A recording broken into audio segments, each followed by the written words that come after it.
everybody. We will get started so that we won't squeeze too much into your break at the end of the session. Welcome everybody to this joint ECOG-EASO session on sports-based food marketing, also aligned with World Health Organization, and I'll allow Kremlin to speak to that, much better qualified than I am. But ECOG and EASO are both, of course, organizations who strive to tackle the issue of obesity across the European region, with ECOG being the only society focusing exclusively on children, with EASO covering adults also. And they've long recognized that there's a lot of common ground in the activities that they prioritize, and food marketing is one of those activities. So we recognize the strength in numbers and the collaborative opportunities and strengths that offers. So ECOG and EASO seek to work together on issues of importance, of which food marketing is one. So this is a jointly badged session.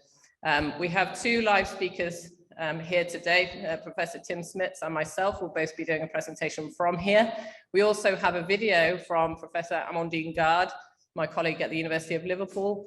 So for the benefit of those listening online, you won't be able to hear the sound for that video because it will be broadcast in the room here, but won't be accessible to those listening online. But David will upload that video later so that you will have access to that content and will be able to watch it. I will pass briefly to Kremlin now to speak to WHO's interest in food marketing action, and then we'll start. Thank you, Emma. Thank you, David, again for having this session jointly about what EASO is doing and also WHO and ECOG. Marketing restriction of unhealthy food is one of what we call best buys or recommended cost-effective policies to tackle obesity. And in 2010, we had our first resolution, but we have to say today, when we look at the progress, our progress is very slow. A lot of countries are taking action. They're trying to bring different kind of policies, but we see that still children are exposed to marketing of unhealthy foods. And we are not showing signs that we are able to control it in many countries. Now, sports settings is one of those settings that which have not really got into the policy arena. We have talked about TV marketing regulation. We are now getting into a little bit of digital marketing regulation, but sports, although it's mentioned in policies as all settings such as schools, media, and sports, has never been able to work properly on policy enforcement. Now, I have to say I also work on other risk factors. So alcohol, this is a major issue now, same as unhealthy foods. And especially with zero alcohol drinks, now the brands are advertising at sports event, on TV, everything, the brands to children. And I see we will face the same issues where we are applying nutrient profile models to decide which foods can be marketed and cannot be marketed. Some of the sugar-free versions of those brands, they use that as an opportunity to market to children. We recently had a meeting on gaming and non-communicable diseases where we learned a lot from experts about esports. And I was surprised with the numbers they presented of the younger population and how many of them are playing games and also in competitive esports, and amount of advertising within those games of unhealthy foods. And we look at recently what's happening in our region. One example is the Xbox launcher program in Spain, together with Burger King, where they brought the celebrities of one game to play the game, but the callers could order Burger King meals, and these celebrity gamers were taking the call and dispatching those orders. And they could see every step what happened to the order while they were playing the game, and until it comes. It's integrated into the game, it's integrated into the game consoles, and what they call all experience. It bypasses all the regulations we have. So we have a lot of challenges, and it's not easy in the current context how to do that. So we need many advocates, including clinicians, policymakers, politicians who understand the real impact of this, to really build a conversation about this. Need to unite everyone to show how children get exposed and to control them. And sports settings, both in stadiums, online, esports, we have to consider all of them. Thank you, and I really look forward to the discussions and things today. Over to you, Emma. Thank you, Kremlin. It's my great pleasure now to introduce our first speaker, Professor Tim Smits from KU Leuven, who's going to talk to us about the evidence base for an impact of sports-based food marketing on food behaviors. Thank you, Tim. Thank you, Emma. Okay, good morning, and thanks to the audience for showing up. Last day of the conference, early in the morning, rainy outside. Still you're here. Okay, great. So before we can talk about, well, regulation and, well, then we need to know what we want to regulate. And let's try to dive into that. In the, well, tradition of giving disclosures or disclaimers before you start talking, I'm a professor in marketing communication. That also means that, well, I actually like advertising and marketing communication. With that in mind, I still think that marketing communication with regards to food is utterly problematic. So that should tell a bit more about how important it is. I always try to tell the same thing when I talk to people from the industry, because they think that I'm one of the bad guys trying to regulate marketing, but I tell them that I really love marketing. So this is really utterly alarming. For some reason, they don't believe me, but still, that's how I look at things. Okay, let us start. I first want to start with this one, because it's an example that probably none of you know. What you see here is people playing badminton at a high professional level, world championships, or, well, no, preparing for the world championships, and young kids in a badminton academy. I think you see that these people are sponsored. Who would be the sponsor of these people? Jarum, yeah? Okay, does anybody know what Jarum produces? No? Well, it's one of the largest tobacco brands in Indonesia. If we see such an example, then we are honestly and rightfully shocked. We think that this is, well, clearly not how sponsoring should be. So Jarum is a tobacco brand. They use this logo. They have a Jarum Foundation, which is a corporate social responsibility foundation for their tobacco brand, but it's called Jarum Foundation. So, in Western tobacco brands, that would be the, I don't know, Marlboro Foundation or something. They use the same symbol for their foundation as for their tobacco brand, or approximately the same one. And even in the visuals of the Badminton Academy and initiatives that they have, which is the first, the prime national sport in Indonesia, they almost use the same type of visual identity. Yeah. So we understand from an outsider perspective that this is something that is not meant to be. Yeah. And I think it's important to sometimes take one step back, for instance, to this tobacco example, to then approach food again, because it kind of is an eye-opener, like what is happening in the world. One more tobacco reference, by the way. At some point, we had tobacco sports marketing in the West as well. For instance, this is Eddy Merckx, supposedly the greatest cyclist of all times, who had an ad for R6 cigarettes, and the ad basically says something like, yeah, this is the logical choice because I finally found cigarettes that, well, that go well together with my my sports career, and they open up my lungs. Okay. Fast forward to 2022. We have a new star in a new cycling star in Belgium, Remco Evenepoel, who has a major deal with Pizza Hut. And of course, yeah, it's the vegan version, but still it's Pizza Hut. This is not supposed to be. So now we enter the domain of sports marketing with regard to food. Food marketing and sports food marketing is highly biased.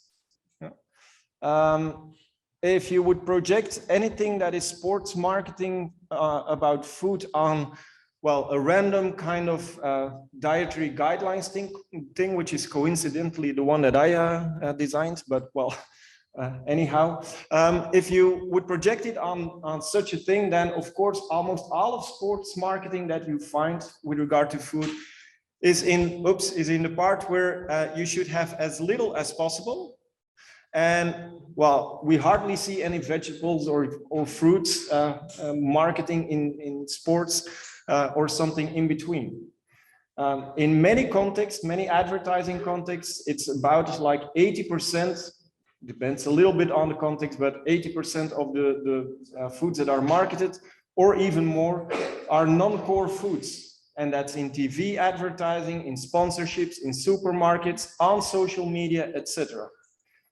So the bias is there, and there's all kinds of economic reasons why the bias is there. I mean, these highly processed foods, they generate a greater revenue, which makes it easier for them to market their products, which again creates more revenue. So there's a kind of vicious circle, and that explains economically why it's biased, but that also explains why it should be regulated, because it's not an honest description of how dietary patterns should look like.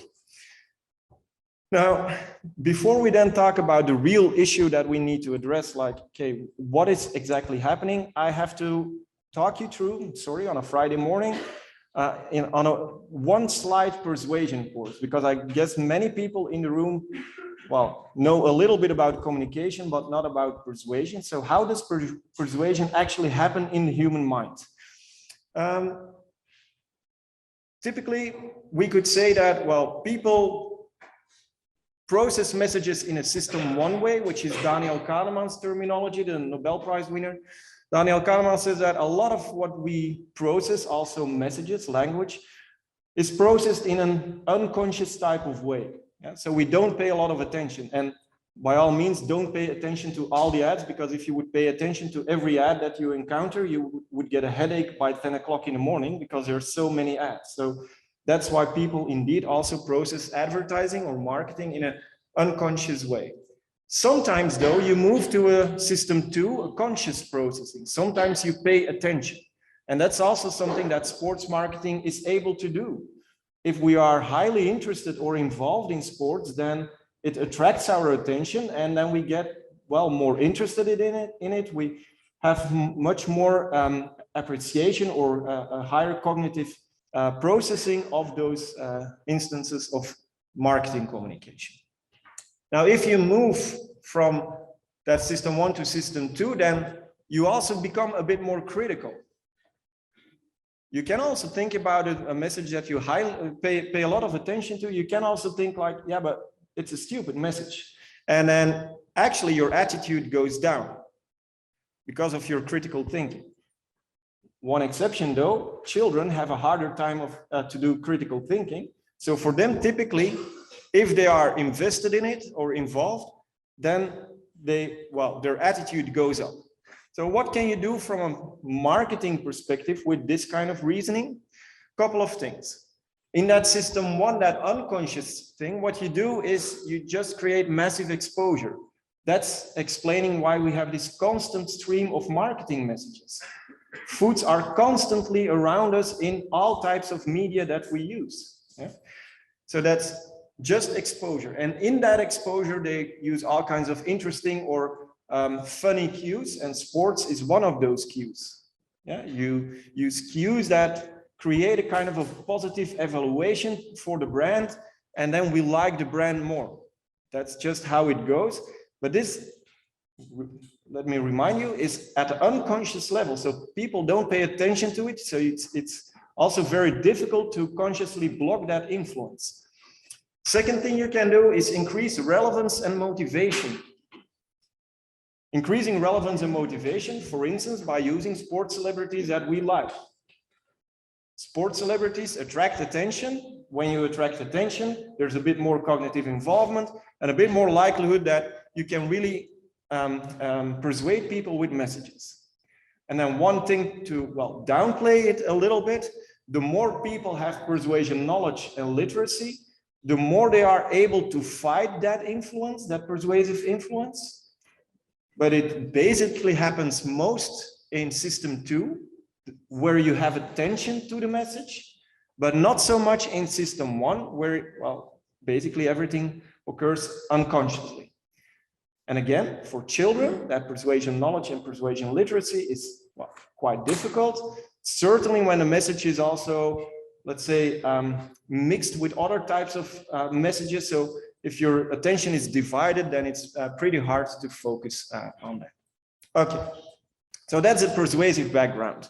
That means we have exposure, we have the power of the message, which is, well, if people pay attention, how much is it going to persuade them as an instance? And then, well, you could detract from that persuasion knowledge. That's, let's say, a very basic kind of summary formula of how persuasion works. Exposure times power minus persuasion knowledge. If you then look at sports marketing, well, sports marketing tries to do, well, interesting stuff, let's call it like that, on all 3 levels. They have a lot of tactics to increase exposure. For instance, here in France, the first league, the first soccer league is now called the Uber Eats League. Well, every time that first league is mentioned, it's Uber Eats Ligue 1. Well, of course, that's constant exposure. In Belgium, it's the Jupiler Pro League. Jupiler is a beer brand. Every little kid involved in soccer or interested in soccer is constantly talking about the Jupiler Pro League. They are constantly talking about and exposed to a beer brand. So that's exposure. Power. So how persuasive is each message? Well, sports marketing is involved in all areas that are really interesting for lots of younger kids. For instance, what Kremlin was saying, esports, Coca-Cola and other types of energy drinks. Well, Coca-Cola and other brands that produce energy drinks are highly invested in esports, with celebrity endorsements of celebrities that you and I don't know about, but all the little kids know about it. Wout van Aert, for instance, again a Belgian cyclist, won a great stage at the recent Tour de France with his Red Bull sponsored helmet on, and he crossed the line flapping the wings of Red Bull. Really?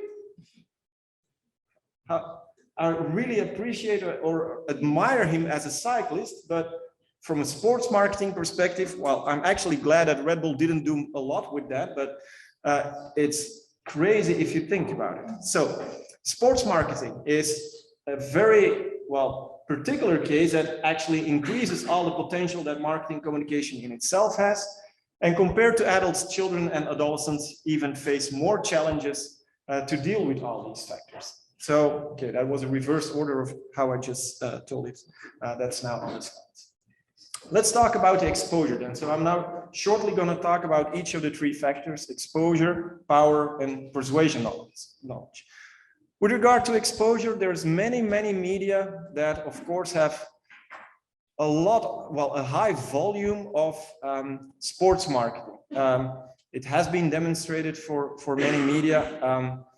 For instance, just one small anecdote, much like any business, advertising is facing an economic crisis.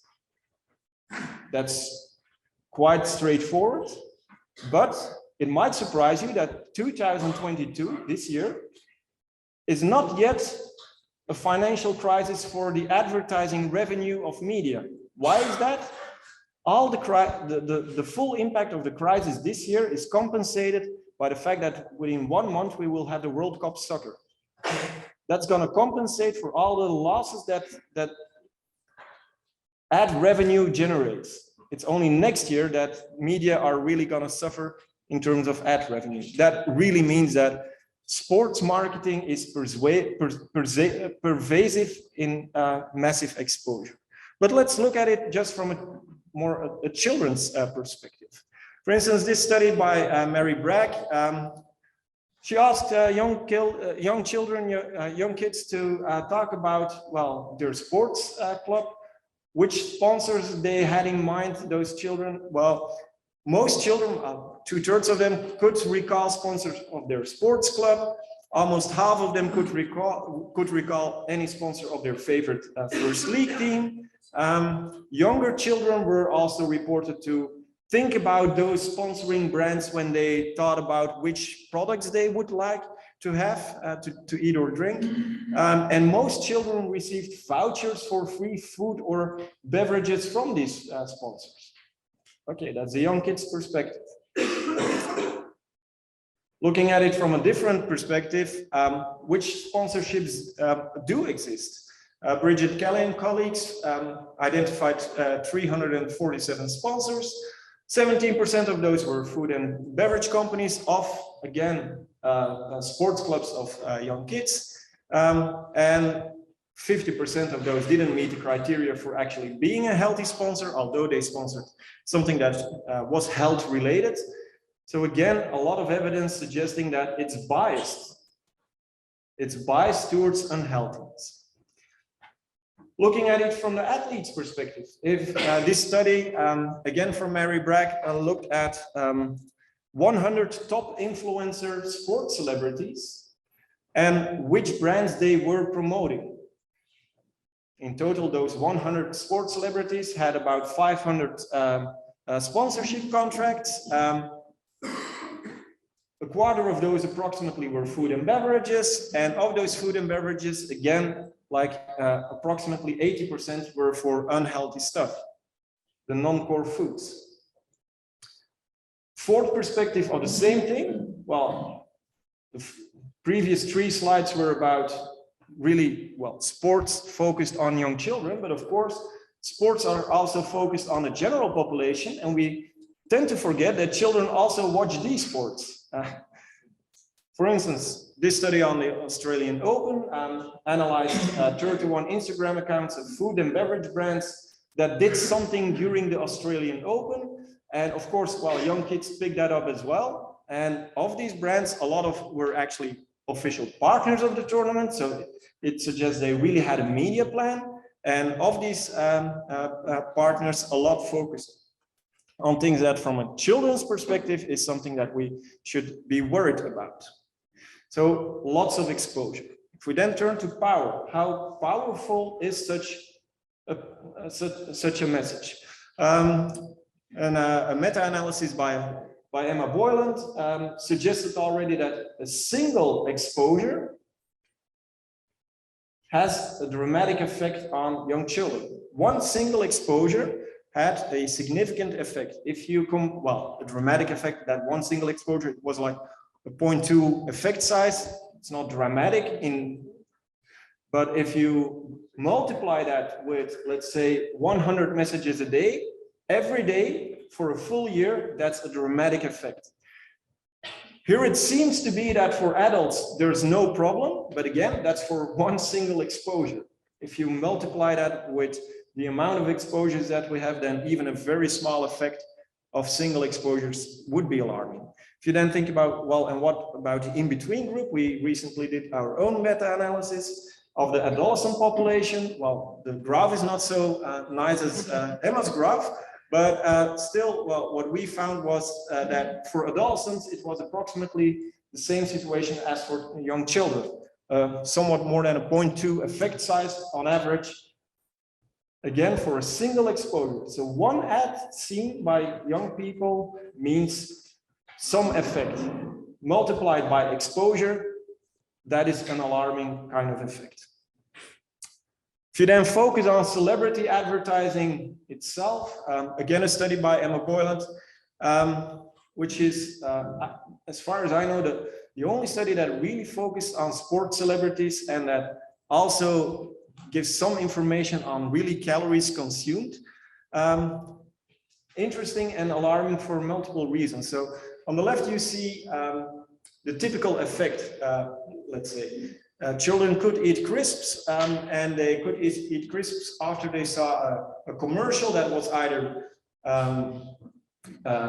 endorsed by Gary Lineker or the brand not endorsed. Yeah? And well, the endorsement resulted in more consumption. Okay, that's the advertising effect that we're afraid of. But there's even more worrying things.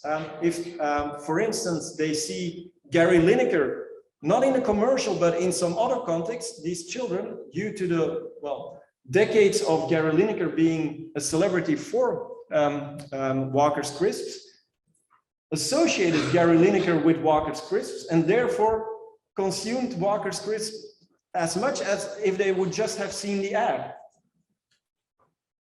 That's the power of celebrities. It's the close association between the brand and the celebrity that is really alarming. And even parents get fooled because we often think like we should regulate things for children. I actually don't agree. Because adolescents and adults think that they're fine, that they can handle this. They can't. This study by Helen Dixon suggests so. Well, there's other studies suggesting the exact same point, but this one is also on topic here. So parents who didn't read the nutrition information panel on a food product, they, well, compared to a control condition, they thought that the product was healthy and they chose that product for their children. So it were child targeting products that parents had to evaluate. These parents thought that the product was fine based on a false nutrition claim or a nutrition claim that suggests that the product is healthy while in fact the product isn't that healthy. But even more so when there was a sports celebrity on the package.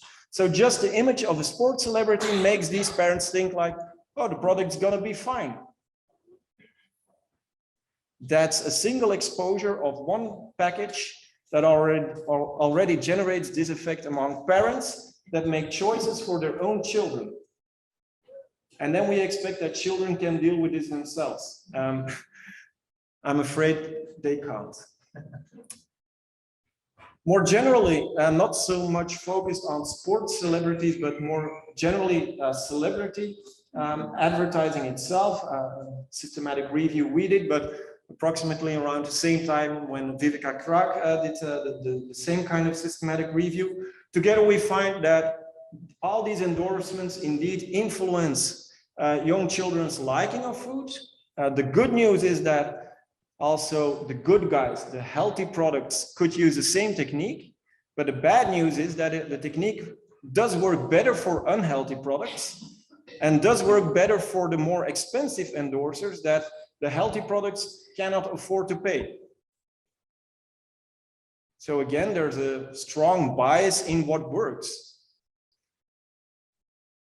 And if we then go to the last part, the persuasion knowledge part, well, you should understand that applying persuasion knowledge to try to, well, reverse the process a bit or try to fight the persuasion that is happening, that this is a very complex thing. Certainly when you're cognitively involved in something else, if you're watching sports, if a young kid is watching a live stream of an esports tournament, they are involved in that activity and not so much in fighting the advertising influence. Yeah?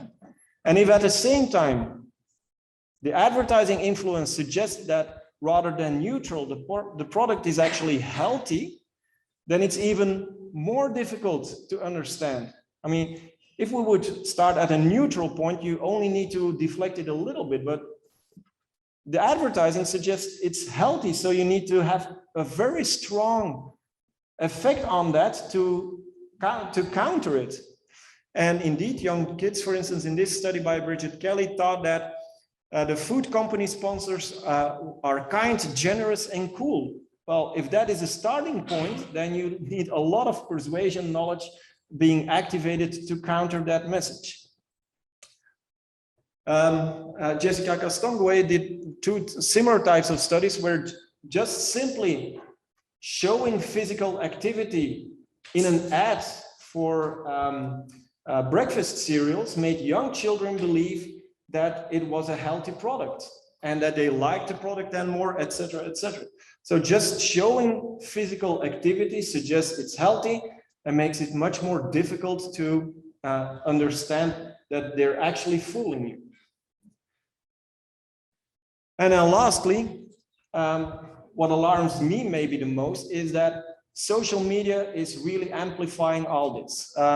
In recent studies that we did, you can read about it in the PhD manuscript of Yara Kutaina and a couple of her papers. We focused a lot on the social media, and of course that's much more adolescent oriented rather than the younger children. But you see a very strong bias that also has a couple of interesting side effects. If we look at a table and just from bottom to top, I'm going to walk you through it. What adolescents reported about being exposed to food from brands, well, brands expose them the most to food. So this is on a 1 to 7 scale, but of the foods that brands exposed them to, most were non-core foods compared to the core foods. Social media influencers, well, social media influencers talk about a lot of things, but also about foods, again, biased towards non-core foods. Traditional celebrities on social media, much like social media influencers, quite dominant on the food topic, but again, biased towards non-core foods. And then peer messages, just their friends on social media, not so many food reported by those, but again, a strong bias to non-core foods. So this is a constant stream of food on social media that is biased towards non-core food. And what we found also in our research is that all these impressions of non-core foods coming from brands, celebrities, social media influencers, and even peers leads to social norm perceptions. We think that everybody is consuming these non-core foods, and by the way, also in larger portions than are suitable for you. And because of that social norm perception, we're going to like those foods more and want those foods more. And for the healthy foods, we also find some interesting news. That is that being exposed to healthy foods leads to food literacy, understanding what food is about, and therefore leads to a somewhat higher frequency of consuming those foods. But again, the effects are stronger for the non-core foods than for the core foods. So the positive message is not as positive or is not as strong as a negative message in our data. Yeah? We are surrounded by a lot of non-core foods in all media, and sports marketing really augments or catalyzes that process. That's it. I didn't get a sign that I'm over time, but I guess I am.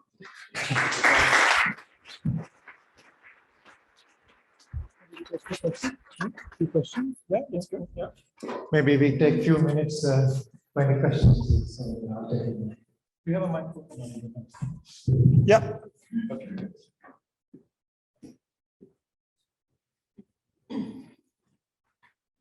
Thank you for this nice presentation. As the examples you gave seem to target mainly boys. Are there different strategies regarding boys and girls? Very interesting question. Indeed, they target boys more than girls, but sports in general seems to target boys more than girls. So it's true, but that implies mostly, if you look at the exposure times power time minus persuasion knowledge ID, that implies mostly that the boys are just exposed more to the sports marketing, but the principle, the strategies are the same for girls. And you see, for instance, on social media that girls are now being targeted much more on social media, but not sports related, but the strategies are the same.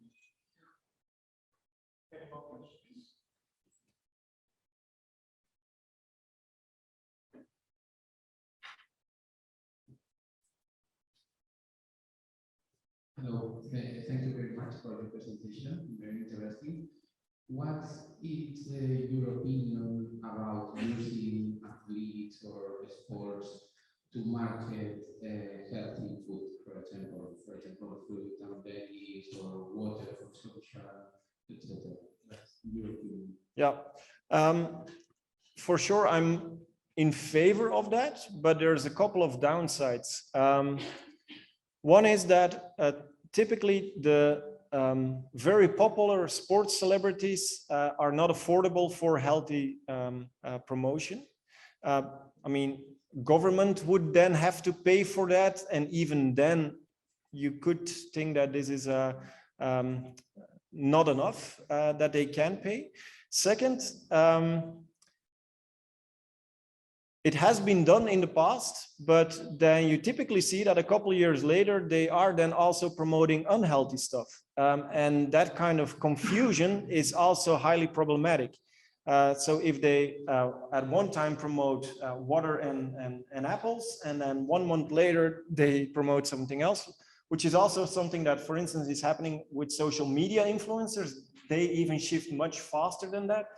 Then you get a diffusion of their brand personality, which also means that if you would then hire them again for a healthy campaign, it wouldn't be as powerful anymore. So it's only when people have a very strong, healthy kind of personality that then it works. I think, Emma, you're going to have one example of a celebrity who did this all by himself. Well, it does exist, but it's a tricky strategy. Yeah. Thank you. Yeah. There's one follow-up question. I have a question. Under your opinion, which countries are contributing more to regulate food marketing, and why? In Europe, for example, or worldwide? Yeah. I think we'll cover that in the next presentations, or Amandine probably. Yeah. Okay. My question is because in Spain, the government is trying to regulate food marketing and have a strong commitment with this line, and we are helping the Spanish government to create this regulation and to generate awareness within politicians, because sometimes inside the own government, some politicians, some ministers are agree with this regulation, and some others no. Obviously, because I'll send you a good overview document. In Belgium, we recently did quite a lot of work on that. So I'll send you a document, and there you'll have the overview of the whole of Europe. Okay. Thank you very much. Thank you very much.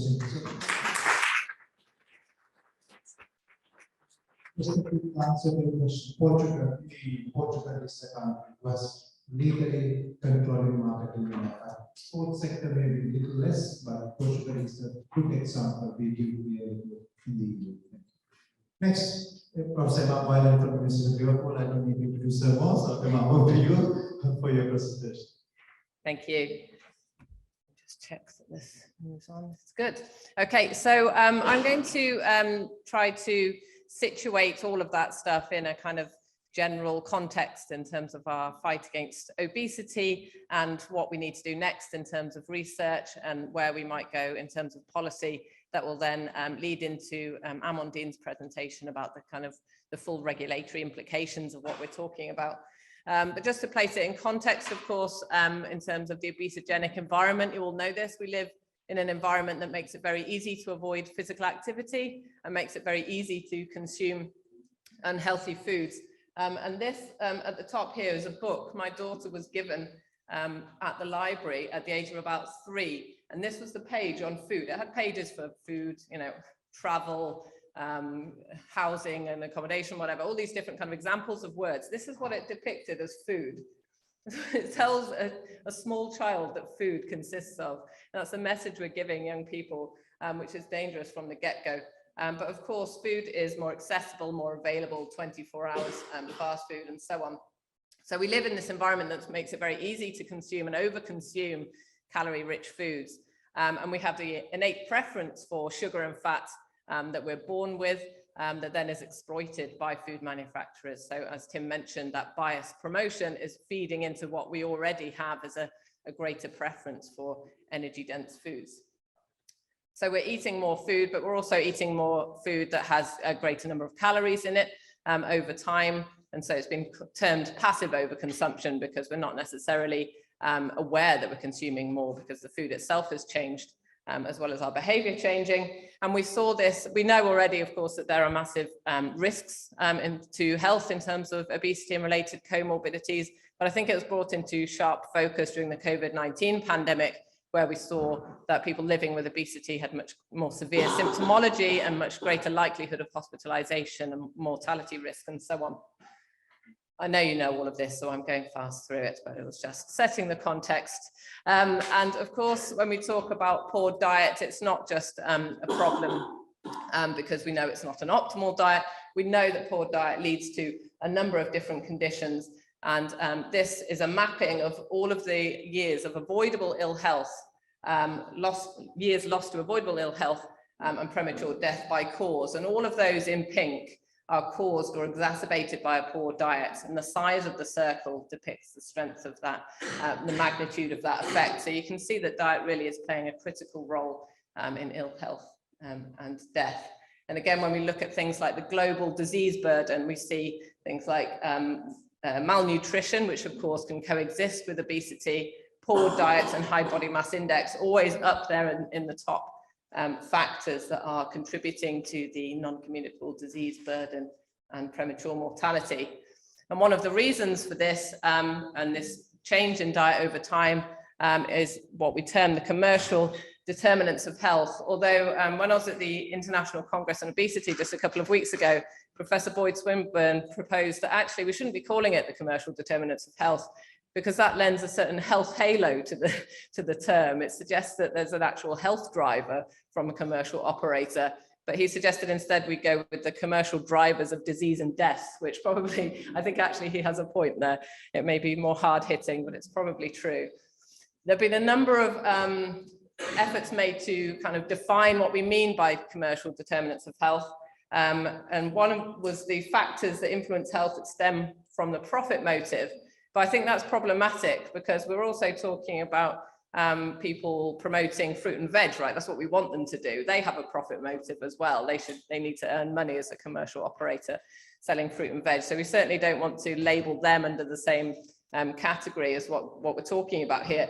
So generally, I think probably this is the best one that commercial determinants refers to, strategies and approaches used by the private sector to promote choices that are detrimental to our health.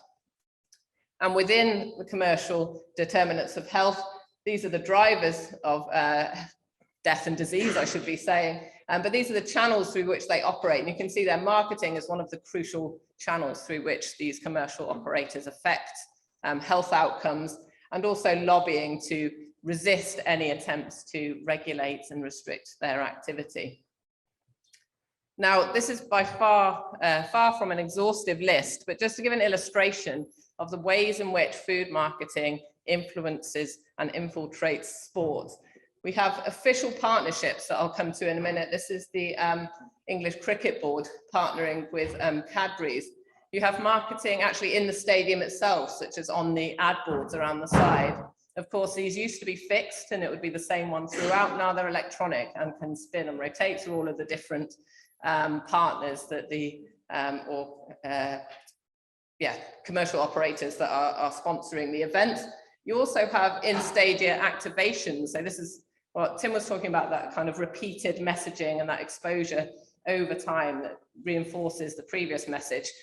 So it's activating your previous knowledge about these brands such as Coca-Cola.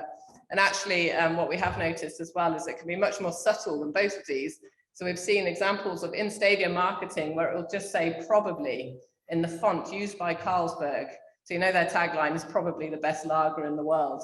They just have to use the word probably in the red font with the green background using their colors, little swirl at the end like the logo. And it just says probably ... They don't even need to mention their brand or show a picture of the product or whatever, and it will be on a board at the side of the pitch, and it will be providing that in-stadium marketing.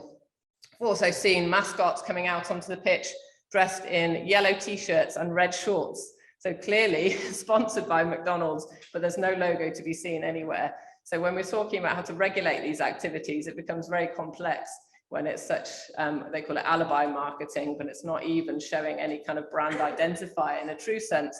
Although if you ask a lot of people, what brand does this mascot depict in the yellow and the red, I think most people would probably pick that up. You also have endorsements. We saw the one before with Gary Lineker sponsoring Walkers around the time of big events often, because Walkers and Gary Lineker is such a big thing. You will see on-pack promotions that relate to the sport. So Walker's kind of multi-packs will have a football on them, they'll have his face, they'll have some sort of competition tying into something like the World Cup. And you see that, as I say, at point of sale.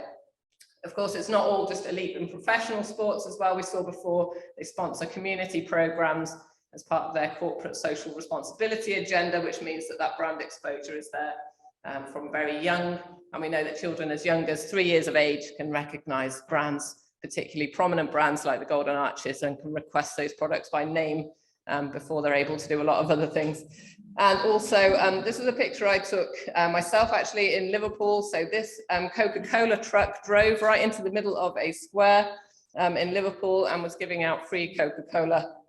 And they were doing a tour of the UK and parking up in areas where, you know, children are having their teeth extracted before they get to school because of poor diet. And then they're giving out free carbonated beverages to those same children. Partnerships. This is, again, it's not exhaustive, and this has a UK focus because I borrowed the stuff from somebody who was looking at the UK at the time. But just as an example, and this will, you know, the same pattern will exist across Europe and across the world. The football associations of England, Scotland, Wales, and Northern Ireland all partner with McDonald's. England's Netball and Rugby Union have Red Bull as their official partner. The cricket board for England and Wales is sponsored by Skips, a crisp brand. Scottish Rugby Union is sponsored by Iron Brew. British Athletics are sponsored by Muller, who make lots of sugary yogurts, and the England and Scotland Football Associations also have Snickers as their official partner as well. So this is by far from an exhaustive list, but gives an example of it's not an accident that those brands end up being depicted everywhere when you're watching sports or you're attending a sport event. These are partnerships, very highly funded partnerships that they build up. And even my beloved Liverpool Football Club signed up with Coca-Cola recently. So I'm in a position of having to criticize my own sports team for their partnerships with a healthy food beverage brand. But this is by far from a new thing. Coca-Cola sponsored the Olympics in Amsterdam in 1928 and have sponsored every Olympics ever since. So you can see that they wrap that up in a number of different sponsorship activities. So they will sponsor something like the Premier League. They will sponsor then a trophy tour for whoever wins the Premier League. So even each individual partnership then kind of propagates a number of different activities to increase that exposure and the exposure to cues, as Tim mentioned, so that their name absolutely is everywhere in sport. We did an analysis ourselves of unhealthy commodity brand marketing during the 2018 Men's World Cup. I don't know if anyone remembers who won the 2018 Men's World Cup. Anyone in here? France, indeed. So it's pertinent that we're talking about this here. So what we did was look at 8 matches that were broadcast on UK television.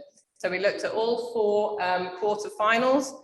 We looked at the 2 semi-finals, and the final was actually broadcast independently on 2 channels. So BBC, the main license fee paid channel, and ITV, the main commercial channel. So we videoed all 8 games and had to watch the whole thing, looking for food or unhealthy commodity brands that covered food, alcohol, tobacco, and gambling. Now, reassuringly for the tobacco directive, there was no tobacco advertising. I'll say that from the outset. But this, the pie chart on the left shows the breakdown of those unhealthy commodity appearances. So almost 3/4 were for food, almost 1/4 was for alcohol, and the remaining part were for gambling brands.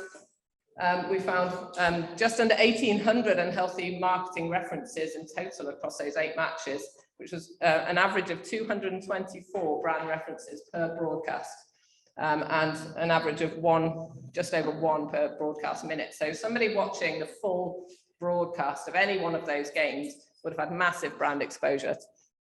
And we look at the types of brands that were coming up. We had McDonald's, Budweiser, Coca-Cola, Mengniu, which is a Chinese manufacturer of ice cream and dairy products, and Powerade.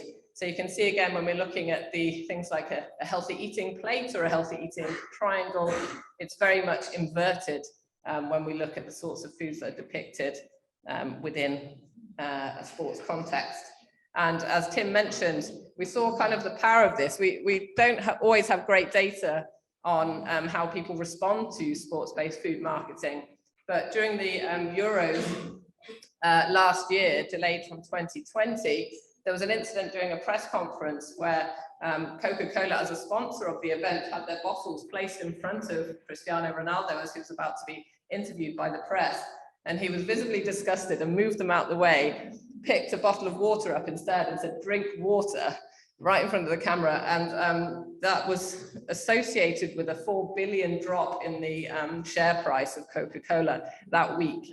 I mean, the arguments were whether that was to do with other market forces and not just him, but it's a nice illustration of the fact that clearly he is recognizing, somebody doesn't get to Ronaldo's level of elite sportsmanship by drinking these sorts of drinks. It is not fitting that that's how it's depicted. People like that live a very healthy lifestyle. To get to be an athlete of that caliber, you have to consume healthy beverages and eat a healthy diet.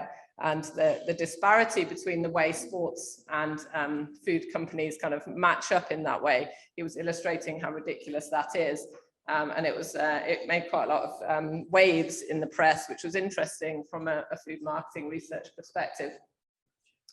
But in order to start to fully understand sports-based food marketing and to start to think of solutions, I don't think the answer lies in any one particular domain. It's interesting in that regard.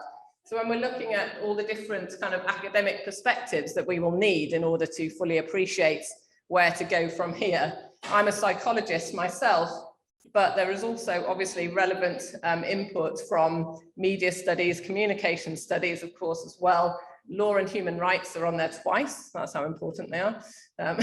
Finance and accountancy, because of course it's a big revenue earner. Food sort of marketing for the sports company, the sports enterprises.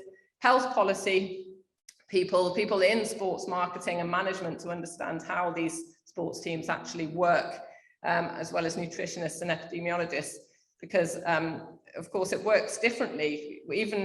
So you have grassroots sports, you have sort of semi-professional, professional, elite sports, and you have different levels of governance, both within the different leagues. So a lower league football team in England is governed in a different way to the Premier League. And then you have things like the Champions League, and then you have European competitions, then you have global competitions, and each one has a different governing body and different regulatory structures. So it's a bit more complex than just saying, right, we need to remove this.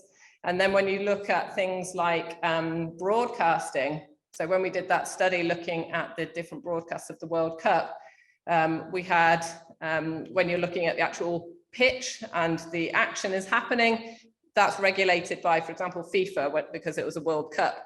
So that what was on the boards around the side of the pitch was a FIFA regulated activity, but then it would cut to an ad break, and then the ads would be regulated by a different company. For the UK, it was our regulator. And so even within something like that, the way that food marketing fits within sport is regulated by a number of different people. So it becomes quite complex. Even beyond academia, of course, we need to have representatives from government who understand how we might seek to regulate such things. We always need the advocacy power and translational abilities of the health and obesity NGOs, as well as sports associations and sports fans, healthcare practitioners, and representatives of children who we are always seeking to protect.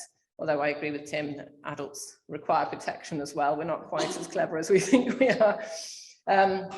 All of these issues are unpacked and unpicked in this report that we produced. We held a workshop a couple of years ago. I've lost all track of time. It was delayed because of COVID, but we eventually ran a workshop that did bring together all of those academic perspectives I've just mentioned, as well as the non-academic representatives as well, where we really sought to try to appreciate the evidence we have so far on sports-based food marketing and how impactful it is, where we need to go next, and how we might even begin to tackle this from a regulatory perspective. So for those interested, that report contains all of the stuff I've been talking about today and a bit more. But essentially, we were trying to, because Tim has covered all of that evidence of effect. So one thing we were trying to do at this workshop was try to unpick that complexity a bit, because quite often with obesity, it can seem like, oh, it's just too difficult, you know, digital marketing, it's just too difficult to regulate. But we do need to start somewhere and start to think about how we can make small steps of progress. And one thing that always is a sticking point is the funding issue. If we try to suggest that unhealthy food brands should not be sponsoring sport or should not be featured in sport, the argument is always, but you know, where's the money going to come from? It's going to decimate the sport. It's not going to be possible to run these things without it. And we had a sports finance expert, Kieran Maguire, who's one of my colleagues at Liverpool, presenting at this workshop that we held. And he was saying, he agrees it's a strong source of revenue. Often those commercial relationships with brands like, you know, food and alcohol brands do bring more revenue to sports clubs than things like ticket sales, for example, or merchandise. But it's not the same as saying that those clubs could not be run in the absence of sponsorship by unhealthy food and beverage brands. The same message was brought when tobacco sponsorship was banned from Formula One. And as far as I'm aware, Formula One has not died a death. It's still going pretty well. The same was said when we brought in regulations in the UK on TV advertising of unhealthy foods to children around children's programming. The message then was that that would decimate children's programming. There would be no new programming made. It would mean that children wouldn't have all of these lovely programs to watch. But, you know, 15 years later, children's programming is still pretty okay. So the message is always, it's a source of revenue, but it's not the only source of revenue. And there are other sponsors that will step in to fill the void. We also heard from Amandine Garden, her colleague Nikhil Gokani. We'll hear from Amandine, of course, soon, hopefully if the video works. But they were talking about kind of regulatory perspectives on this. Acting on this would be aligned with the WHO set of recommendations. And the WHO's definition of marketing is pretty broad in order to acknowledge that, you know, just because something might sit outside a specific definition doesn't mean it's not marketing. It seeks to kind of future-proof it in that way. And they do include things like sponsorship in that definition. And so they do recommend that people take action. And also that government should do so in a way that's free from influence of commercial operators, rather than it being something that those operators get a seat at the table and try to weaken or delay. We also talked about what do we need to do as researchers, where should we focus our attention in terms of making a strong evidence base to support policymakers to be able to take action. And of course, it's always beneficial to have more evidence to show that it affects attitudes, it affects preferences, purchasing, consumption, and weight gain, and so on. We have some of that, and it's logical to draw inferences from the data that we have from other sources. So TV advertising, there's no reason to believe that sports-based food marketing would be fundamentally different in the effect it has than, you know, TV advertising or social media advertising, for example. But often in policy making, that's not how it works. And you often have to have very specific, context-specific data for sports and for the country that you're operating in and for the age group that you're seeking to protect. So there's always room for generating robust data. It's also useful to try to get more data on industry tactics, so illustrate the extent of the problem, the way that they're infiltrating sports, and as Tim mentioned, that increasingly needs to include esports as well in the online sporting community. We need to explore alternative funding models. So is it sufficient for healthier brands to step into the plate, or do we need to look at, you know, alternative categories altogether? How ethical is it for sports to include food marketing in there? As Tim mentioned again, you know, there's a clear disparity there, and it's misleading. It's misleading children and adults in terms of the healthiness of products. And there are child rights implications for that as well. And that we should seek to ensure that we capture the perspectives of fans in these discussions as well. They shouldn't be demonized for their, you know, consumption. It might be the same way that popcorn is very associated with going to the cinema. You know, fans have particular rituals that they may consume particular products in sports stadia that just happen to be those that are promoted within that sport as well. But it's important that we don't demonize those fans for that behavior, and that we take their perspectives on board when we're looking to see how to fix this. There's also a need for greater, I think, awareness of kind of public concern around this. Political will relies on the public wanting change as well. Policymakers will want to know that what they're doing is supported by the people who will be voting for them. And often, you know, food marketing and food marketing within sport is not a primary concern for parents because they don't recognize the strength of evidence that it's harmful. As I mentioned, the regulatory system is complex because governance differs across different sports, different levels of sports, different countries. And we will need to pilot interventions because at the moment we really don't know what might work at a local level, never mind internationally. So we have to start somewhere and see how we might put into practice those alternative funding models and see what might happen. And of course, there's this issue, as Tim mentioned, you know, should we be protecting adults as well as children? When we're looking at sports, there are certain sports that children are more likely to be viewers of, but also it's not, they don't tend to be sort of adult specific sport events versus child specific sports events in the way that you might seek to demarcate TV or even the digital space into areas of interest to children and areas of interest to adults. So actually we need to be thinking a bit broader here about, you know, the fact that adult obesity is also too high and we could all use a bit of help. That's it from me. Thank you very much for your time.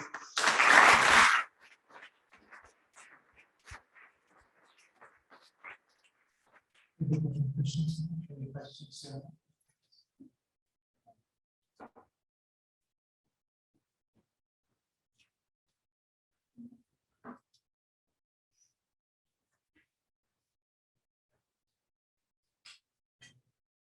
Thank you for this very interesting talk. I was thinking from your point of view, which communication channel for feedback marketing is the most important for kids. And because in my mind, I have, of course, televisions and social media. And if it is these two channels, if we just limit screen time, what influence will have on the exposure? Because from the previous talk, I understand that one exposure is sufficient.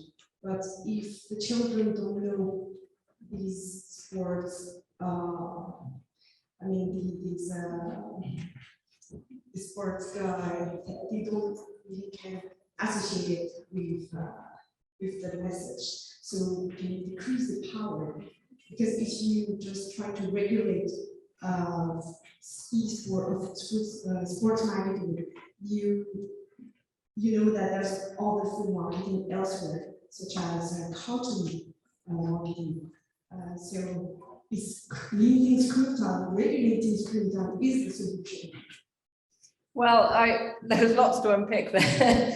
I think that there's no single media or setting that's more important than any other in that sense. I don't think we have strong evidence to suggest that marketing in any one area is more impactful than any other. And actually how it works is that it's the repeated exposure across all of those different media and settings, you know, as we talked about, exposure, reinforcing the last one.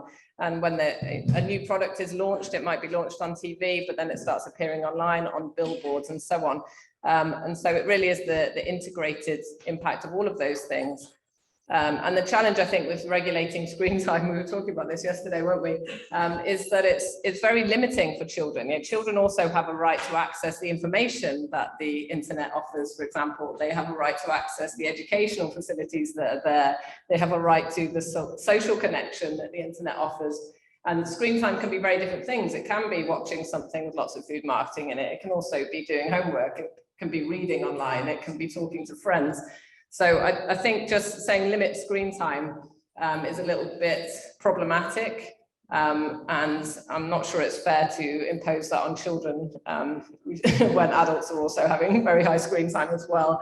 So I think the onus should be on regulating the content that's there and making those spaces safe rather than taking children out of those spaces and denying them the access to that. One more question. Not that keeping a sensible limit on screen time isn't, you know, a good idea, but you know what I mean, further limits. Okay, maybe we move on to the video then. Sure, If we yeah. have time, Let me see if I can questions. make that work. team member and I are three of us on the same training level, so we have a common goal to finish this session on time. This is a video from a Multidisciplinary that I mentioned, and so I'm not sure that the online participants can hear this, but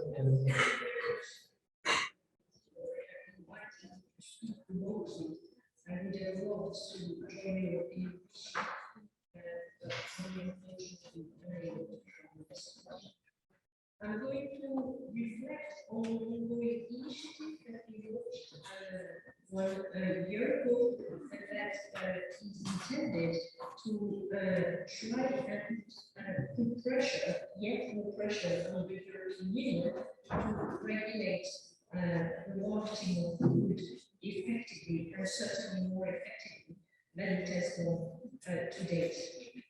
So the initiative is supported by a large range of pan-EU organizations, and I'm delighted that ECOG is one of them.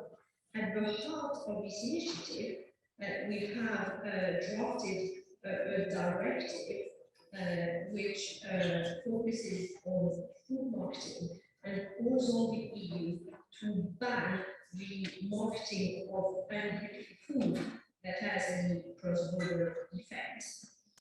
So this directive goes beyond the regulation of sponsorship, but nonetheless includes the regulation of sponsorship, and that's why I hope that it is indeed an interesting initiative to discuss with you today. Now, it is increasingly clear that the EU envisages food marketing as a major concern, and it is a major concern both for child health, but also for children's rights. Several rights of the child are negatively affected by their exposure to unhealthy food marketing through a broad range of media, via a broad range of techniques, and those include sponsorship, which I'm going to focus on today. But I think it's very important to recognize that increasingly the EU considers that children have a range of rights that food marketing negatively affects. And one of these rights that is for the first time explicitly recognized by the EU in its strategy on the rights of the child. This strategy was published in 2021 and endorsed by member states in June this year. The EU recognizes that children have the right to a healthy food environment. However, the means that the EU deploys to ensure that the right of the child to healthy nutrition is upheld are wholly inadequate. Firstly, because they rely on the adoption of codes of conduct rather than legally binding measures such as a directive. And secondly, because they focus on online marketing to children rather than on all forms of media, the EU would have the powers to regulate those with a cross-border effect. So that raises a range of questions, and I'm going to focus specifically on sponsorship to try and address some of them. So we know that the WHO recommendations define marketing very broadly to include anything that acts to advertise or otherwise promote a product or service. And this very broad definition therefore includes sponsorship as one form of marketing. However, the difficulty in regulating sponsorship stems from the fact that WHO recommendations, as well as different regulatory frameworks purporting to address food sponsorship, focus primarily on the promotion of products or services and do not necessarily explicitly at least include the promotion of brands. But in the framework report that WHO published in 2012 on the WHO recommendations, we argued that the promotion of brands should also be included, and that the reference to product or service also included implicitly the regulation of brands.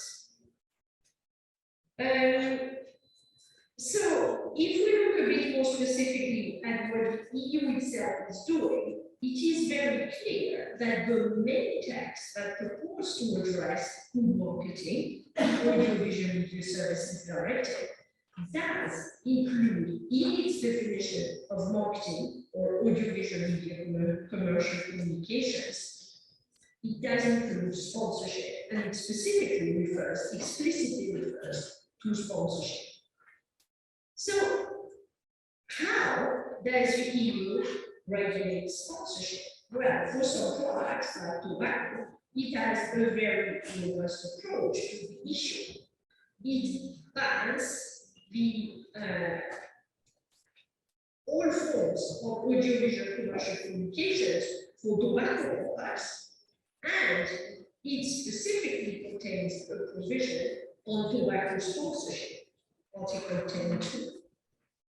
Beyond audiovisual media commercial communications, and what happens on broadcast media and digital media, those that are covered by the Audiovisual Media Services Directive, the EU has also adopted a specific directive, the Tobacco Advertising and Sponsorship Directive, that bans tobacco-related sponsorship throughout the EU for all cross-border events.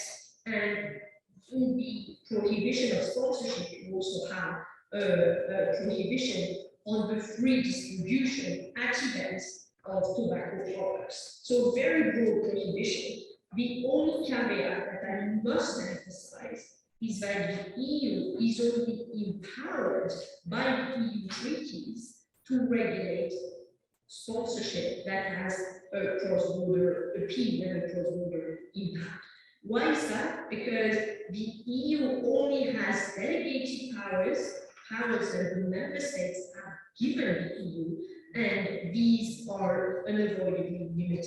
And the EU, therefore, has been empowered to regulate cross-border media, but not media that do not have such cross-border impact. And it's very important because in school sponsorship, for example, will have to be regulated by member states, not by the EU or lack of competence. So what does that mean? Then that means that the landscape has changed very radically in sports events, and you will not see these red outfits, but you may see these blue outfits. And that means that there's been a shift in investment from regulated to unregulated products. So it means that the brands, such as tobacco brands, that used to sponsor, for example, Formula 1 events, are no longer able to do so, and some other operators, such as Red Bull, have used the space that was therefore left. So what does that mean in terms of food sponsorship? And clearly there's more of it potentially, but also the question I'm asking next is, how has the EU regulated food sponsorship rather than tobacco? And here the EU has been much less forceful. First, we do not have a specific provision in the AVMS directive on food sponsorship. We only have a more general provision that relates to all forms of audiovisual commercial communication, including, therefore, those relating to sponsorship. And what the EU is calling for is the encouragement of the use of co-regulation and self-regulation. So it means that it does not regulate in any legally binding way the sponsorship or more broadly the marketing of unhealthy food. And therefore the chances are that the exposure of children to such marketing is not robustly prevented. So we have plenty to show where this is indeed the case. For years, the EU has relied on the EU pledge that a large range of large food business operators have endorsed. But the EU pledge explicitly excludes from its scope brand marketing. So it means that already the operators have made clear that they would only focus on product advertising, a specific product being portrayed, not brand marketing more generally. So it means that food companies can promote their brands to children, provided unhealthy food products are not shown in the advert or the other form of promotion. And this is why work is calling for brand marketing to be included in the scope of food marketing restrictions, so that brands cannot benefit from sponsorship arrangements when they are known for the unhealthy food items that they sell to children in large amounts. The problem is that the EU has had a dogmatic belief in the virtues of self-regulation, and that applies for sponsorship as well as for other forms of marketing. We will argue this was misplaced, and the evidence clearly does not support such approach. So we need legally binding rules that protect children from exposure to all forms of cross-border and unhealthy food marketing, including sponsorship. And this is in line with what a human rights approach mandates. States as duty bearers, acting individually or collectively by the EU, have obligations to ensure that children's rights are effectively upheld, and that includes their right to health, their right to nutrition, their right to privacy, and so on. And when devising legally binding rules that intend to protect children, states must adopt as a rule the best interest of the child as a primary consideration. And a primary consideration is a very high threshold that states and the EU should reach. So how do we do better than has been done to date? We revisit the assumption that we've given over 40 years of time to food business operators, and they've only made some changes that fall far below what the evidence would require. And secondly, we cast our net far more widely.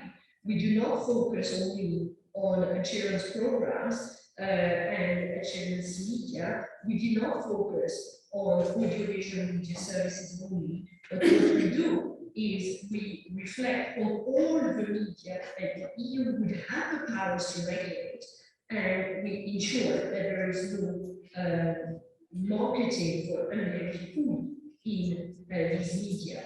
Now, we would like DG Santé, the Head Director General, in charge of this dossier, no other Director General, that do not have the same understanding of children's health considerations.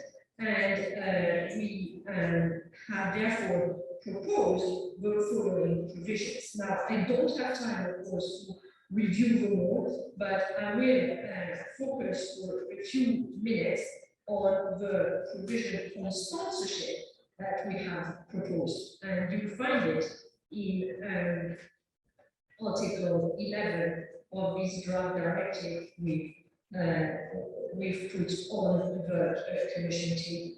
So the starting point is that sponsorship of food, sponsorship of events, cultural sports events or other events, by food business operators shall be prohibited. That's the starting point. And we also included the prohibition, the free distribution and sampling of unhealthy food at the events, again, drawing inspiration from the Tobacco Advertising and Sponsorship Directive. And the only exceptions that we allow are firstly for adult-only events, because the directive proposed is intended first and foremost to protect children from exposure to unhealthy food marketing. So if you have children, then the reason why food sponsorship should not take place is certainly not as compelling, and we may encounter criticism on the basis of the proportionality principle. And secondly, we also recognize that regulating food is far more complex than regulating tobacco, and there are many instances where a food business operator could demonstrate that the sponsorship of a given event will not lead to the exposure of children to unhealthy food marketing. And therefore, if that's the case, then we would shift the onus, the burden of proof onto the food business operator, as is done in the case of health claims regulation, hoping that this will make it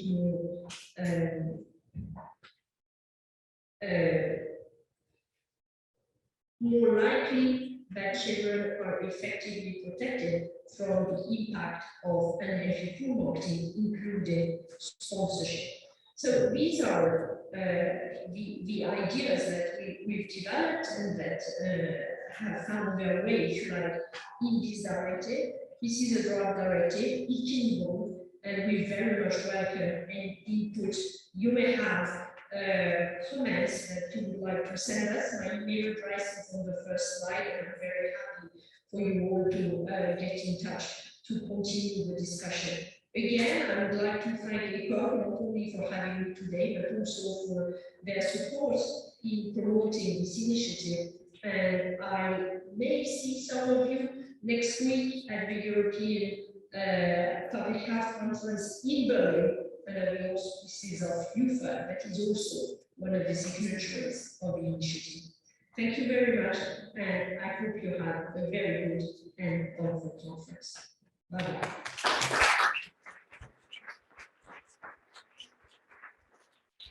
Thank you, John. As you know, it's a recording, so we can't take questions, but you can email. Video will be uploaded, and we will have an email address for the presentation. So thank you, Emma. Thank you, Tim, and Amanda, all the speakers, and the audience for coming at 9 o'clock for this. And we have a break now, I think, at 11:30. And see you at the next session. Thank you very much. Thank you.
I'll go.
They don't have a post outside.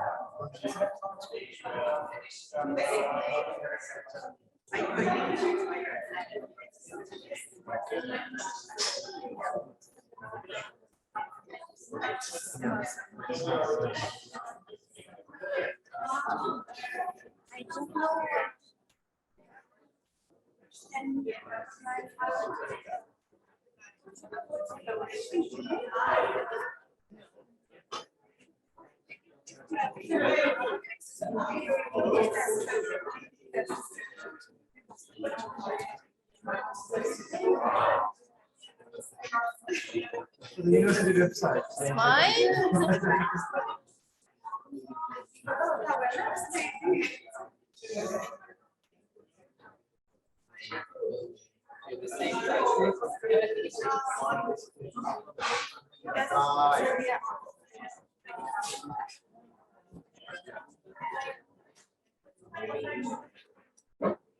Okay. Perfect. Thank you so much. Thank you so much. Yes.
Traits of the child, so if they have intentional bias,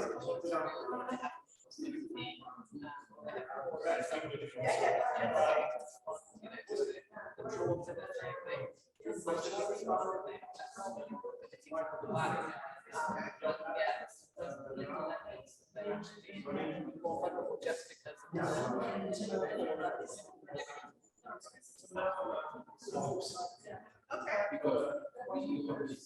Yeah.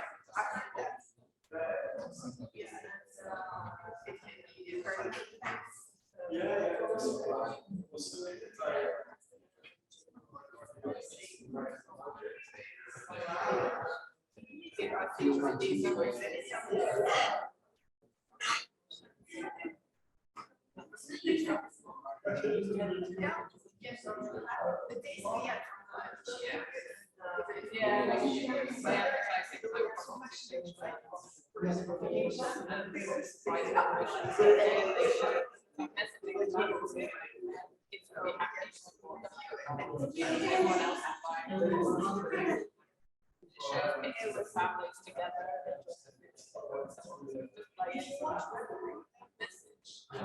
I'm sure it does.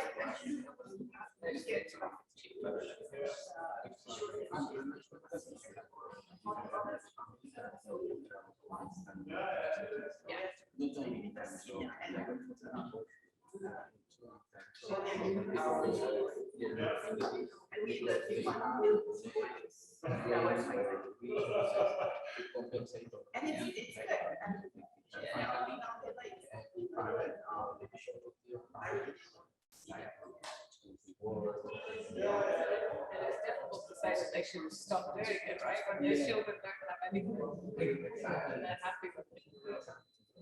And you know, when you do exercise. Oh, you need for sure. Yeah, exactly.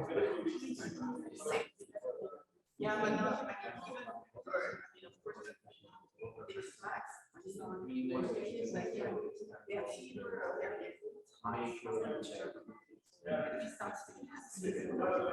so, yeah, no, that's benefits and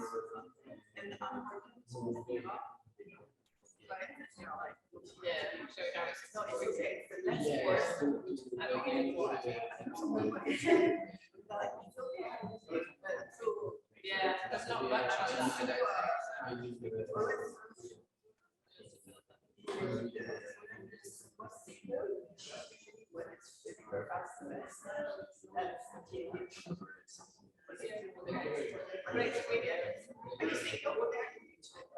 Leaving shortly after.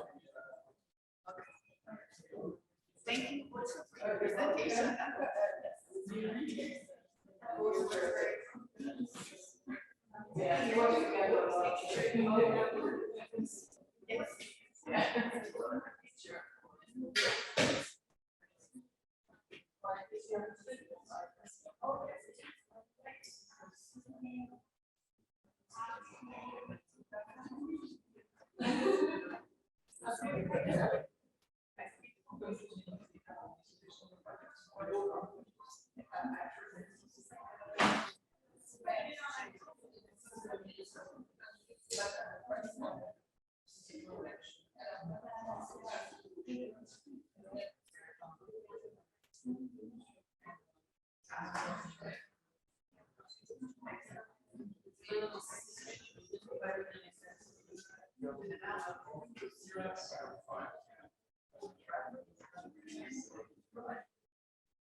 That's why we're trying for us to do.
Yeah, we know 5 people.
I guess you're right.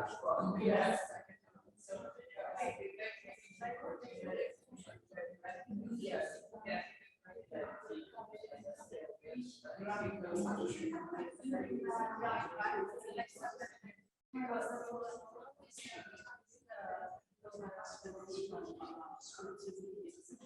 And we did a small investigation with regard to schools.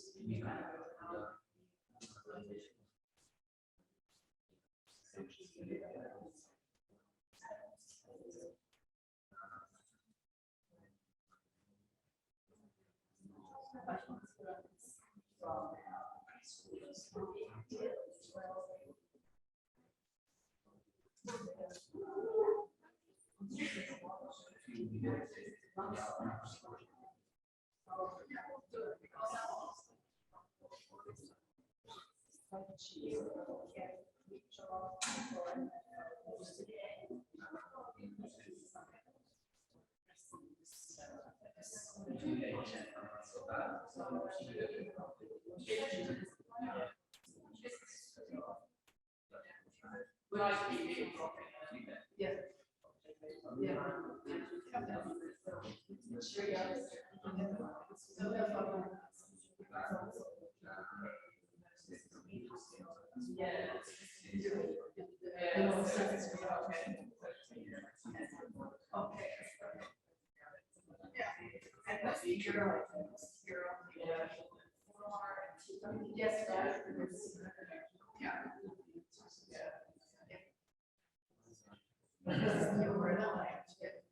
But I like this stuff. That was awesome. Yeah. So we moved it forward.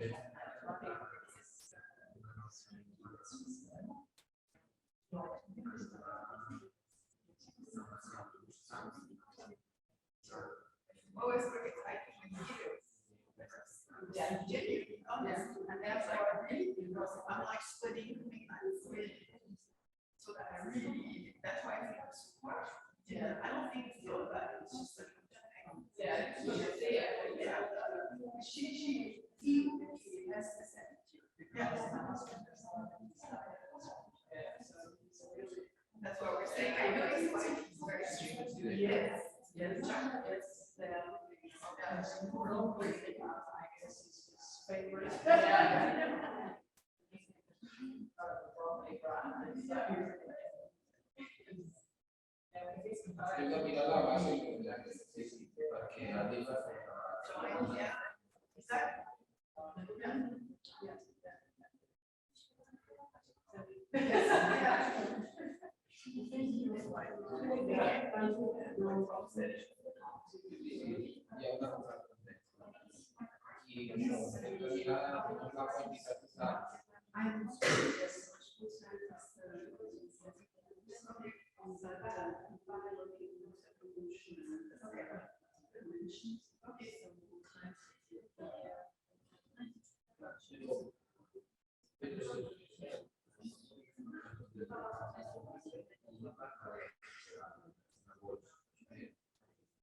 Mais c'est pour ça que j'étais là.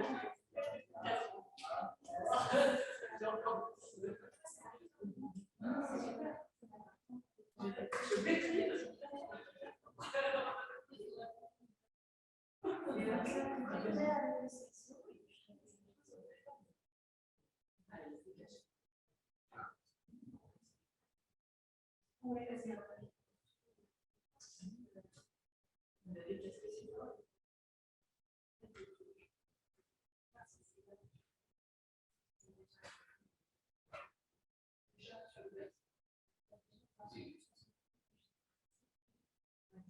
Sí, gracias.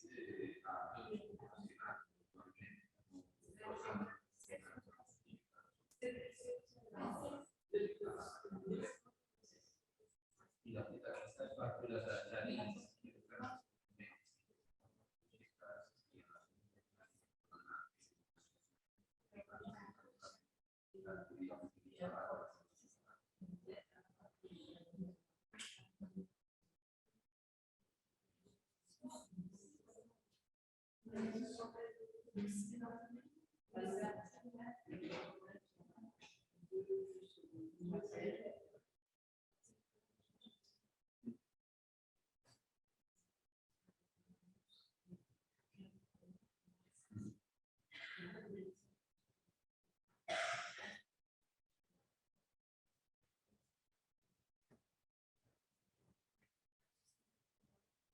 sí, perfecto.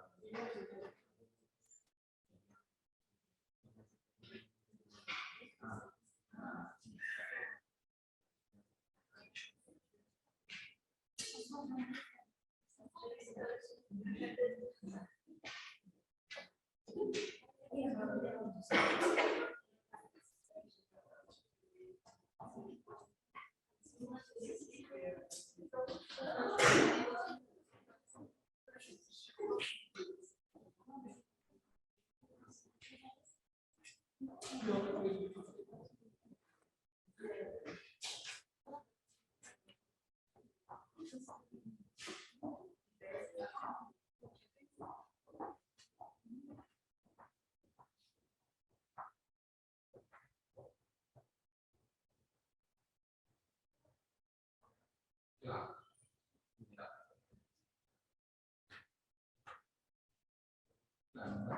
Justificar aus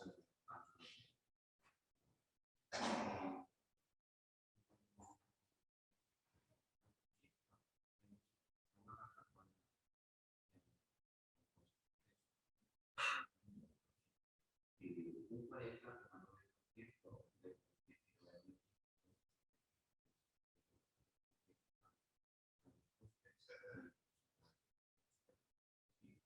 llavors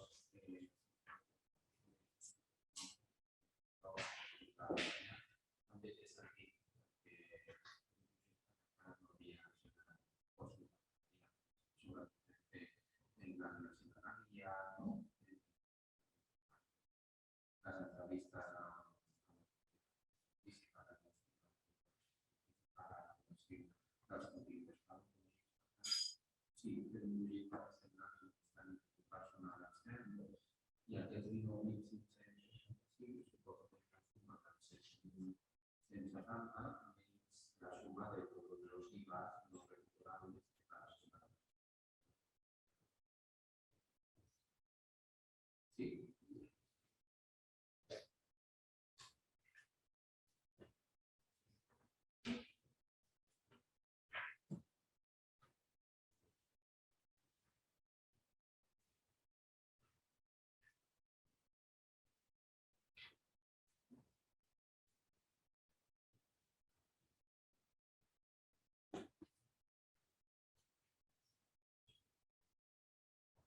Exacto.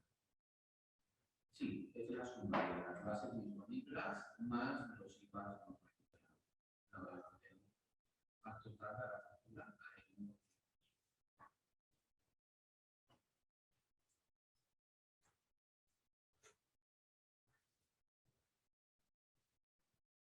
No, no, sí.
Sì, infatti devo solo riflettere.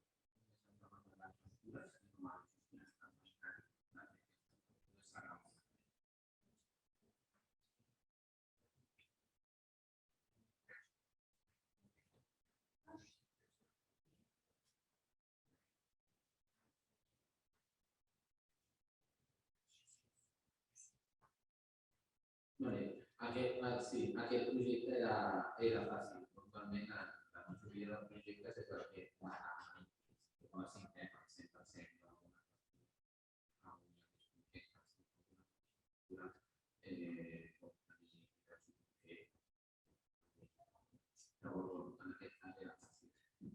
era la primera situazione per la via.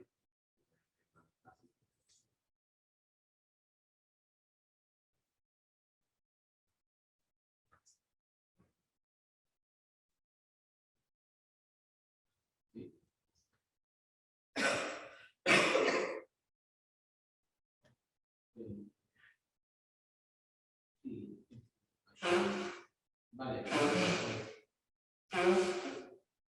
A lei deve.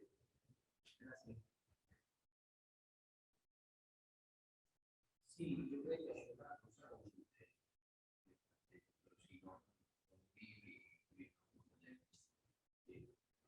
sì, perché andare insieme a quella non si fissa.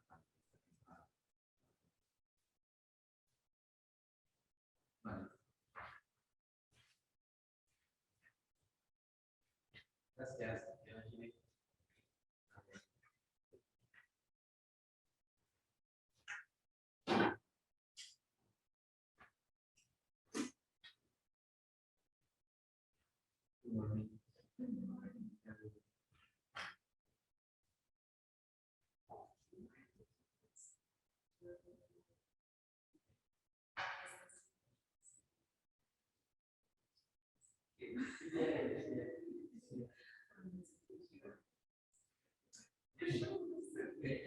It seems the same way. It's like that normally everyone in the same place. Everything.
On essaie avec celle-là, mais pareil.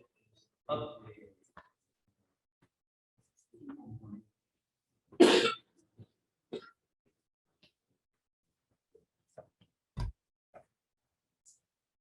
Avancer.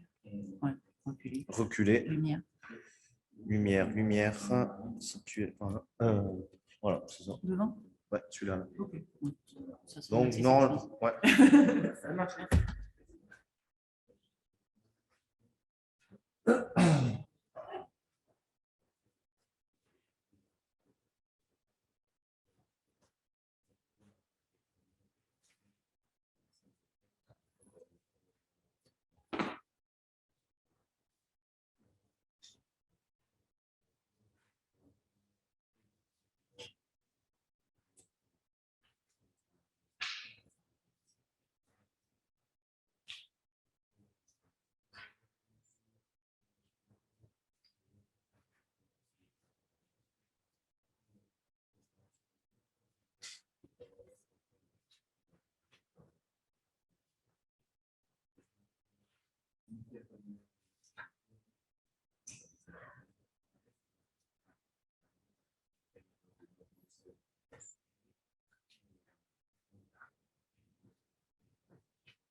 There it is. Yeah. And if someone is sleeping, you have the. Yeah, exactly.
So, I'm going to Lisa, I have the pleasure to share this question on the use of technology in the prevention of obesity. And I have the great pleasure to introduce the first speaker, Dr. Grace O'Malley, who is a pioneer in the field of childhood obesity and in the field of mobile health, because we were one of the first ones who saw the need and the possibility of e-health. And Grace Mali works as a lecturer at the Royal Conservative in Ireland, and you also lead clinician in the first non-obesity clinic in Dublin. So the floor is yours. Thank you very much. Thank you. And thanks to the organizers for the invitation and for everybody here being here this morning. So I'm coming to you from Dublin. And why do we treat obesity? Well, we have multiple health complications that can affect the child in the short term and then also increase the risk of adult disease. So that's why we provide treatment. And in terms of what mHealth is, so we have a WHO definition, and it's the delivery of health practice or health services using mobile devices. And that might be a mobile phone, it might be a smartphone, it might be a tablet. In some situations, it could be a laptop or other wireless devices. So you'll hear the terms e-health, mHealth, digital health, connected health, and these all relate to basically using technology for either health service design, health service delivery. And you'll see, industry advertisements and also then research or clinical trials around using consumer mobile apps, consumer wearables, biometric sensors, electronic health records, smartphone cameras, patient information tools, online for clinical trials, virtual visits, which we all became quite acquainted with through COVID, and web-based programs, text messaging systems, or health disease management. And while in the West, we've kind of been using maybe smartphone-based approaches, the developing world has actually been integrating SMS text messaging interventions for quite some time, and we have a lot to learn from the developing world around their use of text messaging, particularly in rural communities where you may have one leader or one community leader in a village, in a remote village with one phone, one device, but a whole intervention being delivered in that manner. Ree et al. Have a nice study from 2020 looking at how e-health is used around diabetes and metabolic disease. So this is data from Eurostat. This is pre-COVID, so just up until the end of 2019 on internet use within the EU. And we see close to 90% of people within the EU region having access to the internet now. And in terms of using the internet to seek health information, we've seen a steep increase in the last, since 2008, from 34% in 2010 up to 55% in 2020. 20% of people were using the internet to make health appointments, 13 having online consultations. Remember, this is pre-COVID, and 11% accessing health information. The dark blue line is the EU 27 average, and then we have lines, blue is Spain, Greece is in pink, Ireland is in green, and Bulgaria is in orange. So across the region, we see differences in terms of rollout as well and use. So I suppose it's worthwhile remembering what do we talk about in terms of treatment for obesity, because in digital health, this is something that is questionable, I would say. So we've just published a systematic review of clinical practice guidelines. So from 250 potential studies, after using the agree-to tool, we came down to 9 high-quality clinical practice guidelines for treatment, and we looked at what the similarities are between those guidelines and also what they lack in terms of future updates, what will need to be addressed. So thinking about what treatment is, most of us in the room are aware of that treatment for obesity is multi-component. It should be delivered by a multidisciplinary team with training specific to obesity. And first-line treatment is a kind of a non-pharmacological, conservative behavioral support type treatment. Then we may or may not use pharmacology, and in certain instances, you may or may not use bariatric intervention. But in terms of telemedicine, it may be a useful adjunct to treatment. And obviously in COVID, we found ourselves in an emergency situation where we had to provide care to people who maybe had a higher risk of coming into a hospital because of their obesity, or their parents may have had a higher risk. So we had to make decisions about whether we wanted our children with obesity coming in for their own health risk, but also whether they were deprioritized compared to other children in our services. In terms of telemedicine in pediatrics, there's quite a body of research actually, and it can be particularly useful for reaching rural communities, particularly useful if you're dealing with high-risk children and you don't want them to transfer, you want them to be treated in a local adult hospital, and being able to be managed by a pediatric clinician at a distance may be of benefit to the child rather than transferring them. So there's quite a body of research around telemedicine in general, but we were particularly interested in mobile health and the fact that mobile devices have emerged in the last number of years. We initially thought we should do a systematic review, and then we thought, well, no, we can't really define an appropriate question for systematic review yet. We should conduct a scoping review. So for those of you who don't know what a scoping review is, it's where you really look at the body of research out there to see, well, if I wanted to do a systematic review, what intervention specifically would I choose? What outcome would I choose? What comparator? So we wanted to look at the breadth and the nature of the available evidence. And as with any systematic review, you're developing your inclusion exclusion criteria, you're searching your databases, your screening, and then your quality appraising and extracting data. So we specifically wanted mHealth interventions that were aimed at obesity treatment.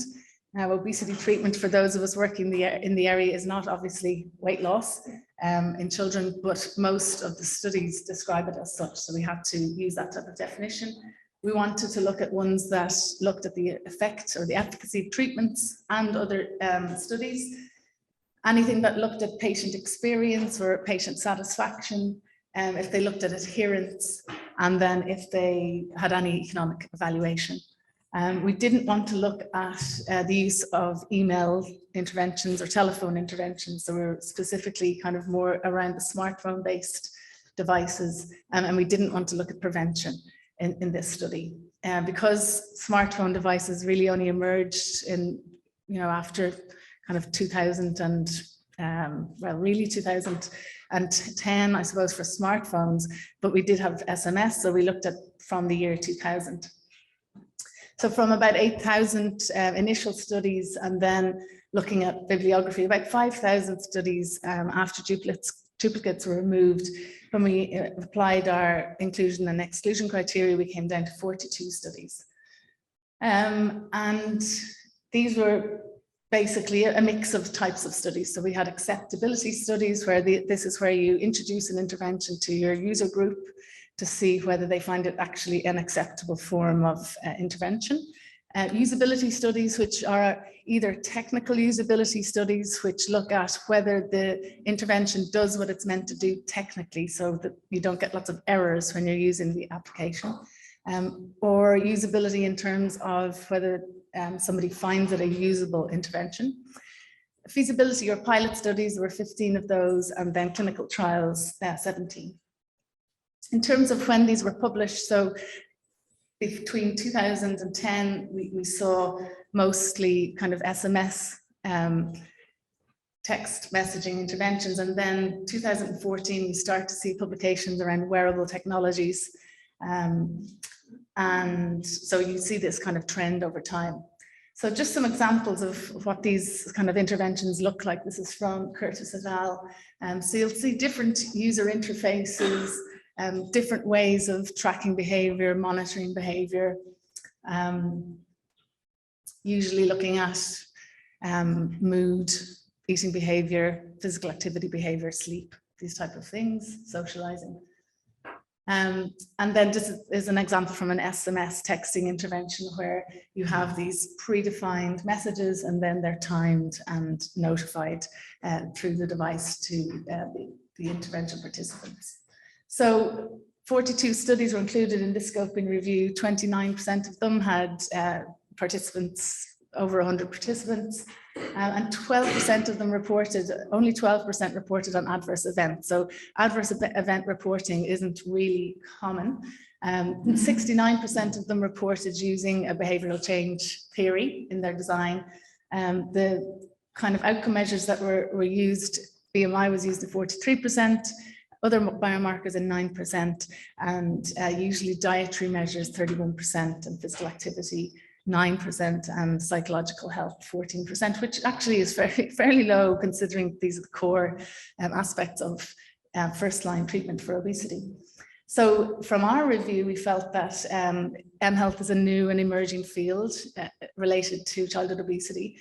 There are some studies, but they're mostly early stage development of the technology. SMS, I think, has been integrated more within general healthcare services. So interventions are now more related to mHealth and smartphone wearable technologies. We find no economic evaluation, so it's very frustrating for me when you hear industry speak about how mHealth is more cost efficient and it's easier to use and it's better for everybody. We don't have evidence for that. There is, again, some economic evaluations of general telemedicine within pediatrics, but not mHealth. And there's not that much data on adverse events. So you can read the full paper. It was published in 2020. But more recently, since that, then we've had a couple of systematic reviews looking at prevention and treatment, one by Fowler 2021. And these looked at prevention studies and treatment interventions. They conducted a meta-analysis and meta-regression. So from their intervention, there were 55 studies. And these were the type of interventions: group-based exergames. These are treatment studies, group interventions, phone calls, mobile applications, home-based interventions, social media interventions, and SMS. And from that review, 62% used an evidence-based approach in their treatment. 44 studies used a single technology within their treatment, and 15 used multiple, and 27% had a control group where there was no contact at all with the group. And usually these on average were about 6 months duration. So for prevention studies, they find no effect, no significant, statistically significant effect on weight outcomes. In the treatment studies in the short term, so at follow-up, when the intervention completed, there was a small significant effect. When they looked at the long term, so 6 months follow-up, that had become statistically insignificant. And there was 79% that found no difference in their groups. But you generally see a better intervention effect if it's a pilot study and if it's of shorter duration. So just like in our usual kind of lifestyle interventions, that long-term effect is hard to maintain. This is from the long-term, so 6-month intervention. So I suppose then COVID happened, of course, for all of us, and we then had to try and do what we do online. So we published a study looking at the barriers and facilitators of telemedicine, wider telemedicine interventions in pediatrics. That's from 2021. And usually if parents have used and health professionals have used telemedicine, they generally like it more. So that if you haven't used it, you tend to fear it more. Families found it quite useful for, particularly if they had a child with a disability, that they didn't have to travel to appointments or to all of their appointments. So for families, single parent families, families with disability, families with multiple children, it can be very useful. And particularly in the pandemic, where you could only bring maybe yourself to a hospital appointment and your child, for single parents trying to find childcare for their other children was a real challenge. But you really do need all stakeholders involved when you're trying to roll something like this out within your health service, and you really need dedicated admin help, as many of you will have experienced. If you don't have that, it all falls apart. There are concerns around privacy of data and of child protection, child welfare, and medical legal aspects, because sometimes being in the room with the child, particularly around the dynamic with parents, is so important in pediatrics. And usually if there's, there will always be some type of connectivity difficulties. So these need to be anticipated. But if you have a good process, good admin support, it can be a very useful adjunct, and it can be implemented. So I suppose for this area, for the future, it's key to consider, well, what do we actually consider treatment to be? What aspects of treatment can be rolled out with telemedicine as an augmentative tool or as a replacement tool? When we started our work in 2010 in this area, the reasoning was there may be an iatrogenic effect from a child going to a healthcare professional who doesn't have training in obesity and who may do harm by stigma or bias or giving the wrong advice. So would it not be better for them to be able to have something digital that was evidence-based and the tone was empathetic compared to going to see someone who may not be very helpful? Hopefully, I think over time that's improved. Our training has improved locally. But health economic assessments are essential in this area. So if anyone's doing a trial, please include some type of health economic evaluation because it's really essential. We just don't have that data and we don't know, nobody really is costing the cost of data centers and data servers and the carbon footprint of those. So we say kind of flippantly, oh, we save on petrol by children not having to come to the appointment. That's good for the environment. But we don't know the cost of bringing our health service online in terms of data servers and how they use energy. We need ongoing systematic reviews in this area and meta-analyses. We really need to think about the trial design. So often, like in many drug trials, they'll compare a new treatment with a usual care, but when you dig a little deeper, usual care is basically no care. So we really have to demand a better level of trial, I think, when we're comparing obesity treatments.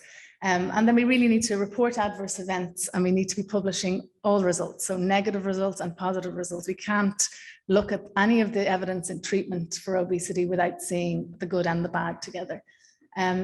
We've recently in Ireland launched our adult obesity treatment guidelines, and there is a chapter around emerging technologies in these guidelines. So if you're interested in the area, have a read of that. And then for those of you who may be available next May, please do come to Dublin for ECO, which will be in Dublin between May 17th and 20th. Thank you.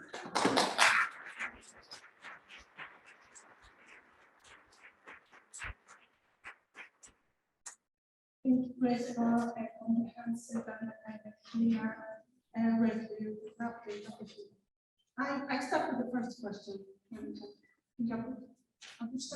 Many questions. So we usually say that we should report and catch up at first events. Could you give examples about first events? Because it's, if you have never worked with the MHELP, it's maybe trying to difficult to imagine what kind of events should we look up. Sure. Yeah.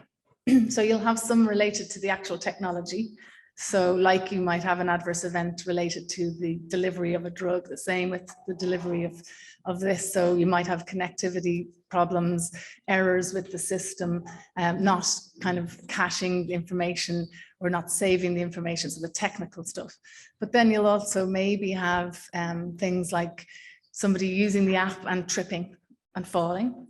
That's an adverse event. You may be running something like we'll do digital groups, for example, online, and someone may fall. If they're in the room on their own, they don't have somebody with them. You're thinking about, are they safe? Do you need to have, in advance, you need to know who's the person to call if there's an event.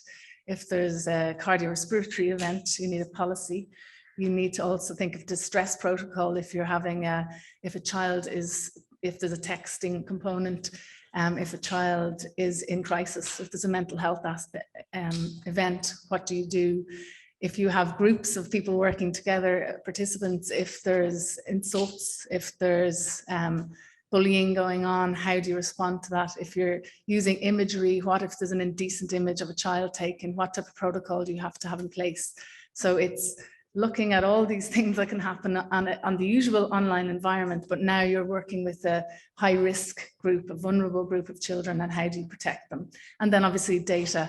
So any data breaches and any privacy issues, being very clear about your consent process in terms of where the data is held, who is it shared with, what other data is the app pulling from the phone. And then if you're using commercial apps, what data is that app taking from the phone that you may not even be aware of, but you've been asked, oh, you can use this free app. It's really useful. So you really have to be very careful about privacy. Thank you. So that was the first question.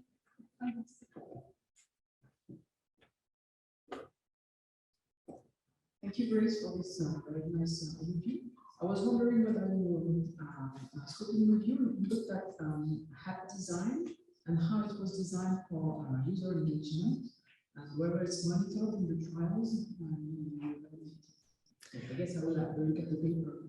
Yeah, a lot of them didn't speak about the design and whether they involved end users, whether they tested it at all with the target population.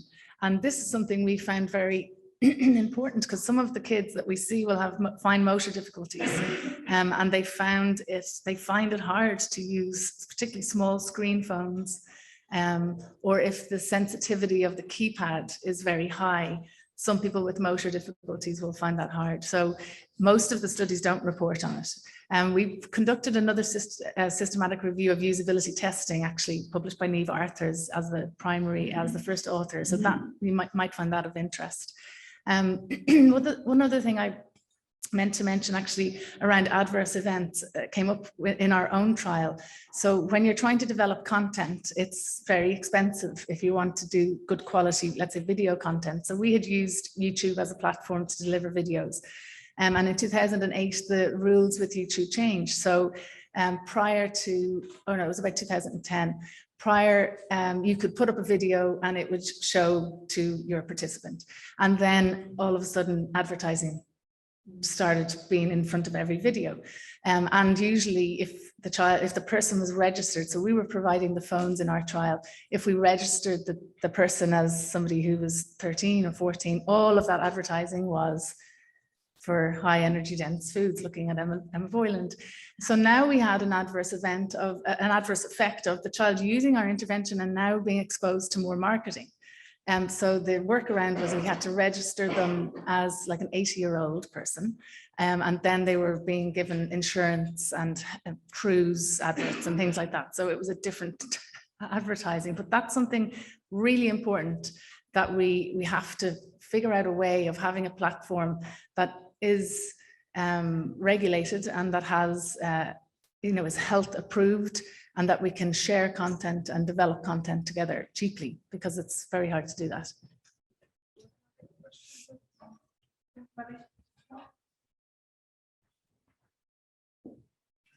Thank you. Thank you, Grace, for this beautiful presentation. A simple, naive question. Many apps seem to have been developed for the follow-up of the patient after bariatric surgery. Is there any idea to get from this existing application to use them for children? I'm not sure, Marie-Laure, I haven't used any of them myself, but I'm sure because there's the volume of people using them, there's probably some really important learnings from what's working and what's not working. Now, they're usually adults, so it's a different kind of user group as well, but I'm sure there's lots of learning from that and we should work together with those. I mean, it'll be from an insurer, or it'll be from the health center, or it could be from a medical device company or a pharmaceutical company. So there is challenges around who owns that data and what data has been provided by the user, and do they then have access to that themselves even. So it's something worth exploring, I think. Marie-Laure, thanks for the suggestion. Another question? Yeah. Thank you again.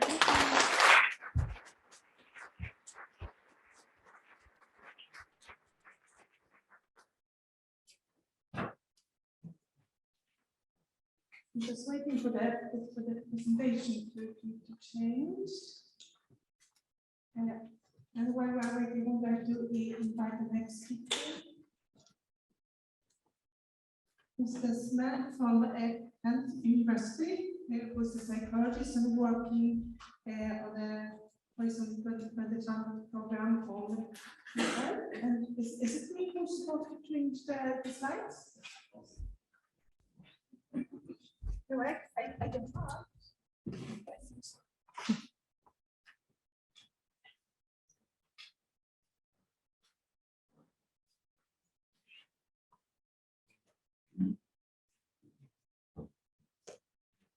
So, Rohan, the floor is yours. Thank you. Hi, good morning, everyone. First of all, thank you for having me. In the coming half an hour, I will elaborate on the feasibility and interest of e-application as a personalized treatment tool for adolescents with obesity. And the studies presented here are part of a European project consisting of different partners, as you can see on the slide. So I'd like to start with the following question: how to treat childhood obesity effectively? So as you all know, the etiology of obesity is complex and rests on a complex interplay of different factors like, for example, the influence of food and physical activity, biology, societal influences, and individual psychology. And taken into account, so if we work with children, then we also need to take into account the parental influence and the home environment when trying to understand the underlying mechanisms.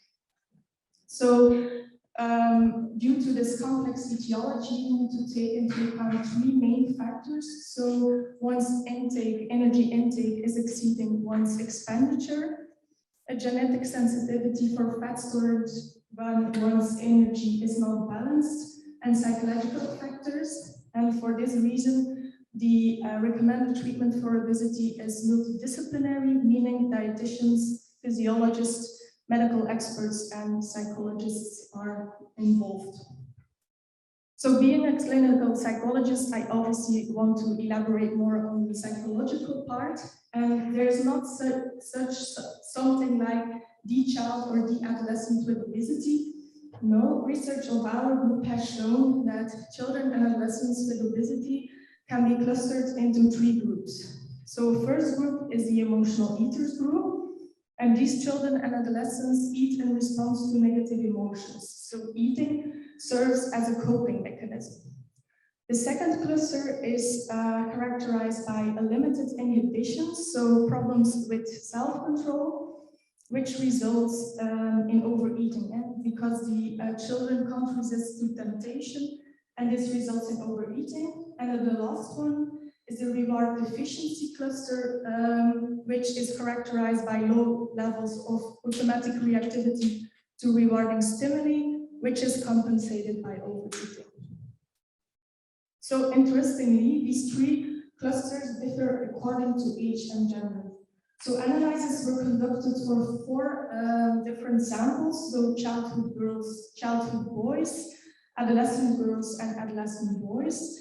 And as you can see, the emotional eater cluster and the weak and the reward deficiency cluster, excuse me, can be observed in all 4 samples, but the distribution differs. The weak inhibition cluster, however, can only be identified in the girls group, the childhood girls group, and in the other clusters, the third group is characterized by mean levels on emotional eating, executive functioning, and reward processing, which is called mean level functioning. So these results show that subtyping children and adolescents with obesity is indicated, setting the stage for a personalized treatment, as each cluster requires a different attention and a different therapy plan. So in the current treatment programs, there is no such subtype differentiation, as the multidisciplinary obesity treatment is a standard approach in which general mechanisms are being explored and treated. And over the last decade, a lot of research has been done on the evidence-based programs, but however, the effectiveness remains low in the long term. So children and adolescents lose weight while being treated, but when the treatment stops, they often show high relapse rates. Obesity is recognized as a chronic disease with large inter-individual differences, but despite this knowledge, aftercare programs are not implemented so far, and inter-individual variations are not taken into account, and we believe that a personalized approach, identifying and responding to individual variations, need to be part of the current treatment programs to optimize long-term success. So a possible solution in this matter is by adding e-health tools in the treatment. So e-health tools are easily accessible and proven to be time and cost efficient, and they are able to map individual determinants and mechanisms. So they can take into account psychology by mapping these determinants, and they can also serve as a day-by-day coach, which can be then used as aftercare. So what did we know about e-health? There are plenty of e-health interventions already, but these focus mainly on physical activity and nutrition, so neglecting the psychological part. And research shows that the effect sizes of these interventions are rather small. Also, the e-health interventions are not evidence-based, and they mostly rely on a general approach, so they are not personalized. And also, similar to face-to-face treatments, it's difficult to maintain a high compliance. So the compliance of e-health interventions is a challenge. So based on this knowledge, the CCO project was created, which stands for Combating Childhood Obesity, and consists of partners from Belgium, the Netherlands, France, and Greece. In the project, we wanted to develop an e-health tool for adolescents between 12 and 16 years old. The project is funded by EIT. So more specifically, we wanted to develop an e-health application that is based on the network theory, and this approach conceptualizes the causes of obesity as a complex network of different variables interacting with each other directly within a certain environment and culture, jointly contributing and maintaining childhood obesity. And these networks vary across children, so they are very individual. Those current projects, so the CCO project is based on ThinkSlim, which is a similar e-health tool for adults made by researchers of Maastricht University in the Netherlands. So we wanted to develop a network-informed tailored e-health with the basis as monitoring through ecological momentary assessment. So adolescents were asked to monitor different variables associated with eating behavior like sleep, location, activity, social situation, emotions, and craving.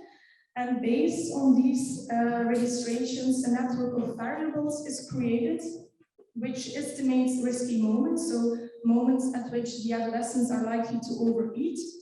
And the app intervenes at such moments by providing feedback or by warning the adolescents.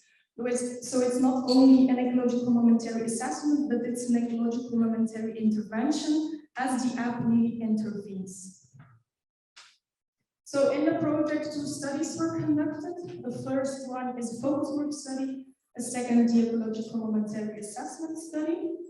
And in the first study, the focus group study, we wanted to explore the needs of our group or of our target group in terms of an e-health application. And therefore, we conducted focus groups with both adolescents and their parents in 3 different countries, so Belgium, the Netherlands, and France. And adolescents were both non-treatment and treatment seekers. And so these are the results of the needs.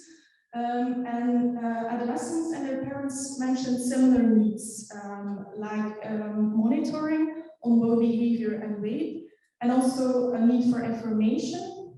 Adolescents also mentioned a feature for goal setting and a possibility to share with friends, and parents also mentioned that they wanted something to increase the motivation of the adolescents.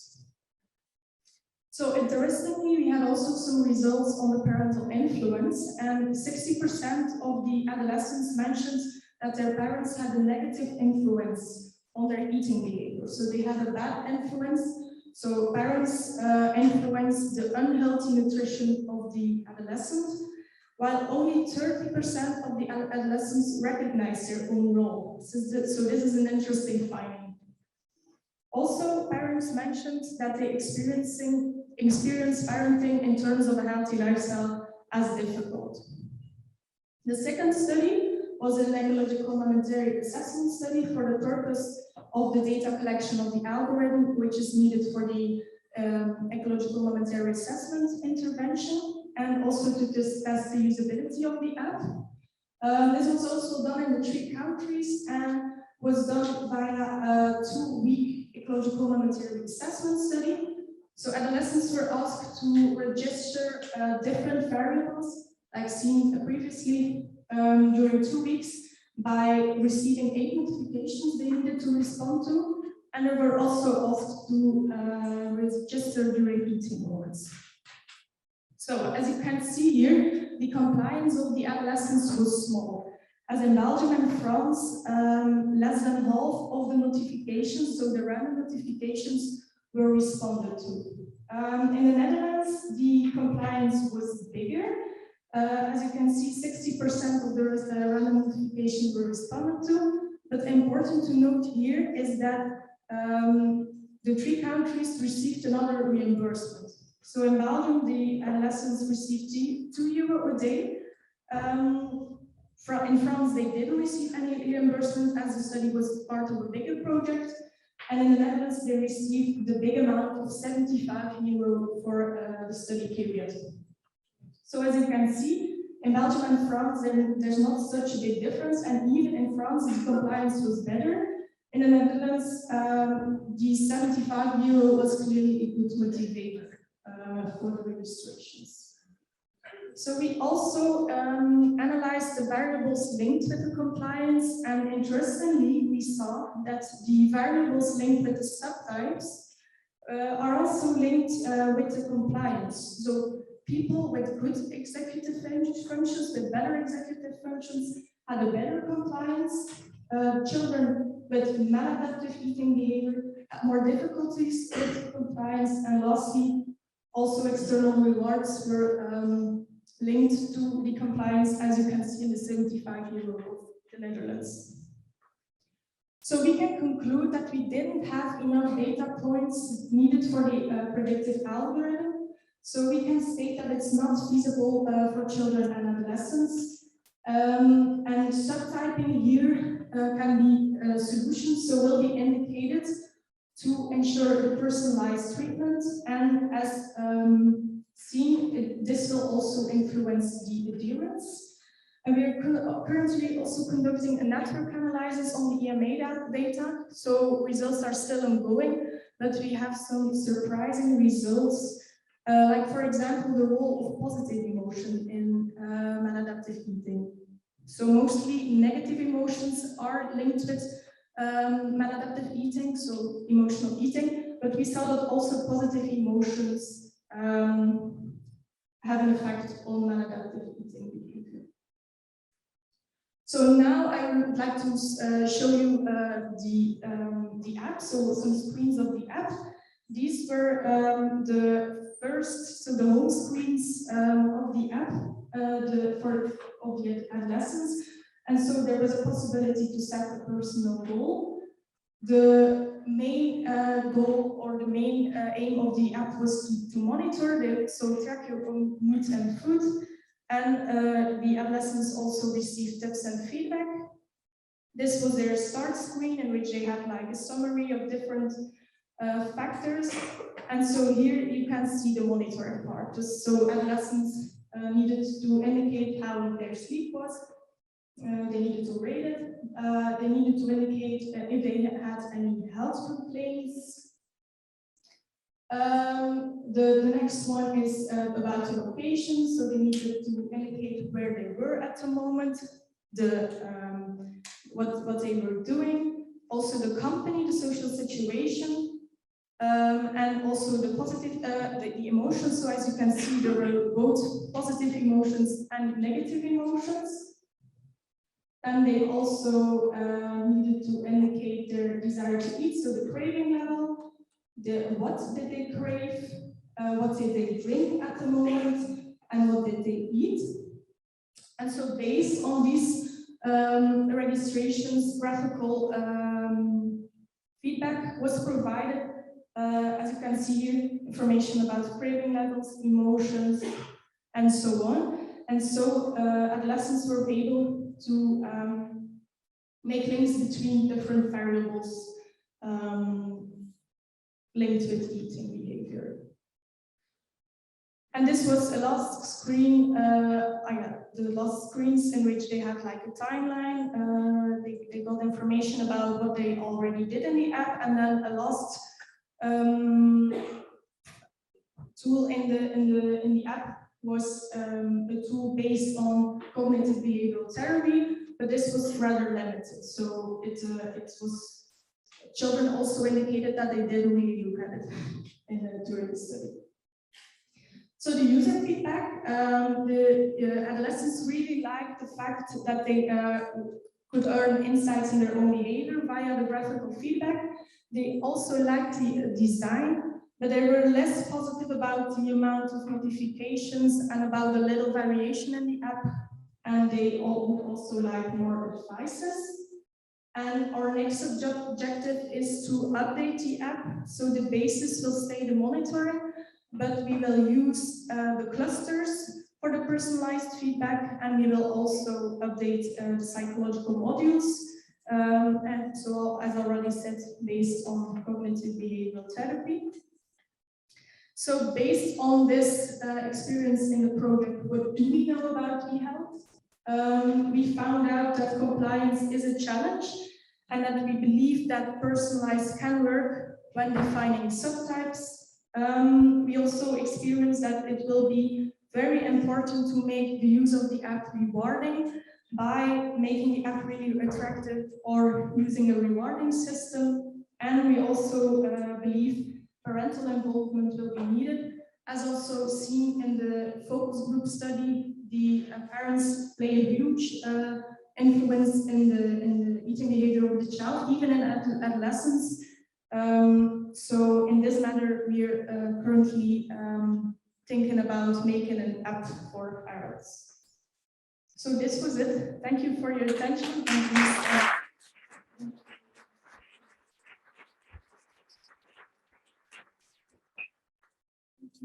very interesting presentation. I started the first question, and because I'm very interested in parenting, the obvious question will come: what behaviors were parents not aware that they were, the negative behaviors that they were influencing their teenagers? Yeah. Can you give some of the examples? So interestingly, the parents, so we asked both the adolescents and the parents about the determinants.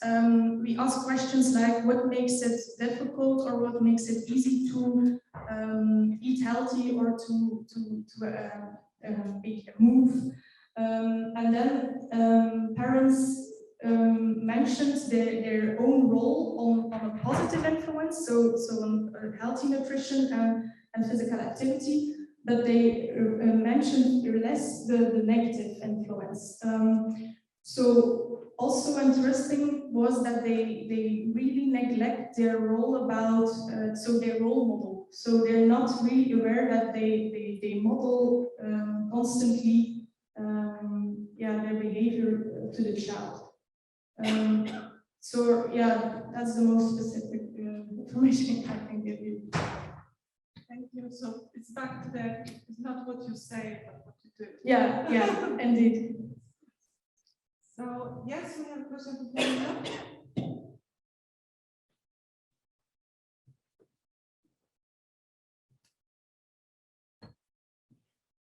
Thank you for this nice presentation. Would the adolescents be allowed or try to modify the answers in order to fit the expected answer rather than to say the truth?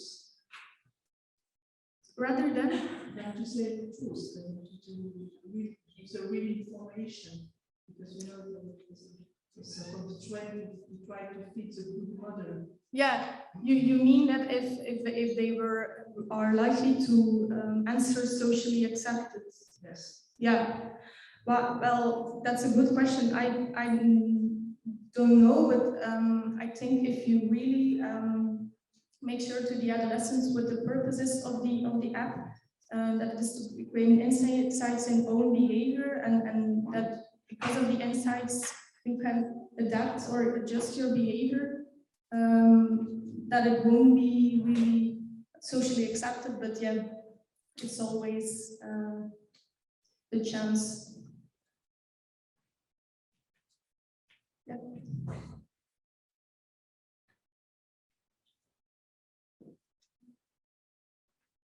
What is your experiences about the tool of answer during this application? For example, children, teenagers are going to answer that they improve a healthy lifestyle. But for life, if they come to our patients, the BMI increase, what is the differences and what is the part of such children? We have experiences in patients with diabetes, and some of them in the previous time we have only information from them that they improve glycemic control. Now we have CGM and others, and after the recognizing, for example, we see got completely other results. So you understand me? What is the part of creation in the application positive results, and in the sure life, in the outpatient, if the patients come to the outpatient, the BMI is completely another that the answer. And not such positive like they create your own position in the application. I don't really understand your question, but yeah, I think it's the same question that Laura yeah. asked, like, what is like the truth, like what is the subjective, and what is the objective, like the, you know, what do they feed into the app that are really reflecting what they are doing, or what are they just creating, imagining? So that's the question. Yeah. How is the part of answer of the application? It's true, and after the checking for real life, the answer was creation, not according the measurement of BMI. You can look for increased BMI. Not so the changes were not so good like in the application. Did you say such patient? No, we didn't. No. You're right.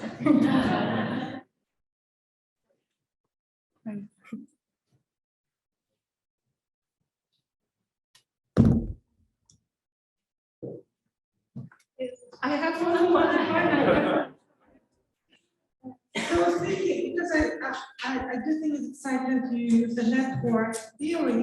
So have you thought about pairing the adolescents up with somebody else, so they both use the app and can motivate each other, because the peer pressure, I mean, I think it's fantastic that you also include parents, obviously, but in this age, as we know, peers and brothers, have you thought about, you know, adding in components so they That's indeed the idea, and that was also the feedback of the adolescents in the focus group, that they really would like the possibility to share with friends the content, or indeed to cooperate with the children. So that's indeed an idea, but it's still a work in progress. So, but it's a good suggestion. Yeah. Thank you again.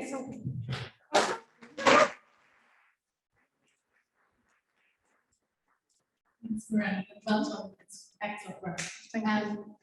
When you have new user identifying where their phone is, are you collecting GPS data as well, and how do you anonymize them in terms of where they are in space? Yeah, no, the initial idea was indeed to use GPS trackers and to really also use physical activity trackers to really have more objective information.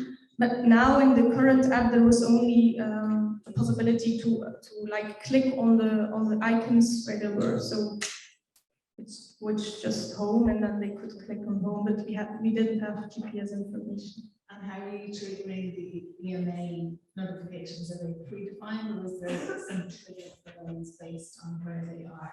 Or is it where they say they are in terms of? Yeah. So it's when they say where they are. Yeah, indeed. Yeah. Thank you.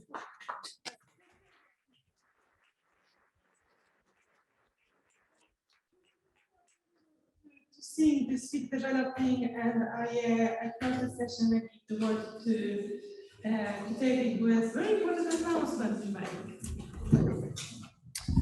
Thank you for this session. Thank you for still being here. I just got one information. We're going to jump directly to the next session. For once, we are a little bit ahead of schedule, so it's pretty nice.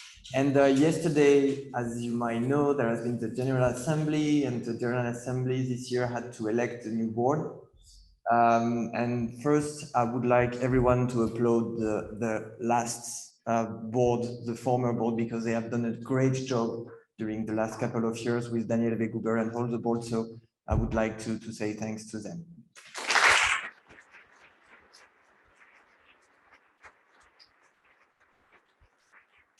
And then there is then a new board, so I have to give you the list of the members, even though I will not be able to give you the position because the meeting is going to be next week because we are missing Daniel Weguber, and some of them had to leave already yesterday or this morning, but at least you might know who is in the board and which countries are represented in the board. So we have Edita Lutsky from Poland, we have Elpis Vlacho-Papadopoulos from Greece, we have Denesh Molnar from Hungary, Teodora Angela from Bulgaria, Andrea Vania from Italy, Caroline Brat from Belgium, Daniel Weguber is going to stay part of the board as the past president. We know this position at least, from Austria, and myself, so for France. So we really hope that the next term is going to be as fruitful as the previous one and the previous one since the beginning of ECOG. And thank you once more for your support and for attending our meetings. And now I will give the floor.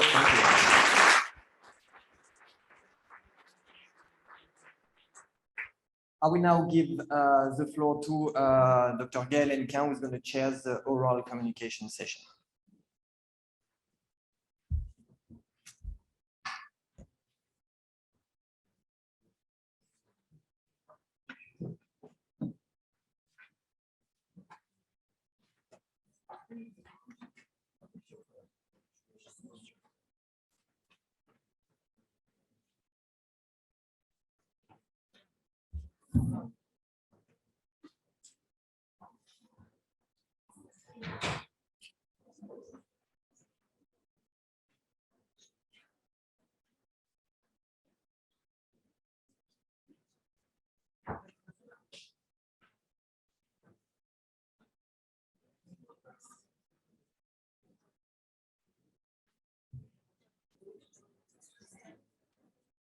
Hello everyone. So we will move now from the oral presentation. So like yesterday, it's 8 minutes of talk, and after we'll have 2 minutes for quick questions. So for the first presentation, we welcome Sarah Serenus from the Uppsala University. Thank you for the introduction, and thank you for this opportunity to talk today. My presentation is about deep subcutaneous adipose tissue in adolescents. So just for a little bit of brief background, BMI, as you all know, it's our most commonly used indicator of overweight and of obesity, but because it only takes height and weight into account, it's a poor estimate of body composition. And obesity is excess fat, but by now we understand that it's not only the amount of fat, it's also the distribution of fat that predicts, well, that determines the outcomes or the progression of obesity. And then abdominal obesity in particular is associated with various adverse outcomes like insulin resistance or type 2 diabetes and cardiovascular disease. So yeah, adipose tissue distribution is important, and quite a few studies have looked at visceral adipose tissue, VAT, versus subcutaneous adipose tissue, SAT. And many of them have found that the visceral adipose tissue is often sort of called the dangerous fat, while the subcutaneous adipose tissue doesn't seem, or hasn't traditionally been described as being particularly bad. However, subcutaneous adipose tissue is really two separate depots. We have deep SAT and we have superficial SAT, and anatomically they're divided by a fascia, and on the sort of molecular level they're metabolically and they're functionally distinct. So the deep SAT it's pro-inflammatory, it's more adverse, while the superficial SAT is less dangerous and might even be protective.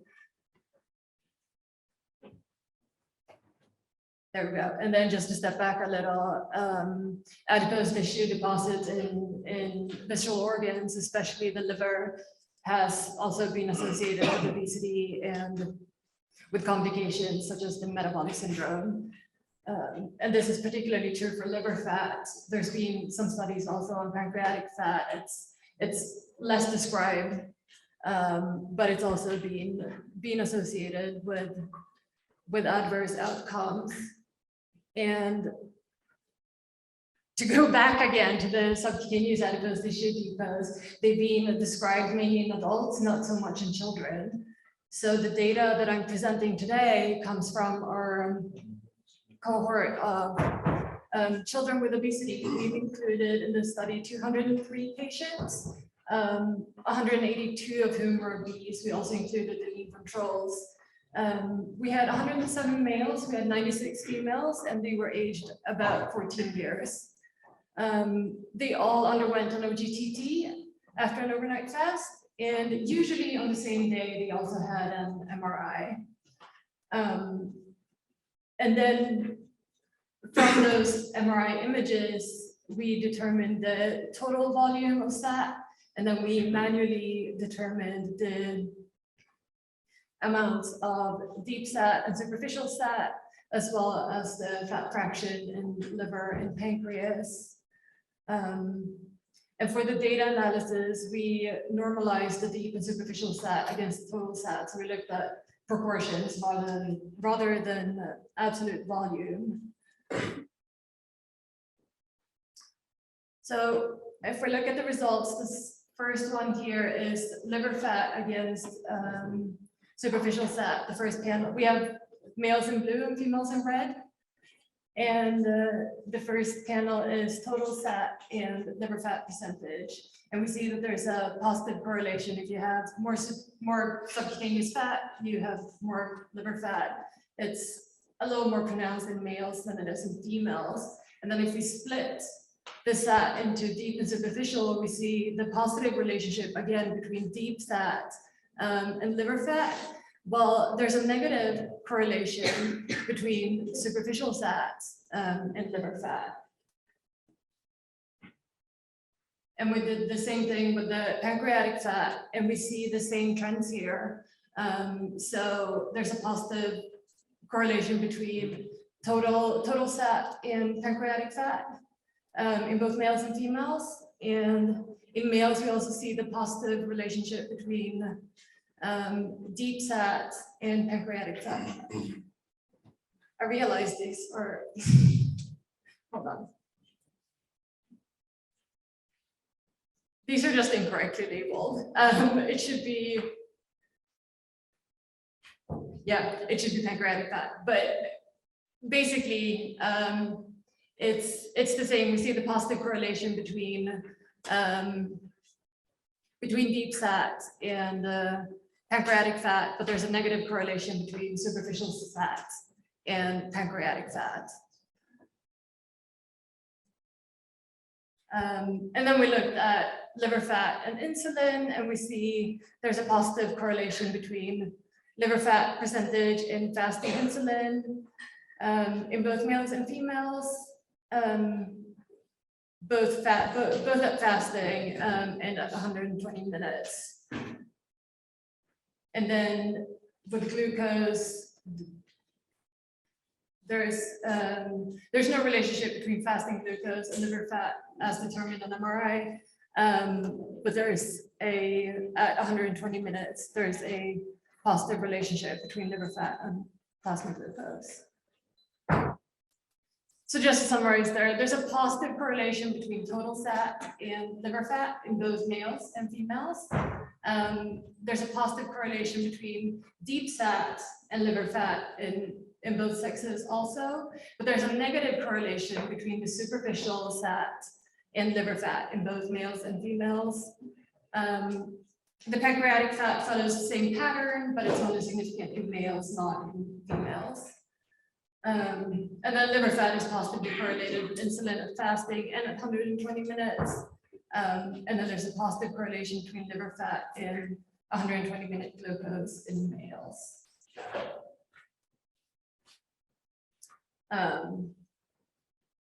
So we see, to conclude, we see this association between increased liver fat in liver and pancreas with subcutaneous adipose tissue. And this appears to be driven by the deep SAT rather than the superficial SAT. And it's more pronounced in males than it is in females. Liver fat is positively associated with insulin secretion. But the sort of take-home message here, I guess, is that deep SAT and superficial SAT are two distinct depots. And it's probably not very useful to talk about SAT as like a single thing. It's two different depots and they do different things. And with that, I would like to thank you for the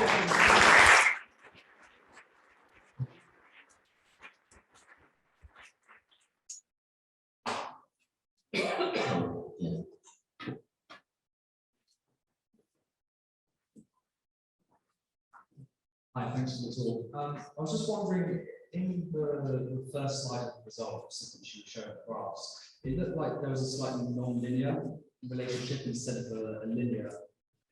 Yeah, especially the graph on the left and some on the right, it looks like it might be more like a slope or an arc. And I was just wondering if you'd looked at doing any non-linear relationships instead of just doing some linear regression at this point. It's not something we have done. It's definitely something worth looking into. I don't have a good answer really, but definitely worth thinking about. Thank you.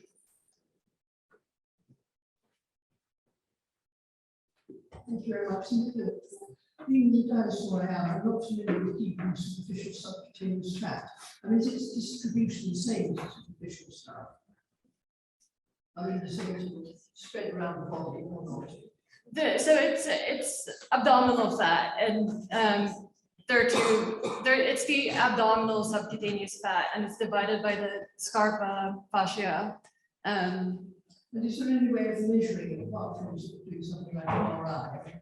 So that's another thing we're looking into. On our cohort, we also have things like skin fold measurements, and we're looking into whether we can estimate the fat distribution without using MRI. So if you pinch or do subcutaneous skin fold on the abdomen, you might get it both times. If you do it on the arms, you're just getting superficial. That's what we're trying to figure out.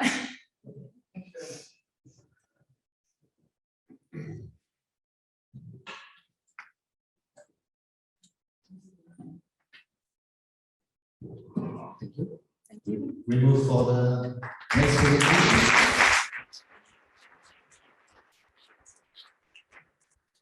So now we welcome Sofiane Tonjapou from the University of Avignon. The slides, please. Good morning, everyone.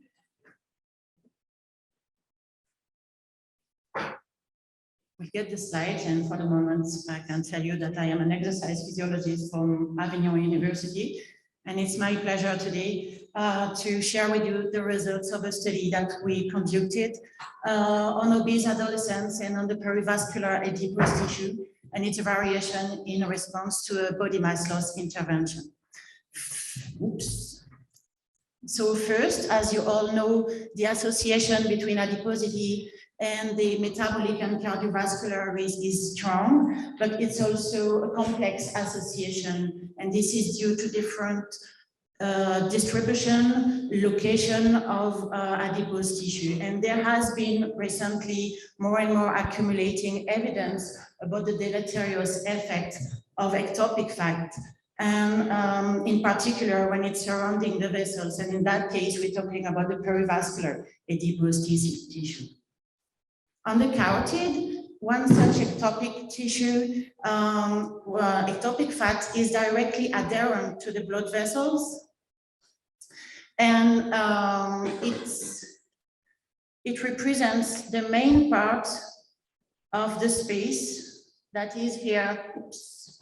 It represents the main part of the space between the carotid artery wall and the vein, the jugular vein. So the main part of this space is constituted of perivascular adipose tissue, of PVAT, and this space is called the extramedial thickness, and it represents some interest since it has an association with the number of risk factors in an adult cohort when you follow them, and also there are experimental evidences on rodent models that there is an association between the perivascular adipose tissue, its structure and its function, and the vascular function and its improvement, in particular in response to exercise training.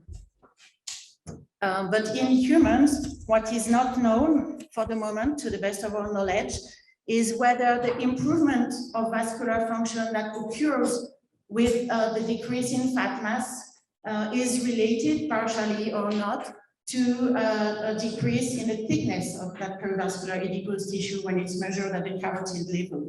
So that was our aim. We investigated the carotid extramedial thickness taken as a marker of that perivascular adipose tissue in obese adolescents, and we wanted to compare it with controls at baseline, also to compare, to make a follow-up and to compare it before and after an efficient intervention program, and also to investigate this association with the vascular function.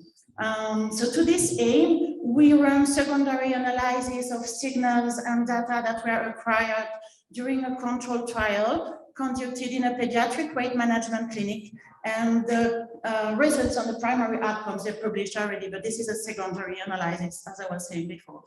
The participants were 22 obese adolescents at baseline that were compared with 22 non-obese control. They were similar in age, TANA stage, boys and girls distribution, and they were followed up over 3-month intervention based on exercise and diet restriction.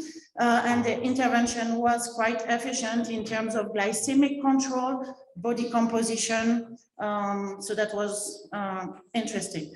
To study their perivascular adipose tissue, what we did is we used a program called CaroLab that allows semi-automatic detection of the EMT on echo recordings from the carotid. So you may be familiar with the IMT that is measured on the far wall, but the method described for the EMT determination, it relies on the near wall, on that part here. And so it's on the near wall, but there is no full standardization of the process so far. However, the program provides satisfactory quantification and identification of the EMT here between the green and the yellow lines, and our reproducibility in intraoperator is 3%. In terms of results, the group comparison at baseline evidences significantly higher values in obese as compared with non-obese. So we have here the group data and the individual data with a difference between the means close to 100 micrometers. And this is consistent with previous observation of a increasing gradient from normal weight to obese that was published already on a larger cohort. We ran some correlation analysis in our sample, so pooling the 44 adolescents together. And it's interesting to note correlation between the carotid extramedial thickness and the CRP, but not with other inflammatory markers. But in terms of relationship with the vascular function, it's quite weak, if not absent, actually. Now, for the pre-post, so the follow-up study of the 22 adolescents, or it's 18 actually, there is a significant decrease of the carotid extramedial thickness from the beginning, sorry, to the end of the program, with the difference between the pre and the post, and most of the points being below 0 here. So we reported trend towards CEMT normalization with the intervention. The sample is not so large for that, but we run also correlation analysis between the delta CEMT and the variation in other factors, and it has interesting relation between the decrease in CEMT and the decrease in abdominal fat mass and other biomarkers, but again, no association with the vascular function. So as a conclusion, the carotid extramedial thickness is an additional index to characterize the vascular structure, although we still lack robustness for this study, but we provided here evidence of carotid extramedial thickness decrease with body mass loss in our obese adolescents, but there is no strong evidence of any relationship between the carotid extramedial thickness and the vascular function. And I want to thank our team, our participants, and the ECOG organization. Thank you.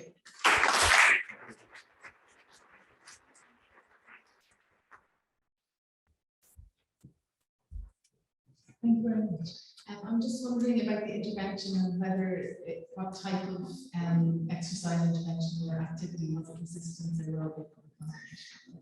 So the caloric restriction was 500 kilocalorie per day, and the exercise was 3 hours, 180 minutes per week in aerobic exercise training alone.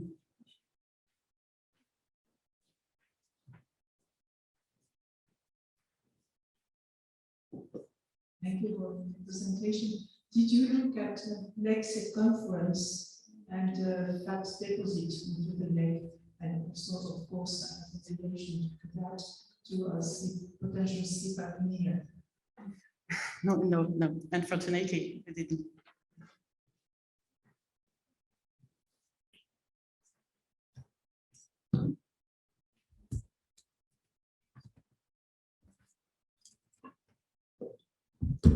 We have a good question. I would like to know if the CEMT has an impact on the response to the cardiovascular system in response to exercise. So, for example, is CEMT has an impact on the shear stress and so the response to exercise in this patient? I don't think it has an impact. It probably results, also its evolution should result from the life of the endothelium in a way. So, but also as it is producing many adipokines, so the exercise and just the exercise behaviors in general should be related to the CEMT, but there has not been so many studies so far. But I agree there should be some interaction, but not necessarily in one direction alone. Thank you.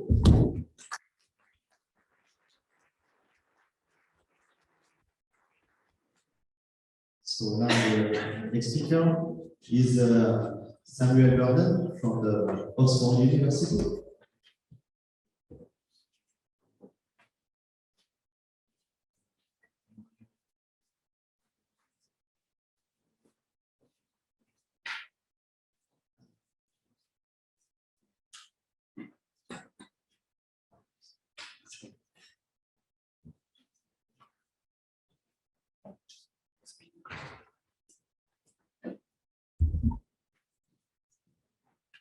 Hi everyone, thank you for ECOG for giving me the chance to present today. So my name's Sam Burden, I'm from Oxford, UK, and I'm going to present today my PhD work, which is looking at diastolic function in adolescents and how it's linked with physical activity and adiposity.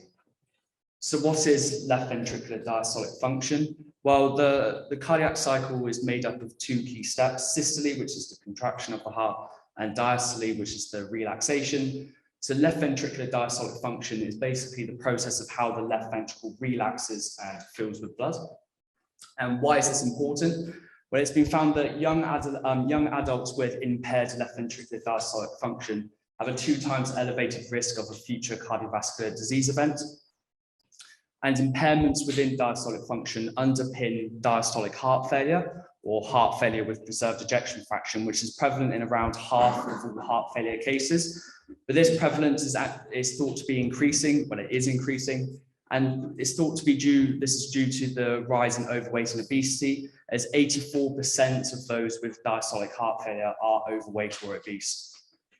But why is this important in children? Well, the cardiovascular Young Fin study did a 30-year follow-up of children, and it was found that increasing levels of childhood adiposity and reductions in childhood physical activity was independently linked with adult impairments in diastolic function, which is obviously very important. But again, this study didn't look at how adiposity and physical activity is linked with childhood levels and adolescent levels of diastolic function. So we aim to have a look at this. So me and my colleagues, we ran a meta-analysis which we published last year in Clinical Obesity. So what you can see with this table is multiple different measures of diastolic function through echocardiography, of which there's quite a few. But I'll just highlight these 2 important measures. So at the top here, this measure is called the E' to A' septal ratio, which is a metric of myocardial motion, which is negatively linked with BMI. So the higher the E' to A' ratio, that indicates better diastolic function. The E to A ratio, which is a measure of blood flow velocities, which is typically used in adults, was quite poorly related with BMI in adolescents, indicating that it may not be the most sensitive measure of early impairments within diastolic function. However, most notably, there have been absolutely no studies on physical activity in childhood levels of obesity and how it's linked with diastolic function. So as part of the Oxocrates study, we aim to have a look at how physical activity is linked with numerous childhood cardiovascular risk factors. So we published a paper in Pediatrics earlier this year, looking at how different intensities of physical activity are related with child cardiovascular risk factors in quite a large population of children. And once you take into account the strong intercorrelation between different intensities of physical activity, we see that sedentary time, light physical activity, and moderate physical activity is not related with cardiorespiratory fitness. However, what we do see is that there's quite nice relationships with vigorous physical activity. So we can see that there's a linear relationship of vigorous physical activity up to around 20 minutes, when this relationship then plateaus, suggesting that 20 minutes of vigorous physical activity might be an optimum measure for child cardiovascular risk factors. And as we all know, the World Health Organization states that children should do 60 minutes of moderate to vigorous, whereas we think that 20 minutes of vigorous physical activity might be more important. Therefore, the main question remains then, is vigorous physical activity linked with left ventricular diastolic function, independent of the other intensities as well as adiposity? So we used echocardiography to analyze diastolic function, risk-borne accelerometry for physical activity, and impedance analysis for adiposity. And then we ran some multiple regression models adjusting for age, sex, and Tanner score for puberty. So what we found, so in this table here, we've got different metrics of physical activity as well as sedentary time and adiposity, and some measures of diastolic function down the side. And in model 1, which was a measure of diastolic function, so one of these measures with just one of the intensities of physical activity or adiposity, so in these blue boxes here, we can see that they're related with some measures of diastolic function with vigorous physical activity as well as adiposity.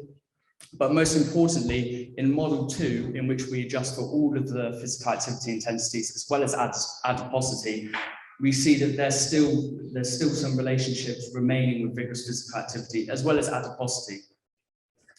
But again, I'll just highlight here that the septal E prime to A prime ratio, which was the measure that we found in the meta-analysis, which was most strongly related, again, it had the strongest relationship.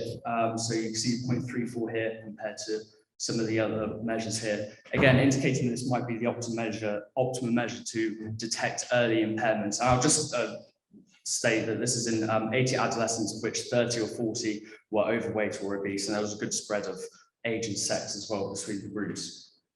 So we looked at this in a bit more detail. So these box plots, what you can see here, are all adjusted for adiposity, age, sex, TANA, as well as all the other intensities. And what you can see that those in the highest quartile vigorous physical activity had 22% higher septal E prime to A prime ratio than those in the lowest quartile. And I also just mentioned as well that those in the highest quartile were performing 18 minutes of vigorous physical activity, somewhat similar to the 20 minutes that we found earlier in the pediatrics paper with fitness. So it's indicating that vigorous physical activity might be linked with better septal myocardial motion of left ventricular diastolic function. And I'll just highlight here that, again, the other intensities were not related.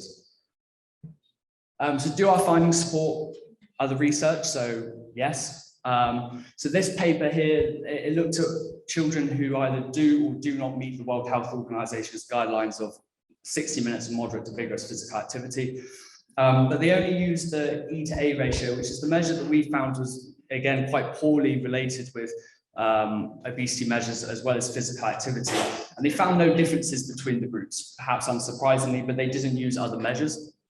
But when they had a look at just moderate activity and just vigorous physical activity, they found that 17 minutes of vigorous physical activity was linked with reduced childhood cardiovascular risk factors. Again, supporting the 18 minutes that we found and the 20 minutes that we found previously in the exercise paper, fitness paper. And again, there's other papers that are calling out for vigorous physical activity over moderate activity. And especially these two reviews quite nicely summarize all the data showing that vigorous physical activity might be much more important than other intensities, as well as this paper here, which had a look at MRI and visceral adipose tissue. So in summary, low vigorous physical activity, irrespective of adiposity, is linked with worse left ventricular diastolic function in children. High vigorous physical activity may protect against the adverse cardiac effects of obesity in the young.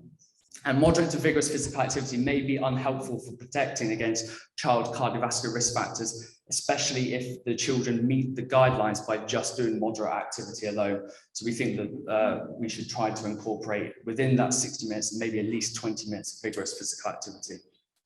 So as part of the OXOCRATES study, we're also looking at a bunch of other cardiovascular risk factors with a variety of measures, but most notably, we're performing an 8-week personalized exercise online, I should say, with the following previous talks, online exercise intervention, in which we're trying to implement 20 minutes of vigorous physical activity to see if we can improve diastolic function and a bunch of other measures as well.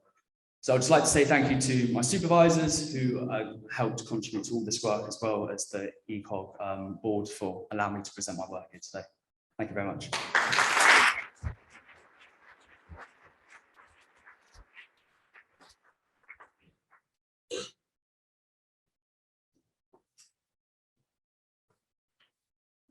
Thanks very much, Sam. Great work. Two things, and apologies if I missed the first. How did you measure the physical activity? And then secondly, if we're trying to translate this into guidelines for children who are at risk, so let's say kids with obesity, how do we support them to do vigorous activity and not have barriers to doing physical vigorous activity? Thank you. So we assess physical activity using a wrist-worn accelerometer. So it's a measure of objective physical activity. So it's interesting because the World Health Organization, their guidelines on physical activity, they include subjective measures, they include other objective measures that are based on the hip. So it's important to take that into account with our results. but we did take into account the relationship between the different intensities. So I think that's quite important. But then you mentioned the prescription. I completely agree. We can't just get obese kids just to do vigorous physical activity straight away. That's not going to be possible. We're going to need a stepwise increase. You can't go straight into it, because what we're finding with some of the intervention, you just hit them too hard too early. They completely lose interest in what you want to do. They get DOMs in their muscles and everything, and they then don't want to participate in the session. So a gradual increase, maybe starting what we found with the fitness paper, the median was around 14 minutes. So maybe just what we find with some children with obesity, they might only do 5 or 6 minutes, and maybe just trying to push that up a little bit to 10 minutes first, and then gradually increase it thereafter. And can I just ask, is that all weight-bearing activity, or are they doing non-weight-bearing activity? So in our intervention, it's using their body weight. So it's an online program. So it's designed to be done in their own home. So all the exercises are done basically within a square meter, and they've got exercise steps. So they're going up and down from the step and doing various different activities. And we just increase the frequency and the speed.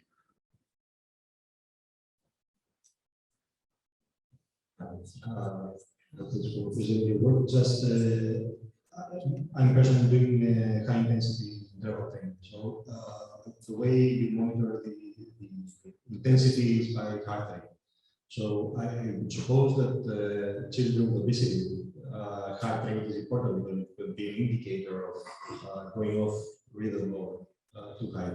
So I get this step process towards increased intensity, but I don't get how an accelerometer is more important, or at least shouldn't be supported by heart rate monitoring or something like that. I completely agree with you. So in the intervention that we do, we measure heart rate during the intervention, and we have different heart rate zones to classify vigorous activity. The data that I presented here was through an accelerometer, but I do agree that a really good gold standard would be to have energy expenditure. So I know that the Cambridge group in the UK, they have the Acti Heart Monitor, which is like an ECG monitor that calculates heart rate, as well as assessing physical activity and body movement to give you a metric of energy expenditure. That would be great to do. So it would be good to try and combine accelerometry and heart rate together, because yes, one is just basically assessing movement and one's assessing heart rate. Because you could selectively adapt the program to keep within the rate. I completely agree. Yeah.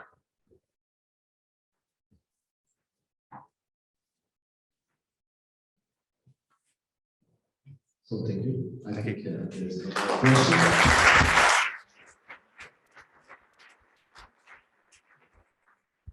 So now we welcome Rasmus Stenning from Uppsala University.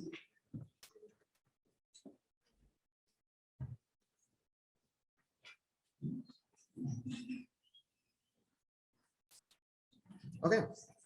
Well, thank you for the introduction, and thank you to the ECOG committee for allowing me to present this project here today.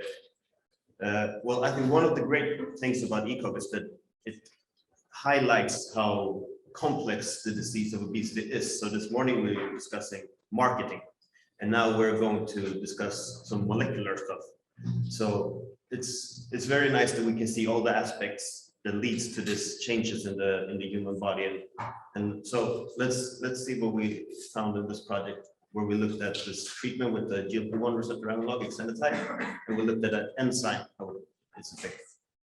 The disclosure is that this study was sponsored by AstraZeneca, and so I will try to guide you through this. But this project started a couple of years ago when we were at a journal club discussing this paper by the group from Jürgen Eckel in Germany, where they looked at this enzyme called dipeptidyl peptidase 4, or DPP4 more commonly known. And they looked at it as a potential link between obesity and the metabolic syndrome. This work was done in adults, and they were looking at this enzyme, DPP4, and found that it was higher in the serum of obese individuals compared to mean. They also saw that the expression of DPP4 was higher in the visceral subcutaneous fat than it was in the superficial subcutaneous fat.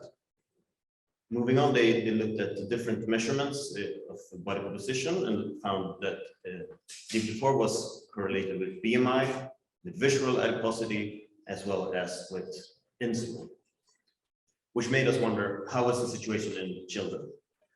But why should we care? Why is this enzyme important? And I will try to convince you that it is important, that we should care, because DP4 is an enzyme that inhibits a lot of substrates, especially hormones in the body. And in the obesity setting, two of the hormones which are very interesting is GIP and GLP-1, which DP4 is inactivating in the human body. And we know that DP4 is important for glycemic tolerance, since we can inhibit this pharmacologically in type 2 diabetes with great effects on glucose tolerance. So we hypothesized that DP4 will be higher in obese individuals, and it will be associated with a lower GLP-1, which it inhibits. So what we found was that indeed in the adolescents with obesity, DP4 was higher, but also that it was highly correlated with age, negatively correlated. So the older you get, the lower DP4 gets. We also found that the percent of active GLP-1 in the total was correlated with DP4, but we did not see any effects on effects or associations with glucose tolerance in the study. But moving on, a couple of years later, this study, the Combat Judo study, was performed in Uppsala and Salzburg. It was a 6-month randomized controlled trial where we could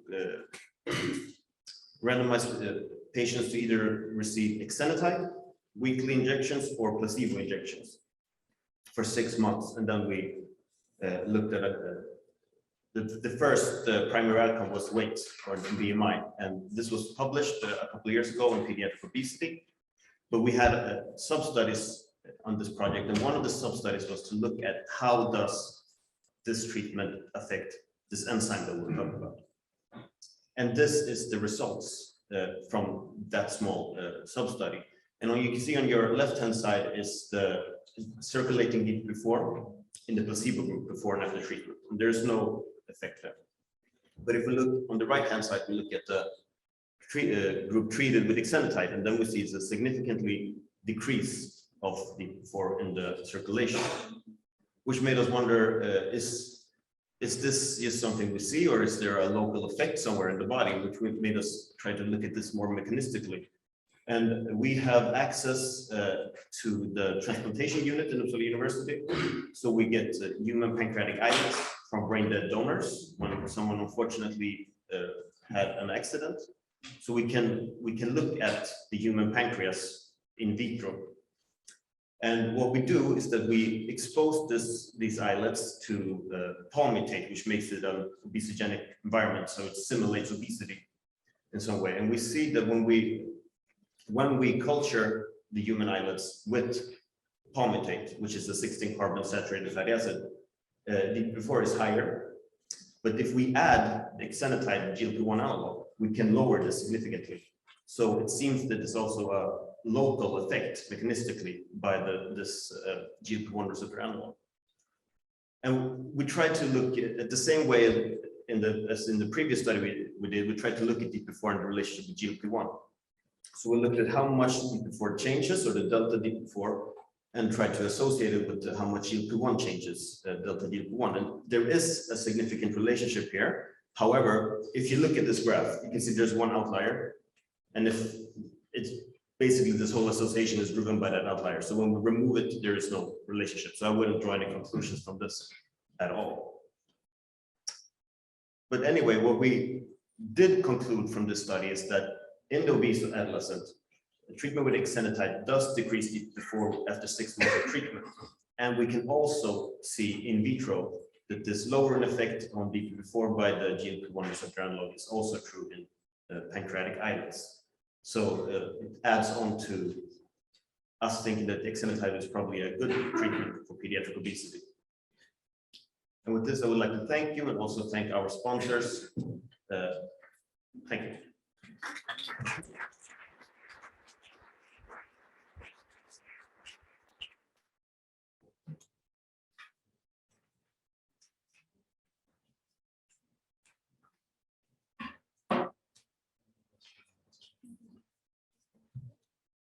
was a nice talk. I was just wondering what you plan to do next. With the deep before. So I think it would be very interesting to more mechanistically look into this. So to see if we can, this is just, we looked here in the islets, we looked at the total amount of deep before.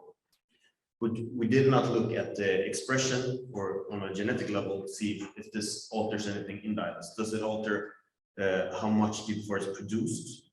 Where does the DP4 come from in islets? Because it's a ubiquitously expressed enzyme, so it can come from immune cells in the islets, it can come from extracellular matrix, or it can come from different cells in the pancreatic islets. And here we didn't look at that, so we should definitely look at that and see if there's any more cellular explanation to this lowering effect.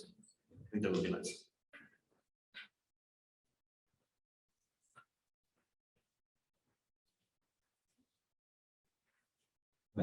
One question, you do have an outlier which does not give you a good picture of what's going on, but in terms of increasing the sample, right? This could also lead to more precision medicine, not in terms of which organism can respond. Is this something you're going to look into? To expand the sample size. Well, this RCT was performed with 44 individuals. We are not looking at do another RCT in with the extended type right now, but we are looking at it for a different ways. So we could look in our cohort that we have. We could look at, and as we have done here, and this is not an RCT, so this is more a correlation. We can't really say anything about effect, but we see that the DP4 is related to GLP-1. So we could expand this perhaps and look at an even bigger amount of patients, but I think we won't do another RCT with extended type. However, it would be really interesting, and I forgot to say with your previous question, we should do this new medication that you presented this summer, the tirzepatide, which is GLP-1 and GIP receptor, dual analog, which is highly effective for adults with obesity. It would be very interesting to look at all of this with that dual receptor, since DP4 is inhibiting both GLP-1 and GIP.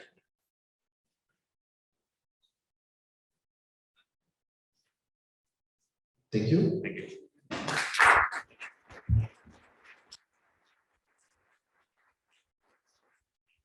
So now we will welcome Yulebu on the next presentation.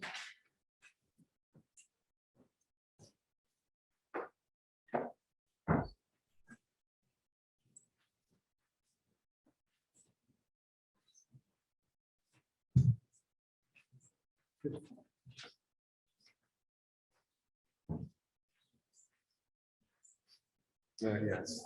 It's good. Yeah, I think so. Yeah. Slow. Okay. So thank you on behalf of the authors of this study. So not with this. Yeah, for yeah, you can use this one for the okay. And the other one is for the online participants. Who asked me to present on their behalf. So you know, it's always interesting when you're presenting someone else's work for them. I can just say that this manuscript will be available next week, November the 7th. So and all of this data has been shared before. I think this is an anchor to the TOS poster. Oh, sorry. Good. So energy expenditure and hunger are regulated by the hypothalamic MC4 pathway. And I think most of you attended the lecture last night with Beatrice Bird had been exposed to it. We know that under normal psychological conditions, the MC4 receptor pathway would regulate hunger, satiety, and energy expenditure, and then consequently also body weight. Now, variants in Bardet syndrome genes cause a disruption of the MC4 receptor pathway signaling, leading to severe hyperphagia, and then this early onset of obesity. And Bardet syndrome is a very interesting disease because the liver and the kidneys and so forth are all also affected, but obesity is sometimes one of the first symptoms that is noticed due to the hyperphagia. I guess it's not so bad as sometimes in Prader-Willi syndrome, but we've also heard some from the parents that they also have to lock the fridge and lock the windows at night to make sure the kids don't slip out to forage for food, really.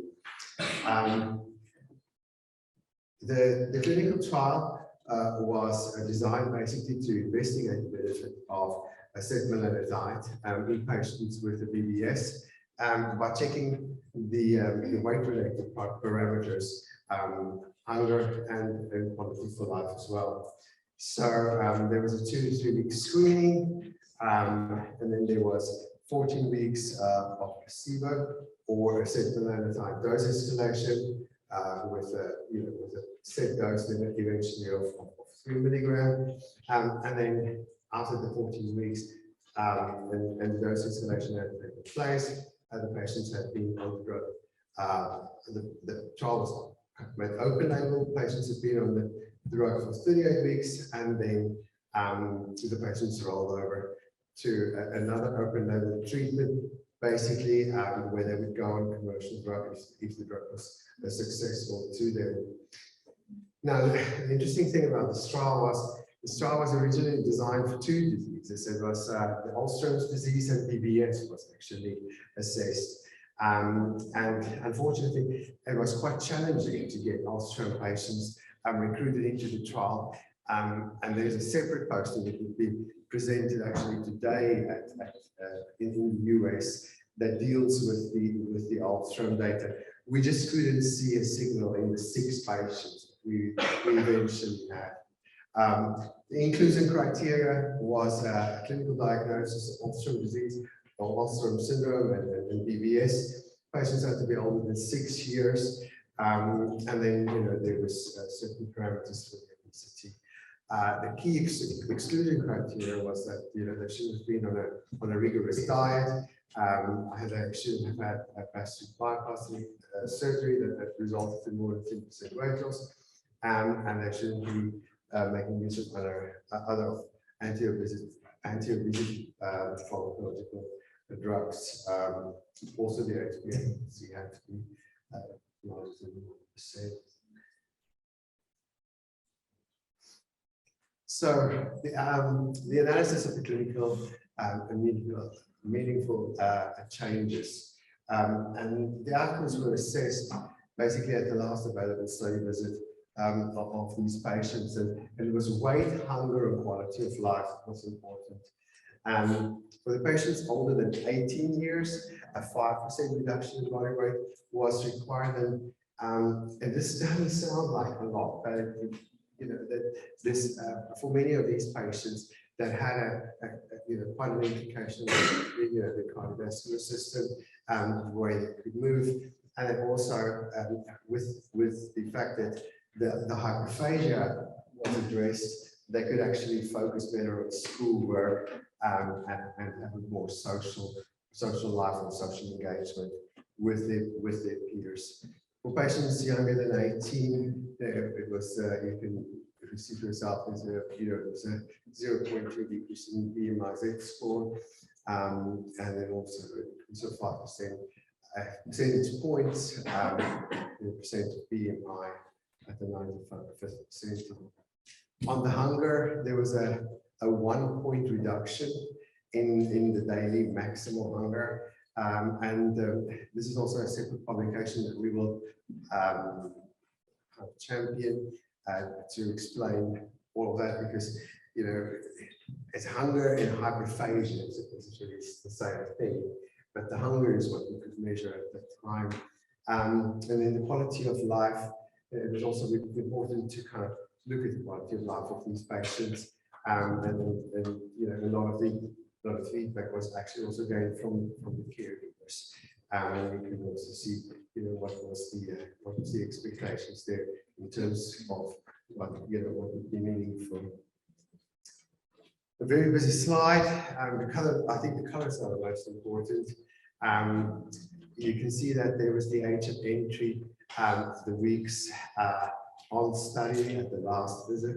There was the different types of gene mutations that they had. We have measured the percentage weight change, the BMI change, and then basically, the pink, actually, cerise pink, shows that there was a clinical improvement. The lighter pink, a non-meaningful improvement, and then there was no improvement in the grays. But overall, actually quite good. 14 of the 16 adult patients experienced a clinical improvement in weight and weight stabilization, and also the fact that their hyperphagia was addressed. They didn't have the severe hunger, insatiable hunger that they were complaining of. 7 of the 8 evaluable patients had experienced the improvement in the maximal hunger, and then all of them had experienced a meaningful or a positive non-meaningful improvement in quality of life. And this was, simple things like being able to actually shop for clothes in a normal shop. So it's quite interesting when you hear different patient stories. When we look at the patients, that was young, so the pediatric patients, again, you will see that it's overwhelmingly like the cerise pink. All of the pediatric patients had experienced a clinical improvement in weight, or they had weight stabilization. All of the patients that was evaluable experienced a clinical improvement in this maximal hunger. And again, 8 of the 9 evaluable patients experienced a meaningful or a positive non-meaningful improvement in quality of life. With all drugs, there's adverse events, and there's also, the same with setmelanotide. We heard last night about the skin pigmentation.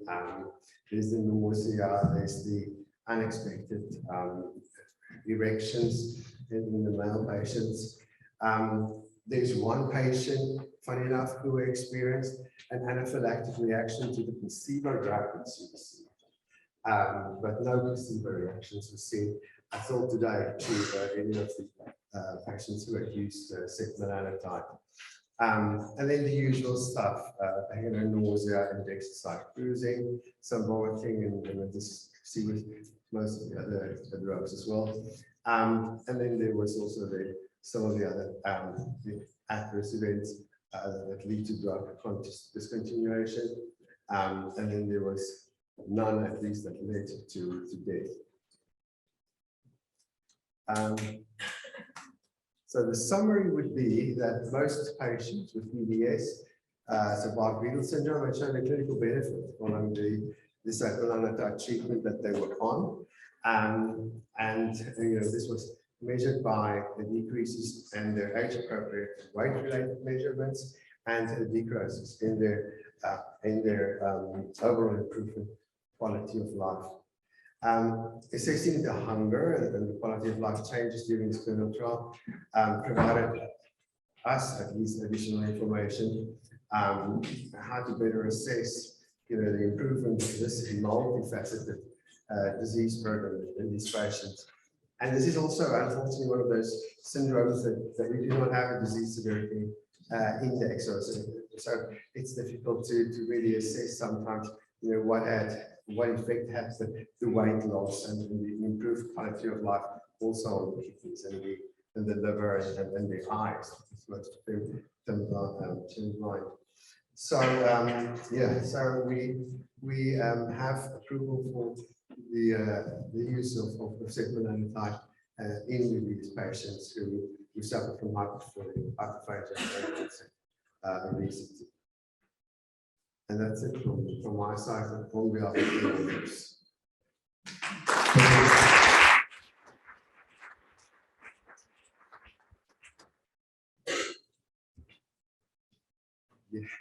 Thank you very much. And for patients who you may have in clinics, is there an opportunity to join current trials still, or how do they access? We do not have clinical trials on setmelanotide BBS anymore, but they can access it through the system. It has already been approved in EMEA, and we are getting the market access and reimbursement now confirmed in the different countries. I believe for the UK and Ireland, it will be by the middle of next year, more or less. Yep.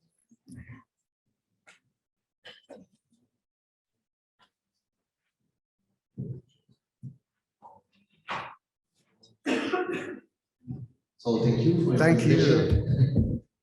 And now we move for the last one.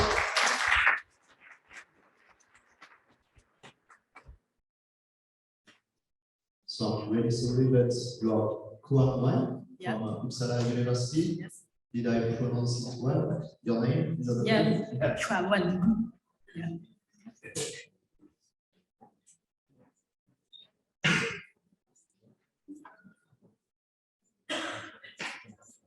Thank you for a nice introduction. Hello everyone, I'm Kuan Wan from Uppsala University. Thank you for ECOG providing me the chance to present my research.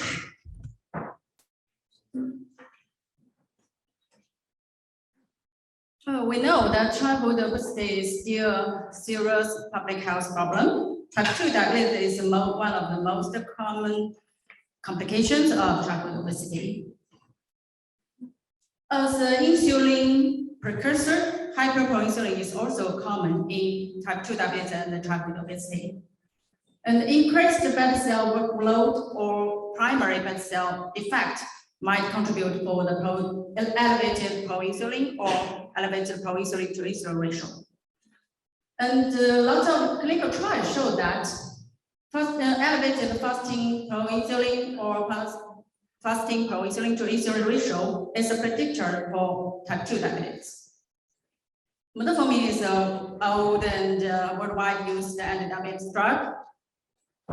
Rather than insulin titer, recent research reported that metformin has a direct effect on beta cell, not either influencing insulin secretion or insulin production.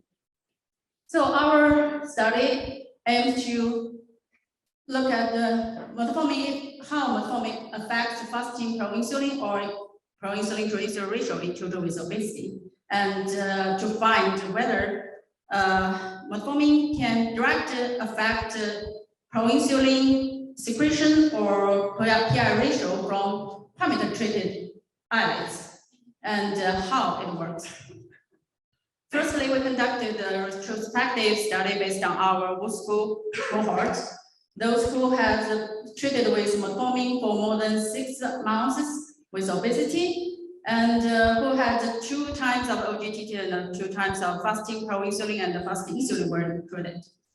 And finally, 26 cases were included, and we divided them into 3 groups: NGT, IGT, type 2 diabetes, according to their glucose tolerance status. And then we assess their fasting proinsulin level, fasting insulin level, calculate PI ratio, and also in terms of their OGTT results, we calculate the ODI, oral deposition index, to reflect their beta cell function. Here are results. Before treatment, we analyze these 4 parameters among groups. And this orange bar show the before the level of these 4 parameters before treatment. And obviously, fasting proinsulin and fasting insulin was higher in type 2 than in IGT and NGT. And no obvious change was found among groups in PI ratio, and as we expected, type 2 diabetes has a low risk ODI. And after treatment, we assessed this 4 parameters within groups, and obviously PI ratio was decreased in IGT or type 2 diabetes after metformin treatment, but no change was found in the other 3 parameters. And furtherly, we found that such reduction of PI ratio after metformin treatment was associated with improved 12 glucose and HbA1c. And then we went to the human Alex experiments. First, we treated them with parameters for 12 hours, 24 hours, 72 hours, and incubated them in presence of 5.5 millimolar glucose. And then we measured the pro-insulin, insulin concentration from the superlatant we connected, and then calculate the PI ratio. From figure A, we noted that in presence of 3 days parameters, the pro-insulin level in the groups increased gradually, and when we look at the pro-insulin level in P72 group, it's almost 3-fold of the control. And no obvious change were found in insulin level. And then, well, after calculation, we noted that PI ratio in P72 group is higher than control. And then we introduced the metformin. After 12-hour parameter exposure, and then continue for another 12 hours. So we got the P12 and 12 group, or we continue for another 60 hours, and we have the P12 and 60 group. So we noticed in P12 and 60 group, metformin reduced parameter induced pro-insulin hypersecretion and elevated PI ratio. So we concluded in children with obesity, PI ratio decreased after metformin treatment, accompanied with improved 12 glucose and HbA1c. And metformin reduced parameter induced pro-insulin hypersecretion and elevated PI ratio from humans. So that's all my presentation. Thank you.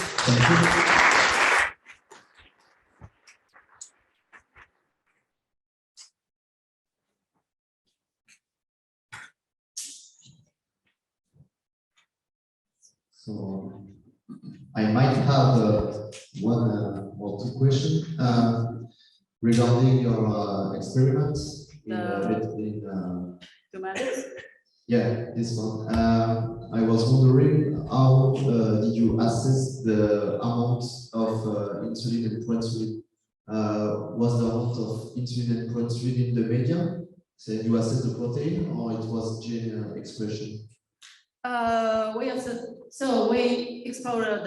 We put the incubate this humanoids, and we connect the superlatent with so the secretion. We measure the secretion, or also run the insulin content as well. But no obvious change in the first 3 days, I think, or in the parameter treatment. Yes. Okay, and do you think this is the amount of proinsulin and insulin that is increased by the metformin, or is it the mechanism of release that is improved by metformin? You mean the pro-insulin? Reduction in pro-insulin or PI ratio? The mechanism of this. Yes, I think first we also run here. We didn't show the result for metformin only.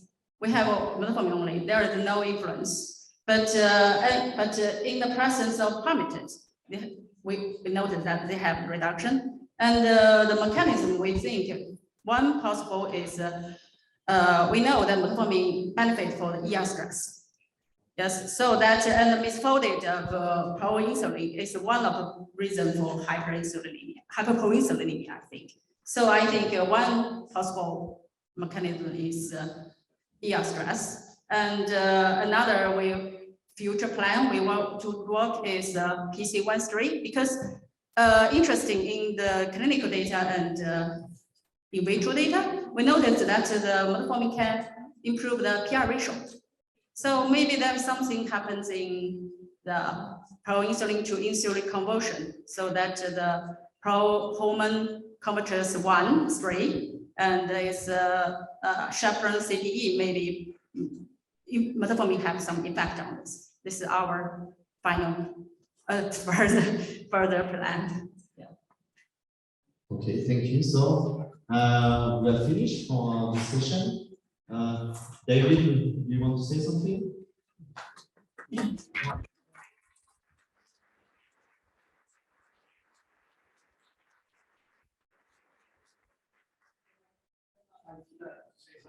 No, we can go to lunch. Enjoy your lunch. If you have to leave, I hope not, but if you have to leave, pick up your lunch box before you leave. And for those who don't want their badge at the end of the Congress in the box, you can put them inside because we use and recycle everything. But please go and enjoy lunch. We have an hour of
observe an important reducing in weight loss, but if we consider low fat or low carbohydrate, higher protein level diet treatment, we can observe an important reduction in body weight, but a relatively lower reduction in fat-free mass compared to low carbohydrate energy restriction.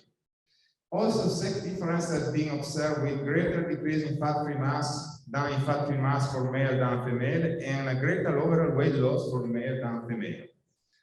In addition, if we consider physical activity treatment,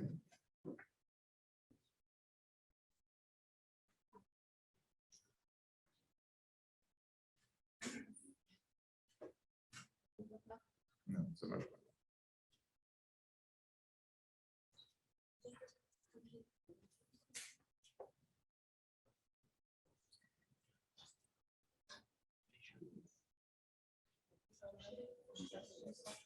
Okay, super. Thank you very much.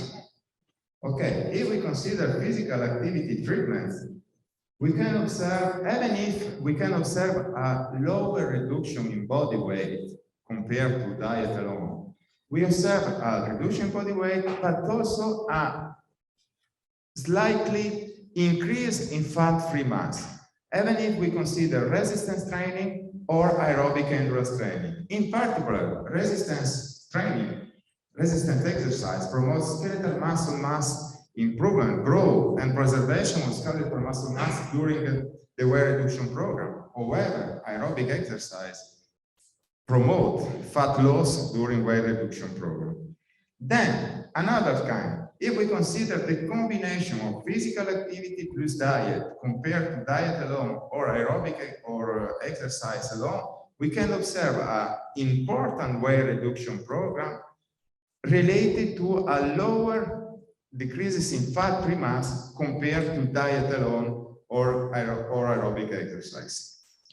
In addition, different combination of physical activity and diet. So if we consider aerobic training plus diet, or resistance training plus diet, or resistance and aerobic training plus diet compared to diet, we can observe a better results on body mass index, or in some blood parameters like triglycerides, HDL, and LDL. So, all of our studies show reducing in body weight when we consider adolescents or children and we promote the body weight reduction program. At the end, we observe reduction in body weight, improvement in physical capacity, improvement in blood parameters and metabolic parameters. However, after the end of the body weight reduction program, or after the end of the study, many studies show a weight regain. So I consider an old study, my old study, where we consider 26 adolescents and they participated in the 9 months weight reduction program, including physical activity, energy restriction, psychological follow-up. At the end of this study, all the adolescents lost an important weight loss. But for 4 months after the end of the body weight reduction program, 53% of adolescents maintained the body weight achieved at the end of the weight management program. And 16 months after the end of the weight reduction program, only 23% of adolescents maintained their body weight, the body weight achieved at the end of the weight reduction program. So this picture shows the same trend for the fat-free mass and fat mass. So the fat-free mass and fat mass decrease a little bit less fat-free mass than fat mass during the weight treatment, and then increase during the follow-up. Also, the resting metabolic rate show a little decrease, a little but significant decrease during the treatment, and then increase after the body weight reduction period.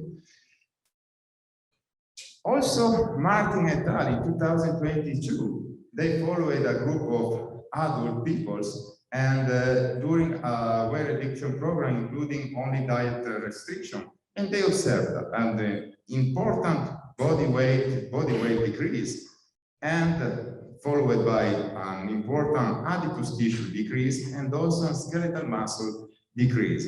And if you look at black bar in the right part of the picture, we can observe a significant decrease in resting energy expenditure at 6 and at 12 months during 6 and 12 months of this stage of this weight reduction program. Martin et al. Measure also changes not only in fat-free mass, but they measure changes in skeletal muscle mass and changes in mass on some organs and tissue in the body of these subjects. And they observe an important decrease in skeletal muscle mass, actually, but also they showed a significant decrease in inner organs which concern heart, the liver, and kidneys. Also, Gallagher et al., Gallagher and colleagues at the Columbia University, they did many studies in this file, and they followed a group of diabetic adults for 12 and 24 months during an intensive lifestyle intervention. And they observed important decreases in body weight, but also in skeletal mass, but not only skeletal mass, the decrease in the mass of liver, spleen, heart, kidneys, and the pancreas. So all of these organs participate to a resting energy expenditure in these people. And in different kind and in different kind. In particular, if we consider this picture and this result that was published by Wong and colleagues from the Columbia University in 2010, they show the resting metabolic rate for different organs and tissues like liver, heart, kidneys, skeletal muscle, and adipose tissue at different stages of age. This data was obtained from the data previously obtained by Elia and colleagues in 1992, and we can observe that the resting metabolic rate for liver or heart and kidney is about 20 to 50 times higher than the resting metabolic rate for musculoskeletal system. It is interesting that when these organs decrease their mass, so the decrease in energy expenditure is more important than if we decrease the skeletal muscle mass or adipose tissue, because the resting energy expenditure for these organs is very higher than the other systems. This is true for the adults, but if we consider this picture, the authors show the development of the different systems, nervous systems, musculoskeletal system, and metabolic system. And we observe that in the adolescent phase, the development of this main system is achieved. And then, consequently, the reduction in organ mass during a weight reduction program induce and promote the reduction in resting energy expenditure also in adolescents. So, weight reduction program causes a significant decrease in body weight, in skeletal muscle mass, but also in main organ mass and in their metabolic activity, which affect their total energy expenditure. This suggests that the decrease in energy expenditure, this suggests an important decrease in energy expenditure during sleep and sedentary activity. Sleep and sedentary activity represent about 70% of daily energy expenditure in obese adolescents and also in post-obese adolescents. So, not only that, in a previous study we showed also the changes in energy expenditure for different kinds of activity measuring whole body calorimeters. And we observe a significantly decrease in the energy expenditure or energy cost. So you can show what you want in the energy expenditure for different activity, like very light physical activity and walking at the end of 9 months of weight reduction program. The reduction of this energy expenditure is related to the reduction in body weight. Then, weight reduction program induces a significant decrease in skeletal mass, in body weight and in skeletal mass, and in main organ mass and in their metabolic activity, which suggests a decrease in energy expenditure during sleep and sedentary activity, which represents 70% of daily energy expenditure. It's a big part of the energy expenditure during the day. And also, at the end of the weight reduction program, they reduce body weight, and then the energy cost of physical activity decreased. So decrease the energy cost of physical activity related to daily activity. Then these results promote weight regain in adults treated for obesity if they do not maintain the lifestyle habits attained during the period of the treatment, or moderate energy intake and regular physical activity. So, our contribution to understanding the factors that promote childhood obesity could be better if we combine all of these puzzle pieces or all of our resources, competencies, and then we could be more effective in the treatment of childhood obesity. Thank you very much. This is my little part in this big world concerning the obesity in the child.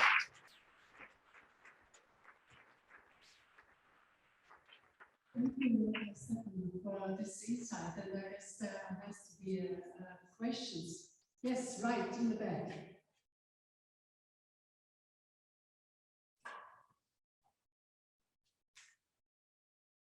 Thank you, Stefan, for some really good work, and I think just for everyone in the audience who's clinical, you've described a very important message for our patients that we don't focus on weight loss, but we focus on loss of fat mass. And we need to make sure we can measure that, I suppose, in a way that's useful for families. So it's such an important message for parents to know that just decreasing weight loss can actually be damaging. If we're trying to promote weight loss only and not differentiating between tissues at a time of development, it's really important. So it's more of a thank you. Question. It's really, really important not focus on our idea in the fat mass, because fat mass, the energy expenditure of fat mass is nothing. Okay, so it's really important to preserve the fat-free mass. In fat-free mass, we have many things: the muscle mass, but also the organs. So the organs, if the organ decrease their mass, so we have seen that they are really, really important to energy expenditure during when we do nothing, so the much time of our life.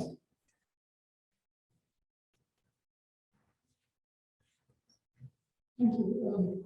I have more comment than a question really. I mean, I think it is splendid to integrate all the various topics that we've tackled, because it's the only way really to resolve the issue. In my experience, clinical experience with significantly heavy children, they almost have to lose a little bit of weight before they start really exercising. I think it's just physically so difficult when they're really fat. And just getting a bit of weight down seems to give them a more positive attitude.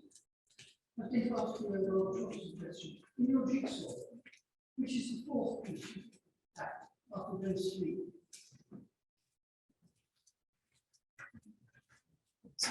I guess it's which is the most.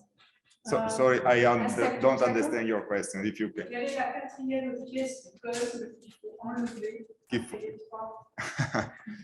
Peut-être pas enlever, mais ajouter I don't know. I don't know.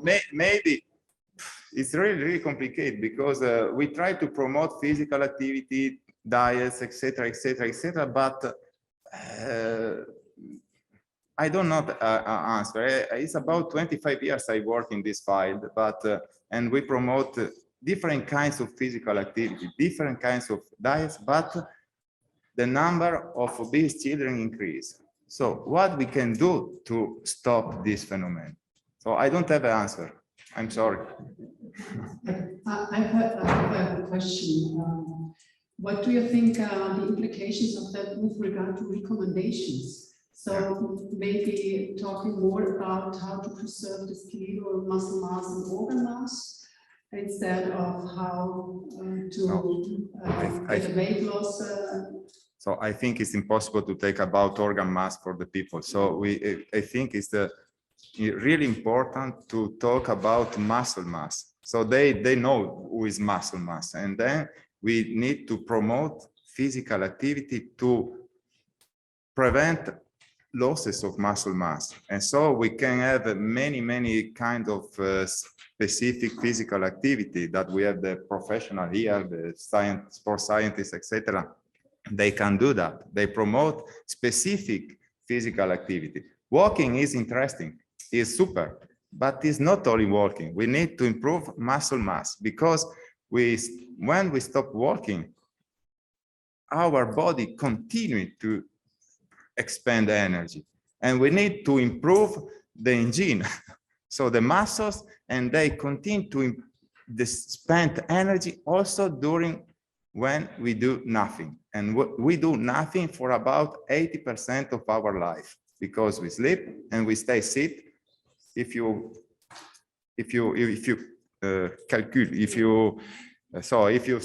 count the time spent in sitting activities, in sedentary activities, I think you discover a not really good situation. So thank you again. No, thank you for inviting me. Thank you very much. Merci. This is Valérie Chignon.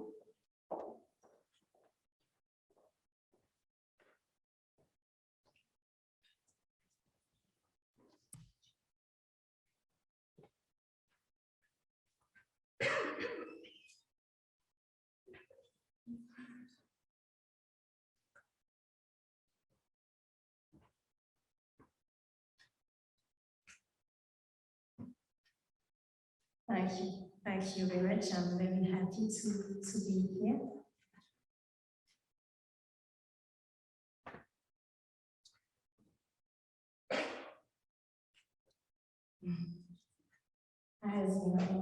As you know, obesity is driven by complex interactions between, among other, genetic factors, biological, environmental factors, also feeding practices, sleep durations, and movement-related behaviors.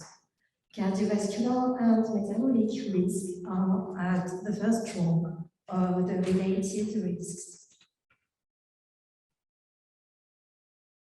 Up to 70% of children with obesity have at least one cardiometabolic risk factor, including insulin resistance, elevated triglycerides level, lowered HDL cholesterol level, and high systolic or diastolic blood pressure.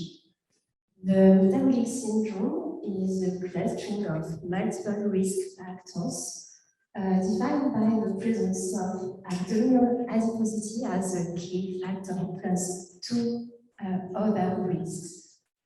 While cardiometabolic risk factors are continuous parameters, the MATS is based on dichotomic definitions with gender and ethnicity cutoffs of normality, thus there is no universally accepted definition, but the ideal definition of the MATS, which is presented here, is applicable in the European population. For some others, non-alcoholic fatty liver disease are regarded as hepatic manifestations of the MATS.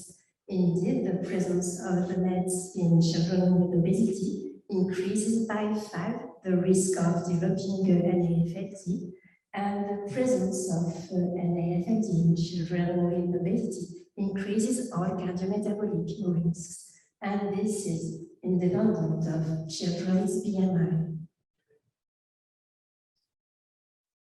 A few years ago, Twig and colleagues have investigated the association between cardiovascular disease, between BMI in children and cardiovascular disease. They found that the red curve, that adolescents up to 25% for BMI at the risk of death from total cardiovascular disease increased by 3 to 4 in comparison with their counterparts under the 50th percentile. Multidisciplinary weight loss interventions remain currently the better treatment for obesity. They must combine at least natural education and adapted physical activity, which is mainly based on moderate to vigorous physical activity, MUPA, and strength exercises. Of course, we talked yesterday and this morning about the importance of psychological therapy and family support, and also the use of promising e-technologies. By acting on both energy expenditure and energy intakes in the short term, these interventions reduce BMI and associated cardiometabolic risks, but with a large heterogeneity depending on both interventions and baseline patients' characteristics.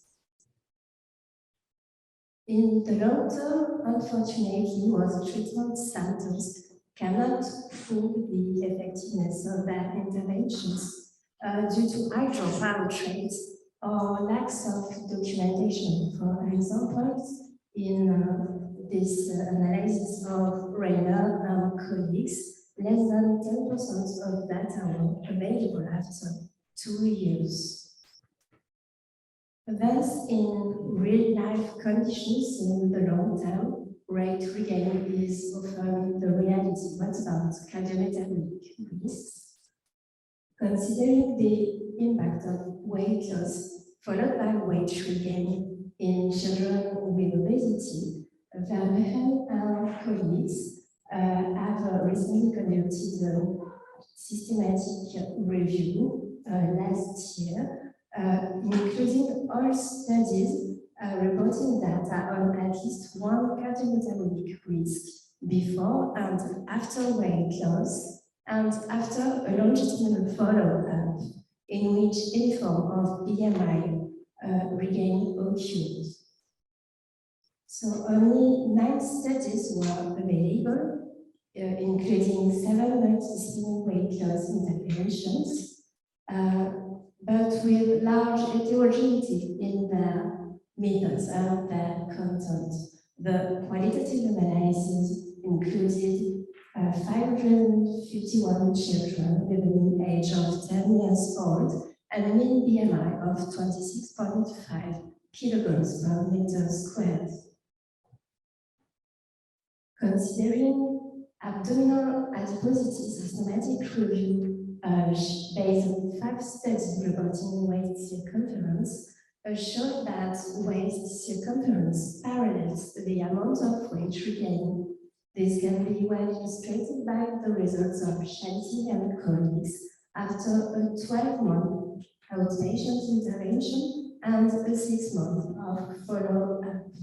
Indeed, at 9 months here, the waist circumference, which is the blue line, increased compared to nadir and compared to baseline, thus paralleling the BMI. Considering triglycerides level, the results based on 7 studies showed no significant change in triglycerides level after weight regain compared to baseline. This can be also illustrated by the results of Shanti and colleagues, as at 9 months, triglyceride level in blue increased compared to its nadir but remained under baseline value. And this despite more than complete weight regain, BMI in the week. Considering HDL cholesterol level, the review based on 6 studies concluded that HDL cholesterol increased often at the end of the intervention and even after ending the intervention, so HDL responds slowly to body weight. But significant improvements in HDL cholesterol are maintained despite weight regain. This can be well illustrated by the results of Chong and colleagues after a 9-month outpatient intervention and 3 months of follow-up. Indeed, at 12 months, HDL cholesterol increased compared to baseline value, and despite more than complete weight regain. Considering insulin resistance, the review reported that there is no significant change in insulin resistance after weight regain compared to baseline, even when weight was fully regained.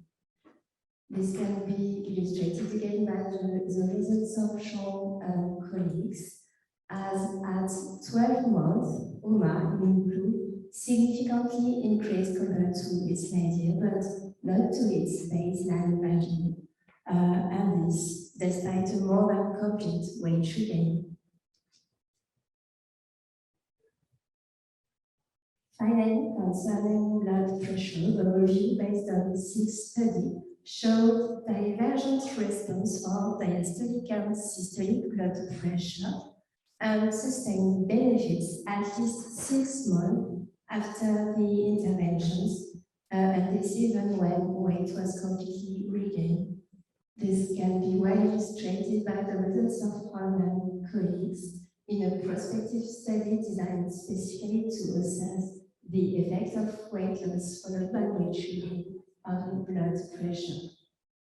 After 3 months inpatient intervention and 25 months of follow-up, the lowest diastolic blood pressure was measured in red at 3 months, whereas the lower systolic blood pressure was measured at 16 months. At 28 months, both systolic and diastolic blood pressure increased compared to last year, but remained under their baseline value. Thus, risk factors would increase in line with the weight recovered or experience a prolonged benefit of the previous weight loss. This is particularly true for lipid parameters and blood pressure. There will be no arguments in favor of any overshoot phenomenon for this cardiometabolic risk. These risk factors will not transform their baseline values despite the weight regain.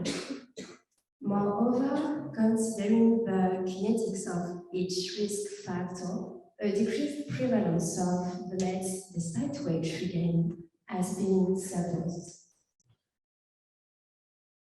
Of course, this conclusion is based on a limited number of studies and future prospective researches with longer follow-ups are needed.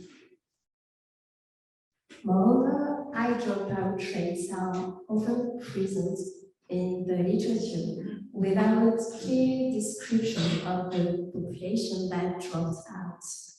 Another very recent and important argument to consider is that patients at increased risk for dropout rate and at increased risk for weight regain would be precisely patients who need treatment the most. It is patients with the highest BMI, patients with the lowest adiponectin level, the poorest liver enzymes profile, maybe the more cardiometabolic risks.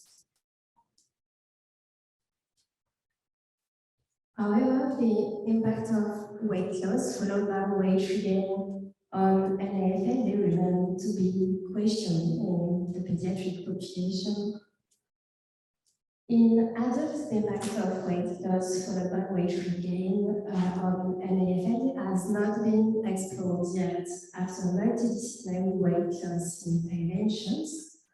But after surgery, NAFLD scores would increase with weight regain. This can be illustrated by the results of Jimenez and colleagues after a gastric bypass interventions at T0 and 3 years of follow-up. the population was put into 3 groups without weight regain, with weight regain below 20%, and with weight regain above 20%. And at 3 years, an AFD fibrosis score was higher in the 2 groups with weight regain in comparison to their native. And an AFD fibrosis score was also higher in the group with the higher weight regain in comparison with the 2 other groups. So all the presented studies call for implementing strategies to avoid weight regain and associated cardiometabolic risks on the long term. As promised, I will talk about acting on 7 time, which will be a promising strategy to reduce cardiometabolic risks. Indeed, a few years ago, ECOG and colleagues have shown that while all these cardiometabolic risks were positively correlated with MVPA time and negatively correlated with sedentary time, the increase in MVPA time attenuates without eliminating the risks associated with high sedentary times in adults. So with Professor Becker, Professor David Thiel, and all the Uppsala and Salzburg teams, we conducted last year cross-sectional analysis of the beta-gender study in 134 children, Swedish and Australian children with obesity. The objective was to compare profiles of MVPI and sedentary time, but also patterns combining both MVPI and sedentary times in regard to both cardiometabolic risk and NLFLT markers. The second aim was to study the correlation between MVPA and sedentary time and cardiometabolic and inverse parameters. Thus, briefly, the less sedentary patterns had a lower cardiometabolic risk in comparison with the more sedentary patterns, and this was independent of children's BMI. Of course, the less sedentary pattern, but higher active pattern group had the lower cardiometabolic risk. Moreover, the less sedentary patterns had less metabolic syndrome and greater hepatic profile in comparison with the more sedentary patterns, and this was independent of BMI. Sedentary time was positively associated with higher liver fat content and a poorer liver enzymes profile, and this was independent of MVPA time. Thus, reducing sedentary time is necessary in children with obesity, and is irrespectively of MVPA level. Considering the positive longitudinal associations between screen time and some cardiometabolic risks, including transaminases, and positive associations between TV time and unhealthy eating habits, and between computer video time and insufficient sleep, in clinical practice, targeting especially screen time in addition to MVPA time will be of particular interest. Thus, anti-obesity strategies with more flexible approaches are needed. For example, it has been proposed to break up prolonged periods of sedentary time, replacing it with MVPA time, which is the preferred and more efficiency area from cardiometabolic risk or with LPA time, low physical activity time, which is beneficial despite lower effective estimates on cardiometabolic risks. So to conclude, just some key points. In the long term, weight losses are often followed by partial or complete weight regains.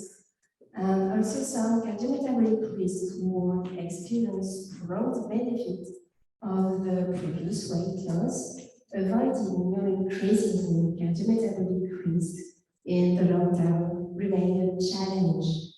The objective of multidisciplinary intervention will be to bring children progressively to optimal behavioral phenotype, which would combine good eating habits, increased physical activity level, and reduce also sedentary time. Thank you for listening.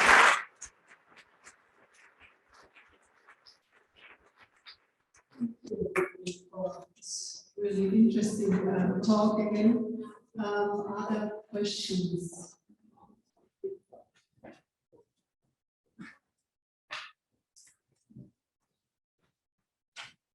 Thank you, that's a really nice talk. Appreciate this is an obesity conference, but there is also a population of children that are more metabolic syndrome.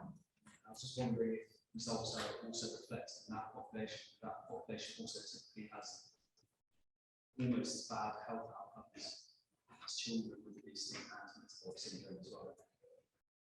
So explore what's the question exactly? Your data was in adolescents and children with obesity and metabolic syndrome. I was wondering if you also had any data on participants with normal weight and metabolic syndrome as well, because there is a population of children with normal weight and also metabolic syndrome. Yes, we have only obesity plus metabolic syndrome in this publication.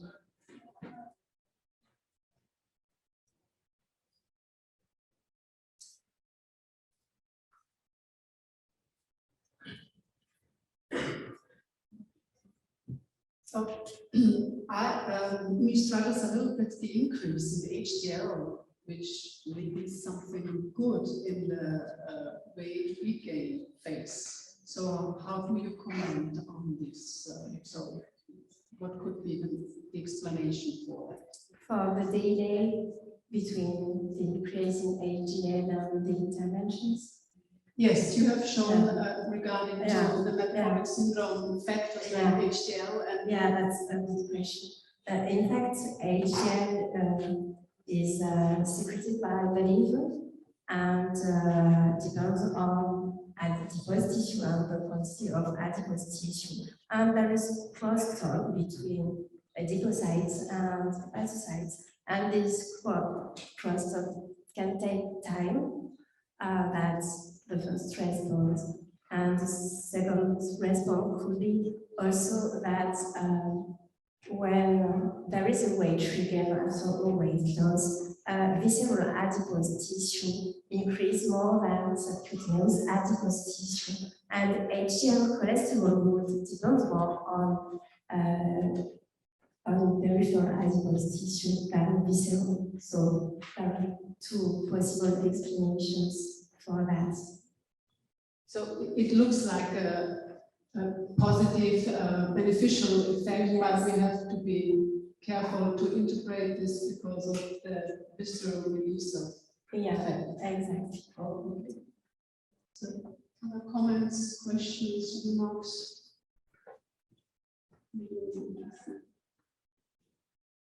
Okay, so thank you, Valerie, for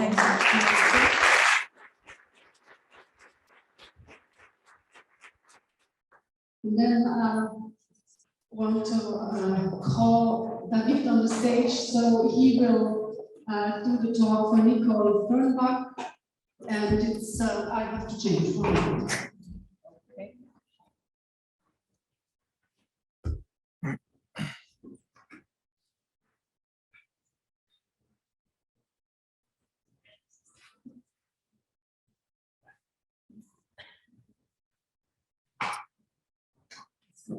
Okay, so again, we had the last minute cancellation from Nicole. So I guess I had to prepare it. It's a last minute preparation as well.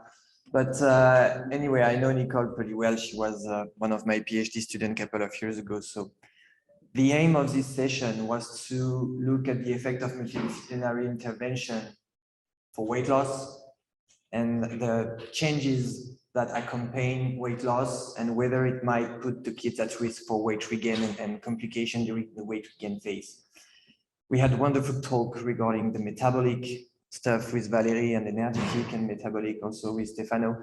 And Nicole was supposed to talk about the behavioral changes and whether weight loss and multidisciplinary intervention inducing weight loss might have implications in terms of behaviors and whether those behaviors might also put the kids at risk for weight regain.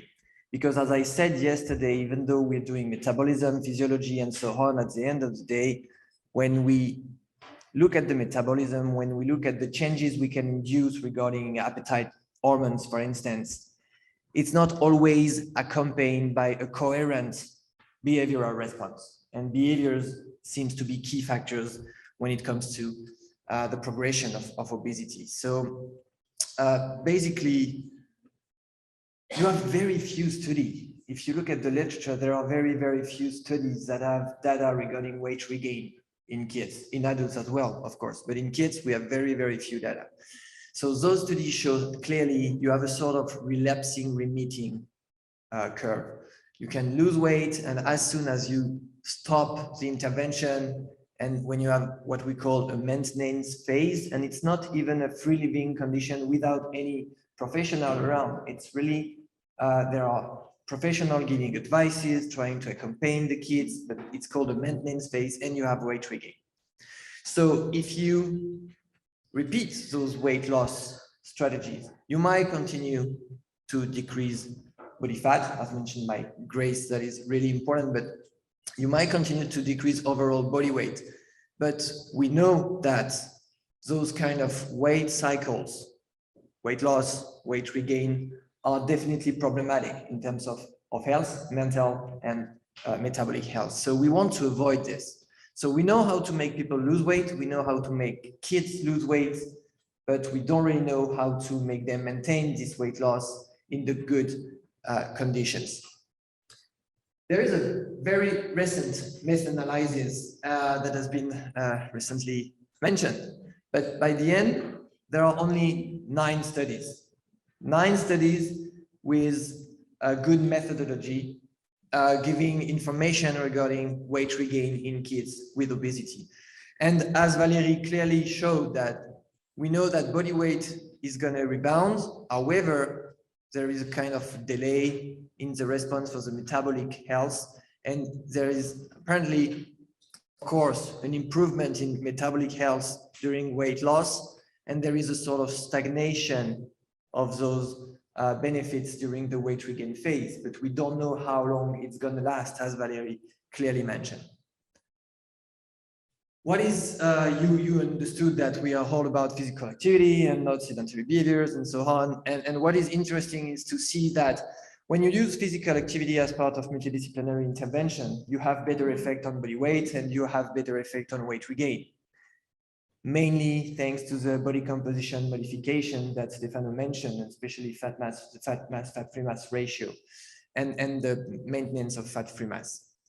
And one could say that as in adults, it seems obvious. If you have a higher physical activity level, or if you induce physical activity, you will have a better effect on overall energy balance. And then that might be why you have a better weight maintenance after weight loss.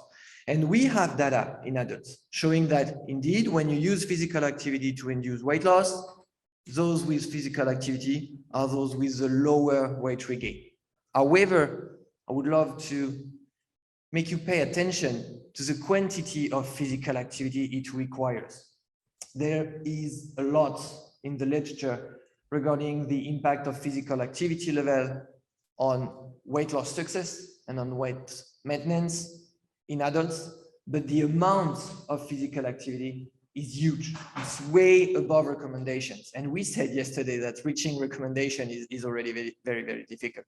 So when it comes to real life and not experimental condition, it's very difficult to make people exercise that much. We do not. So why the patient should, okay? But there is another explanation of the fact that introducing physical activity and exercise intervention within weight loss intervention has a better effect when it comes to weight loss and weight regain.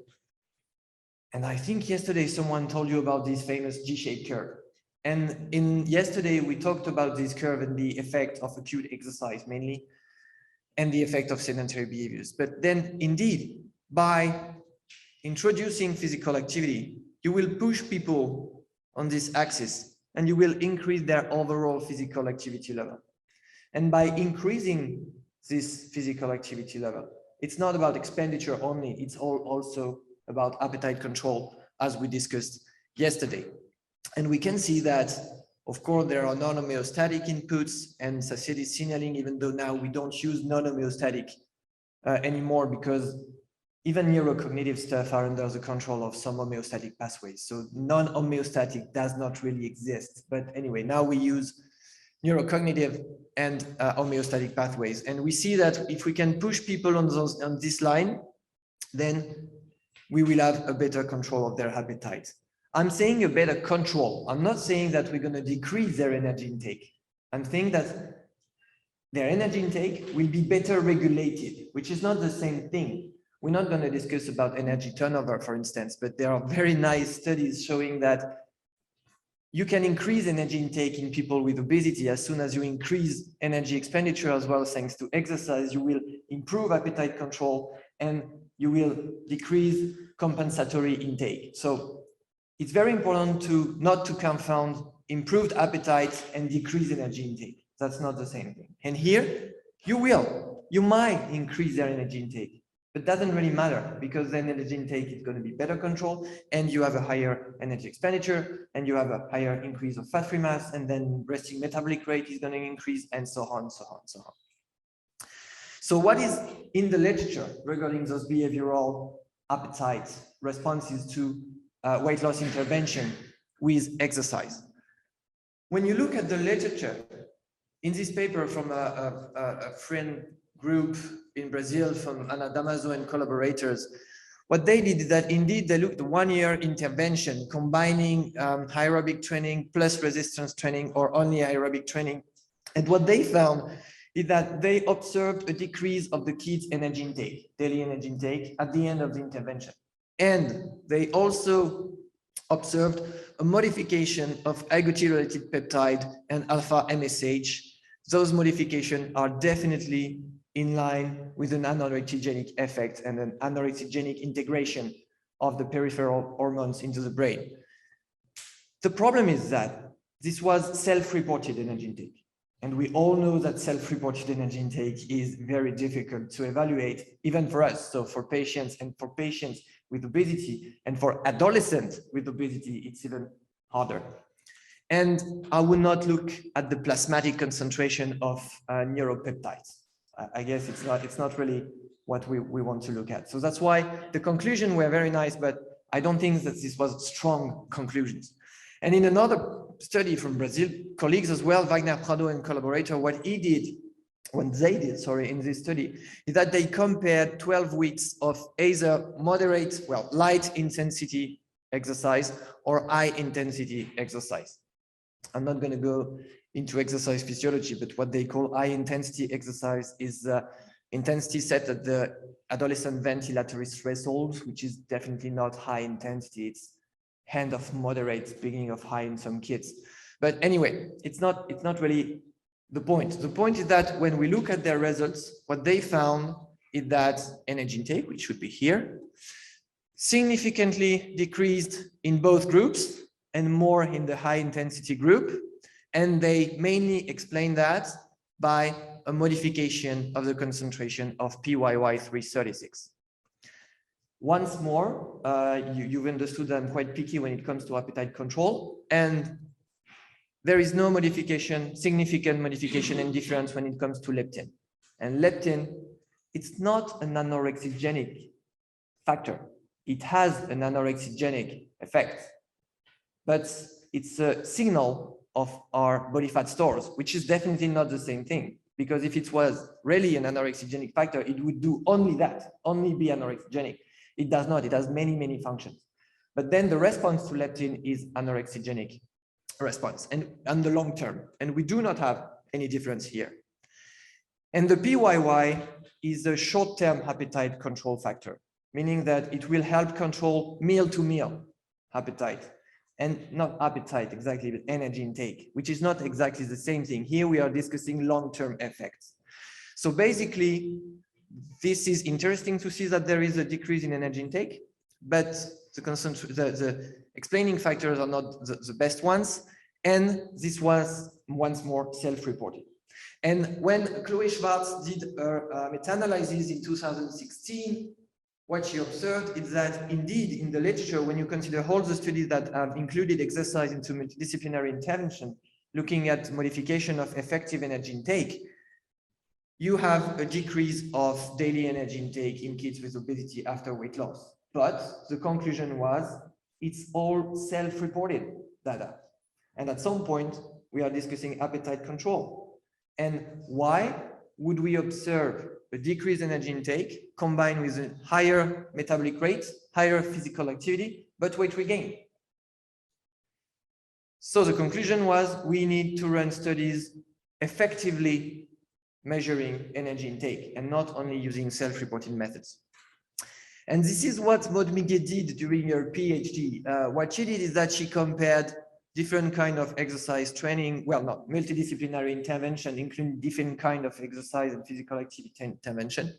And what she observed that in response to a 10 months physical activity weight loss program, including moderate to vigorous physical activity, combining aerobic and resistance training, we observed by the end of the intervention a higher, significantly higher energy intake when you measure it, when you measure and you weight everything that is ingested over the day.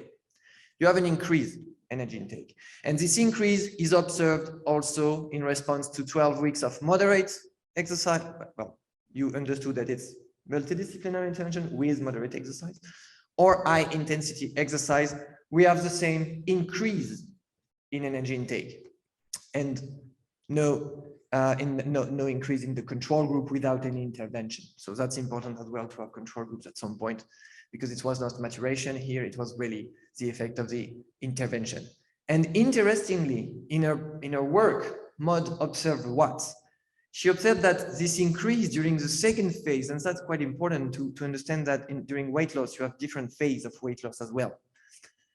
In the second phase of the weight loss, by the end, you observe this increase in energy intake, and this was positively associated with an increase in fat-free mass. So I have to agree with what has been said previously, that we have to increase, I would say improve fat-free mass, the energy efficiency of fat-free mass. But at some point, and all the papers from Abdul Dulo have shown that using data in adults, lean, mainly adults, based on the Minnesota study. But when you increase fat-free mass, you will increase the main driver of our spontaneous energy intake. It's the main driver. And the work from John Blundell, they have shown that very clearly. Fat-free mass, 70% of the relation is explained by fat-free mass, and 75% and 15% is explained by fat mass. But fat-free mass is going to increase resting metabolic rate, and it's going to increase the signal to the brain, increasing energy intake, not appetite, energy intake. So at the end of the day, I agree that we have to preserve fat-free mass. I agree that we have to improve fat-free mass. But in some kids, they have such a huge amount of fat-free mass already. So we should consider also the side effect and the compensatory effect of fat-free mass. And what's important is the fact that in her work, Valérie Julien, that you've heard just before, she compared two kinds of exercise intervention. After the first phase, of weight loss. The group was divided into two, and one of the group continued with concentric exercise, normal exercise, basically is when you go up in stairs, okay? And eccentric exercise, it's when you go down. It's not the same kind of muscle contraction, that's it. And the energetic conclusion or consequence of those two kinds of exercise modality is not the same in terms of energy expenditure. And what is interesting is that whatever the type and the modality of exercise, in the second phase, we still observe this increase in energy intake. So what has been shown so far is that in those studies effectively measuring energy intake is the fact that we know how to make kids lose weight, but during the second phase of the interventions, we have a huge inter-individual variability, but mainly kids tend to have compensatory mechanism to this weight loss. And the higher is the weight loss during the first phase, and the higher are going to be the behavioral mechanism in order to counteract weight loss in the second phase. And this is pretty in line with what has been shown previously without measuring energy intake. But in this work, Neil King, who is now in Australia, he observed in kids with obesity after 6 weeks of exercise, a modification of the satiated profile of the kids over the day with a decrease of fullness, an increase of hunger over the day, suggesting that losing weight will lead to compensatory appetitive mechanism to re-increase body weight by increasing energy intake. And then this might explain weight regain. And this is also what has been found from a more physiological point of view by Karine Guignon and Fabienne Mougin-Guillaume in Besançon a couple of years ago. This is one, I think it's a very nice study because we have very nice results and the design was very nice in this work. And what they found is that indeed, you will have an increase of the ghrelin concentration with weight loss during the intervention. So when kids lose weight, ghrelin concentration is going to increase, meaning that the orexigenic mechanism is increased. So that's why, and we don't have any modification in this work of the PYY, which is, as I said previously, the meal-to-meal short-term regulator, anorexigenic regulator of energy intake.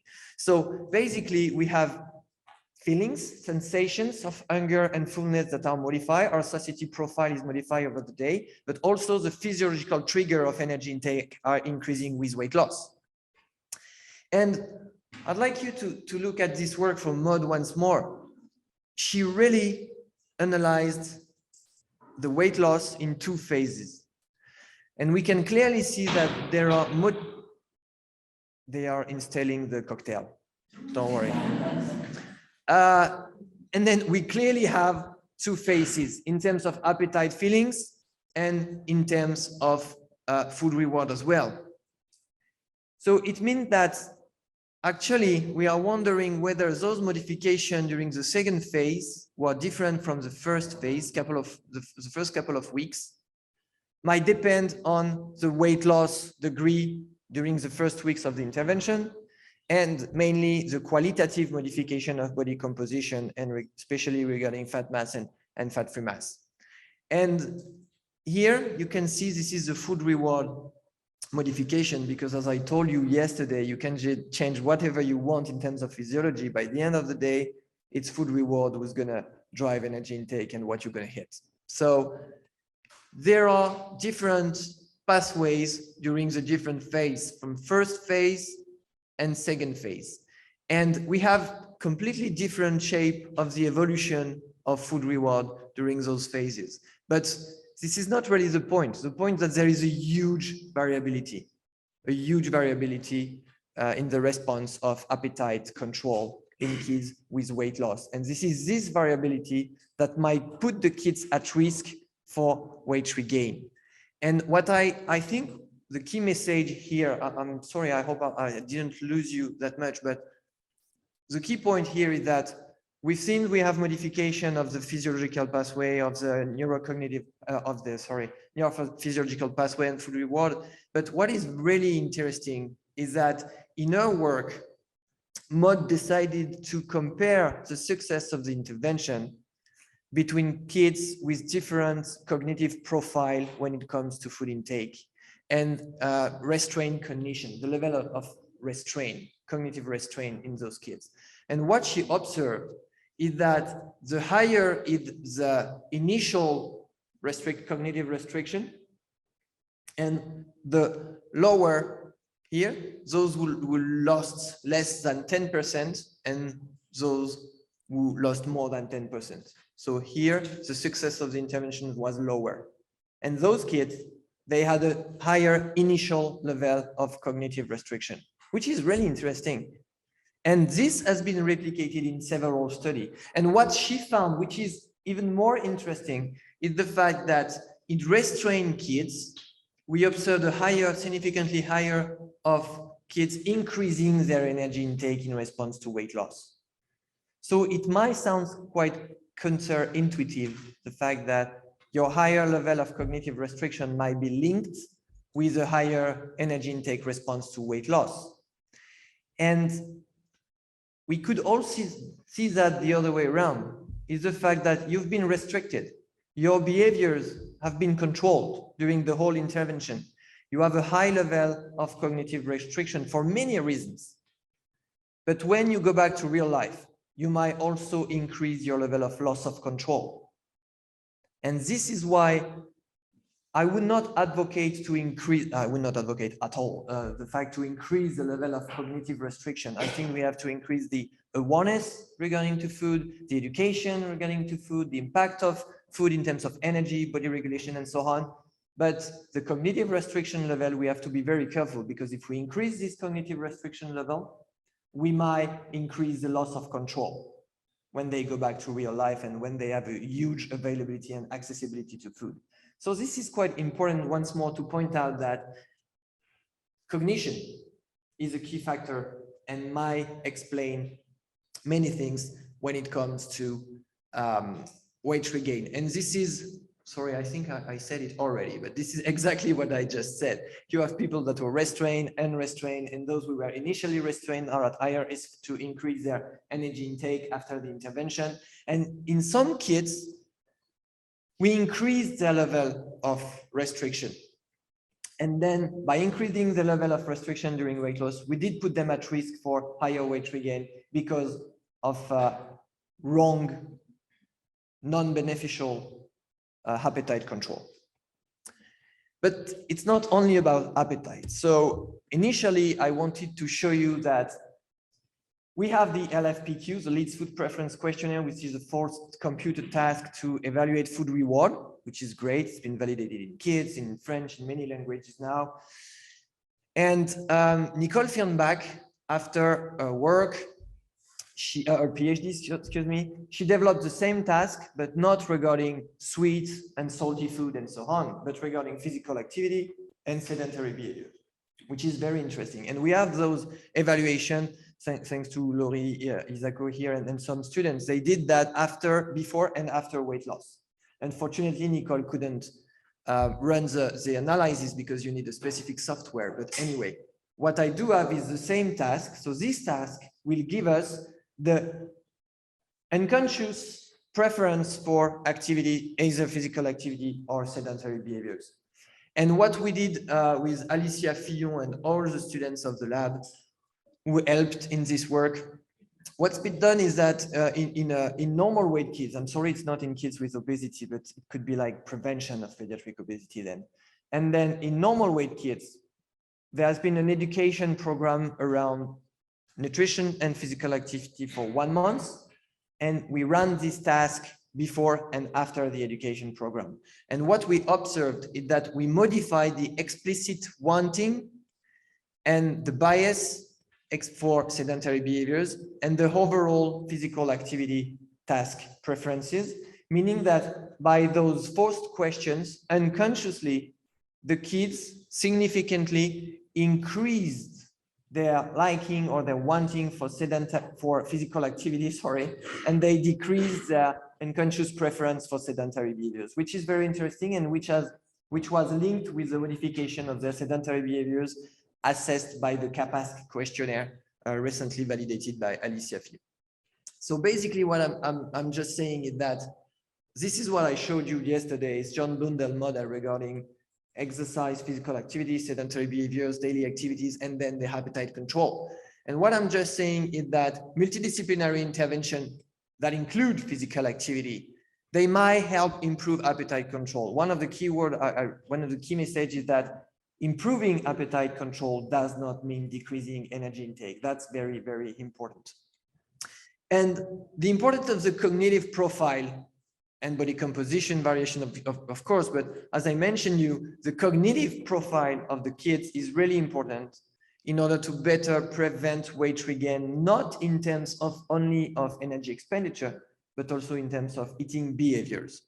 And we obviously need to further question those behavioral changes, because as I said, even though we have very nice evidence regarding energetic, physiology, neurophysiology, and so on, behaviors might be the key of one of the key pathways inducing weight regain. So I just want to thank you for your attention.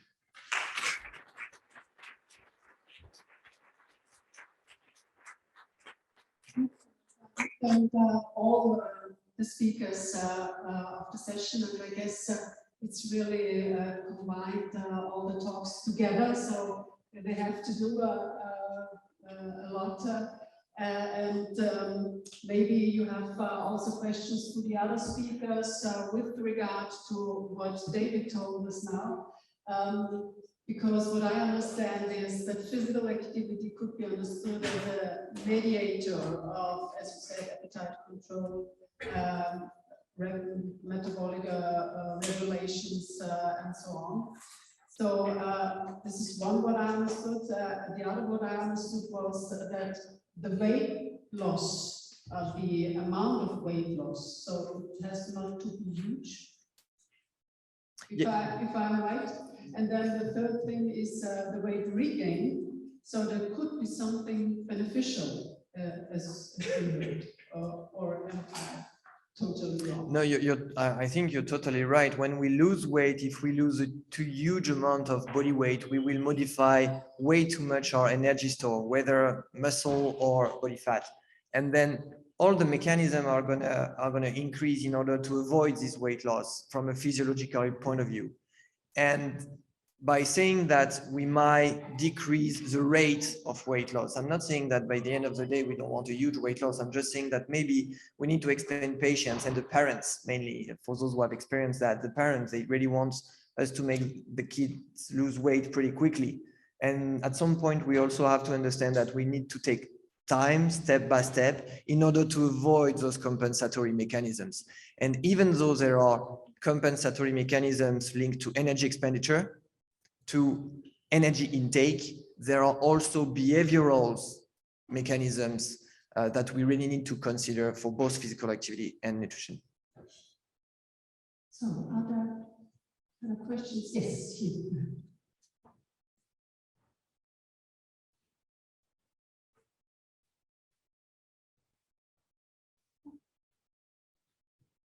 Thank you for the inspiring presentation at the end of the conference.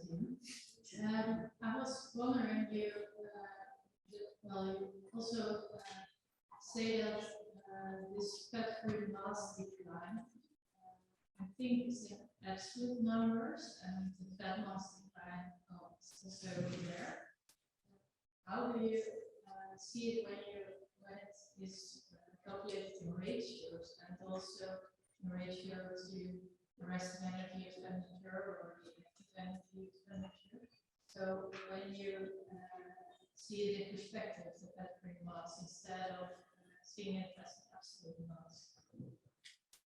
I'm not sure I get really, and I'm sorry if I'm wrong in my answer, but I think you're right. It's very important to not only to consider the absolute modifications, but the ratio between fat mass and fat-free mass, and mainly for their respective contribution to resting metabolic rate, who's going to inform the brain of our energy needs.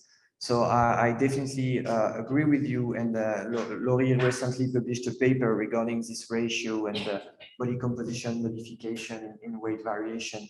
And I agree with you. This is basically what we just said.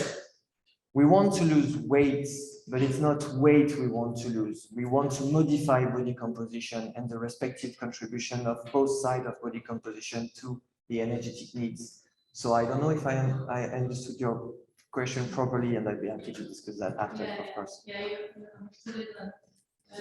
Yeah, what I also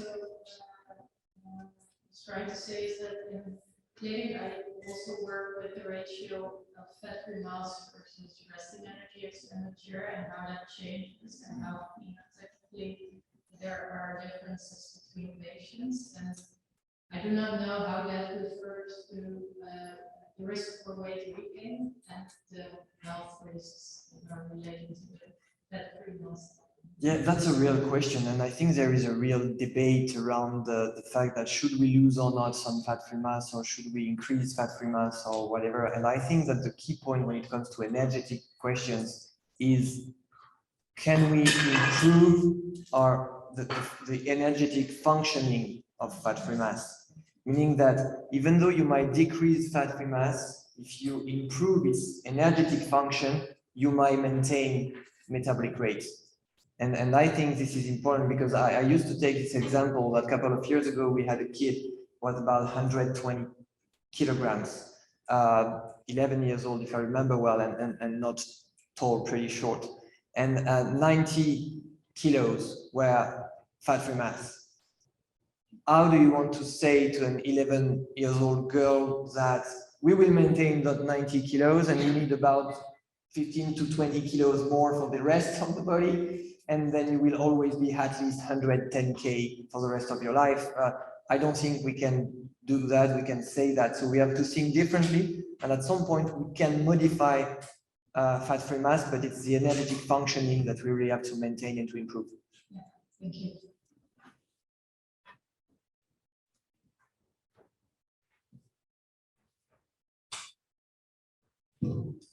Thank you. Is there a difference between persistent training or high intensity training and more restricted on the growth, or does it exercise affect the growth differently?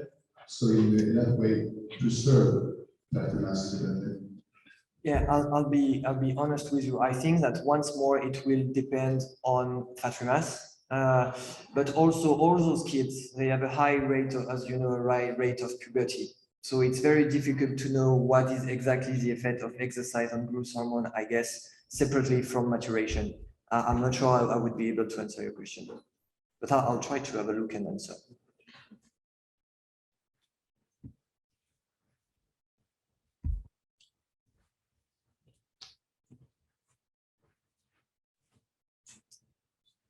So if there is no question anymore, because maybe we are running out a little bit of energy.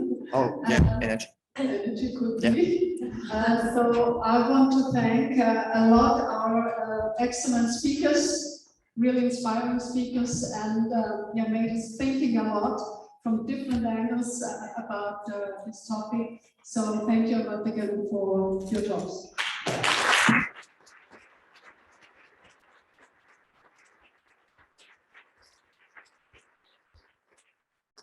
So I swear I will not send any emails for the next couple of weeks, and I will leave you quiet without speaking and so on. But the last time I will use the mic. If they didn't break all the tables, we should be able to have a cocktail. You have time. We have 2 hours for the cocktail. Please, if you have trains or whatever travel, take food with you before you go, because we have way too much food. And so we've been nourishing the whole building for the last 3 days. So, so please take. I just want to show you a couple of conclusion slides. It's not science, it's just conclusion and acknowledgements. And we will also have to give 2 prizes, because we had 18 oral presentations, and the Professor Eva Erhard will give those 2 prizes to the students who did. It was pretty tough because there has been a lot of evaluators, and the ranking, the marks were very, very, very close. So whatever the price are, I really like to applaud again all those young researchers who did their best to give us presentation, please. I think they deserve it.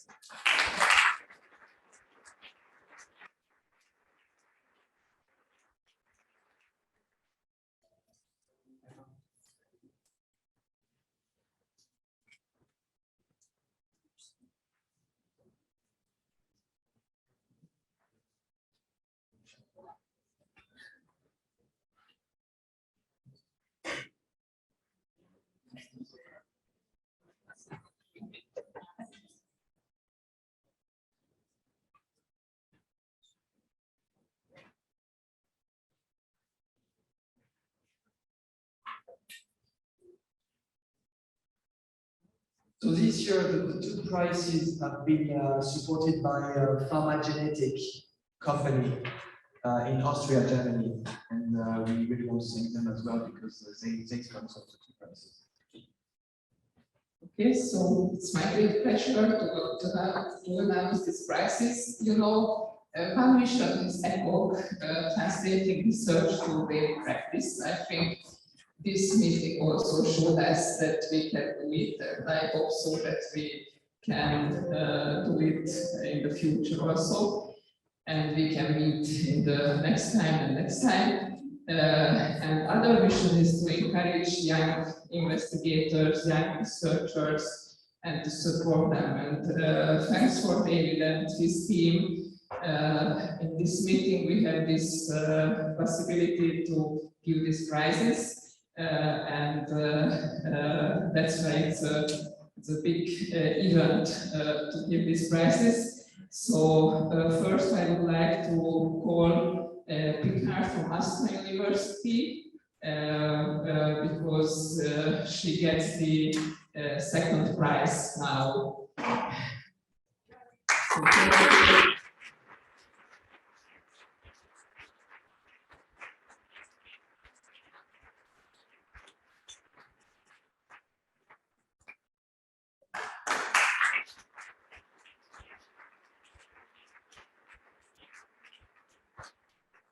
And the first prize for Julie CEO, if I can.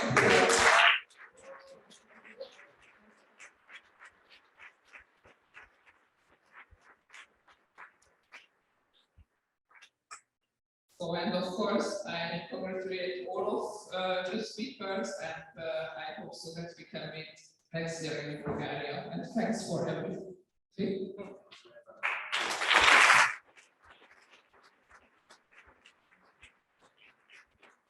Thank you so much. I didn't take part in the vote, just want to say. So this was the announcement last year that we launched for this meeting, and now it's done. We've made it. So I just want to say thank you to all those. The picture is not that nice, but you've seen that all over the place for those last 3 days. So it's all the sponsors. And of course, I need to thank them, but I will not name them all. They have all been very, very active, and especially APRIFEL, the French Insurance Malady, and our university. Next, so as you saw, it was 24 countries and over 223 participants, but we had also last time registration, so it was about 214 people who attended on site and online. So I think it's a good score, and especially after COVID, and I really want to thank you all for that. And I want to thank those guys. Basically, those guys are those you might have seen at the train station, at the airport, at the buffet, at the hotel, the posters and so on. So they made it. Definitely they made it. So it's very easy for me to take the mic and speak, but they did the job, and I really want us all to say thank you to them. And if we could float, that would be great because they are all there. Thank you.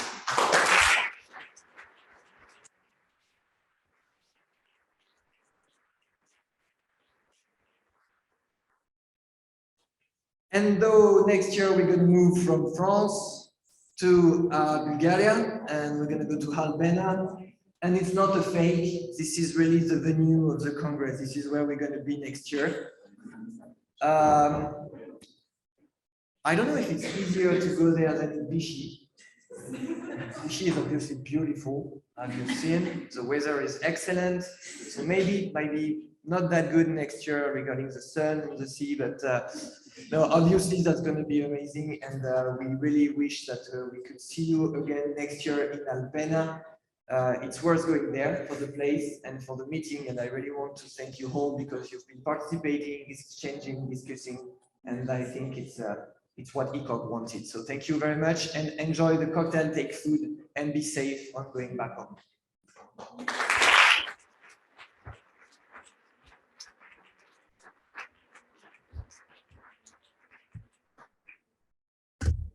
Apparently the cocktail is ready.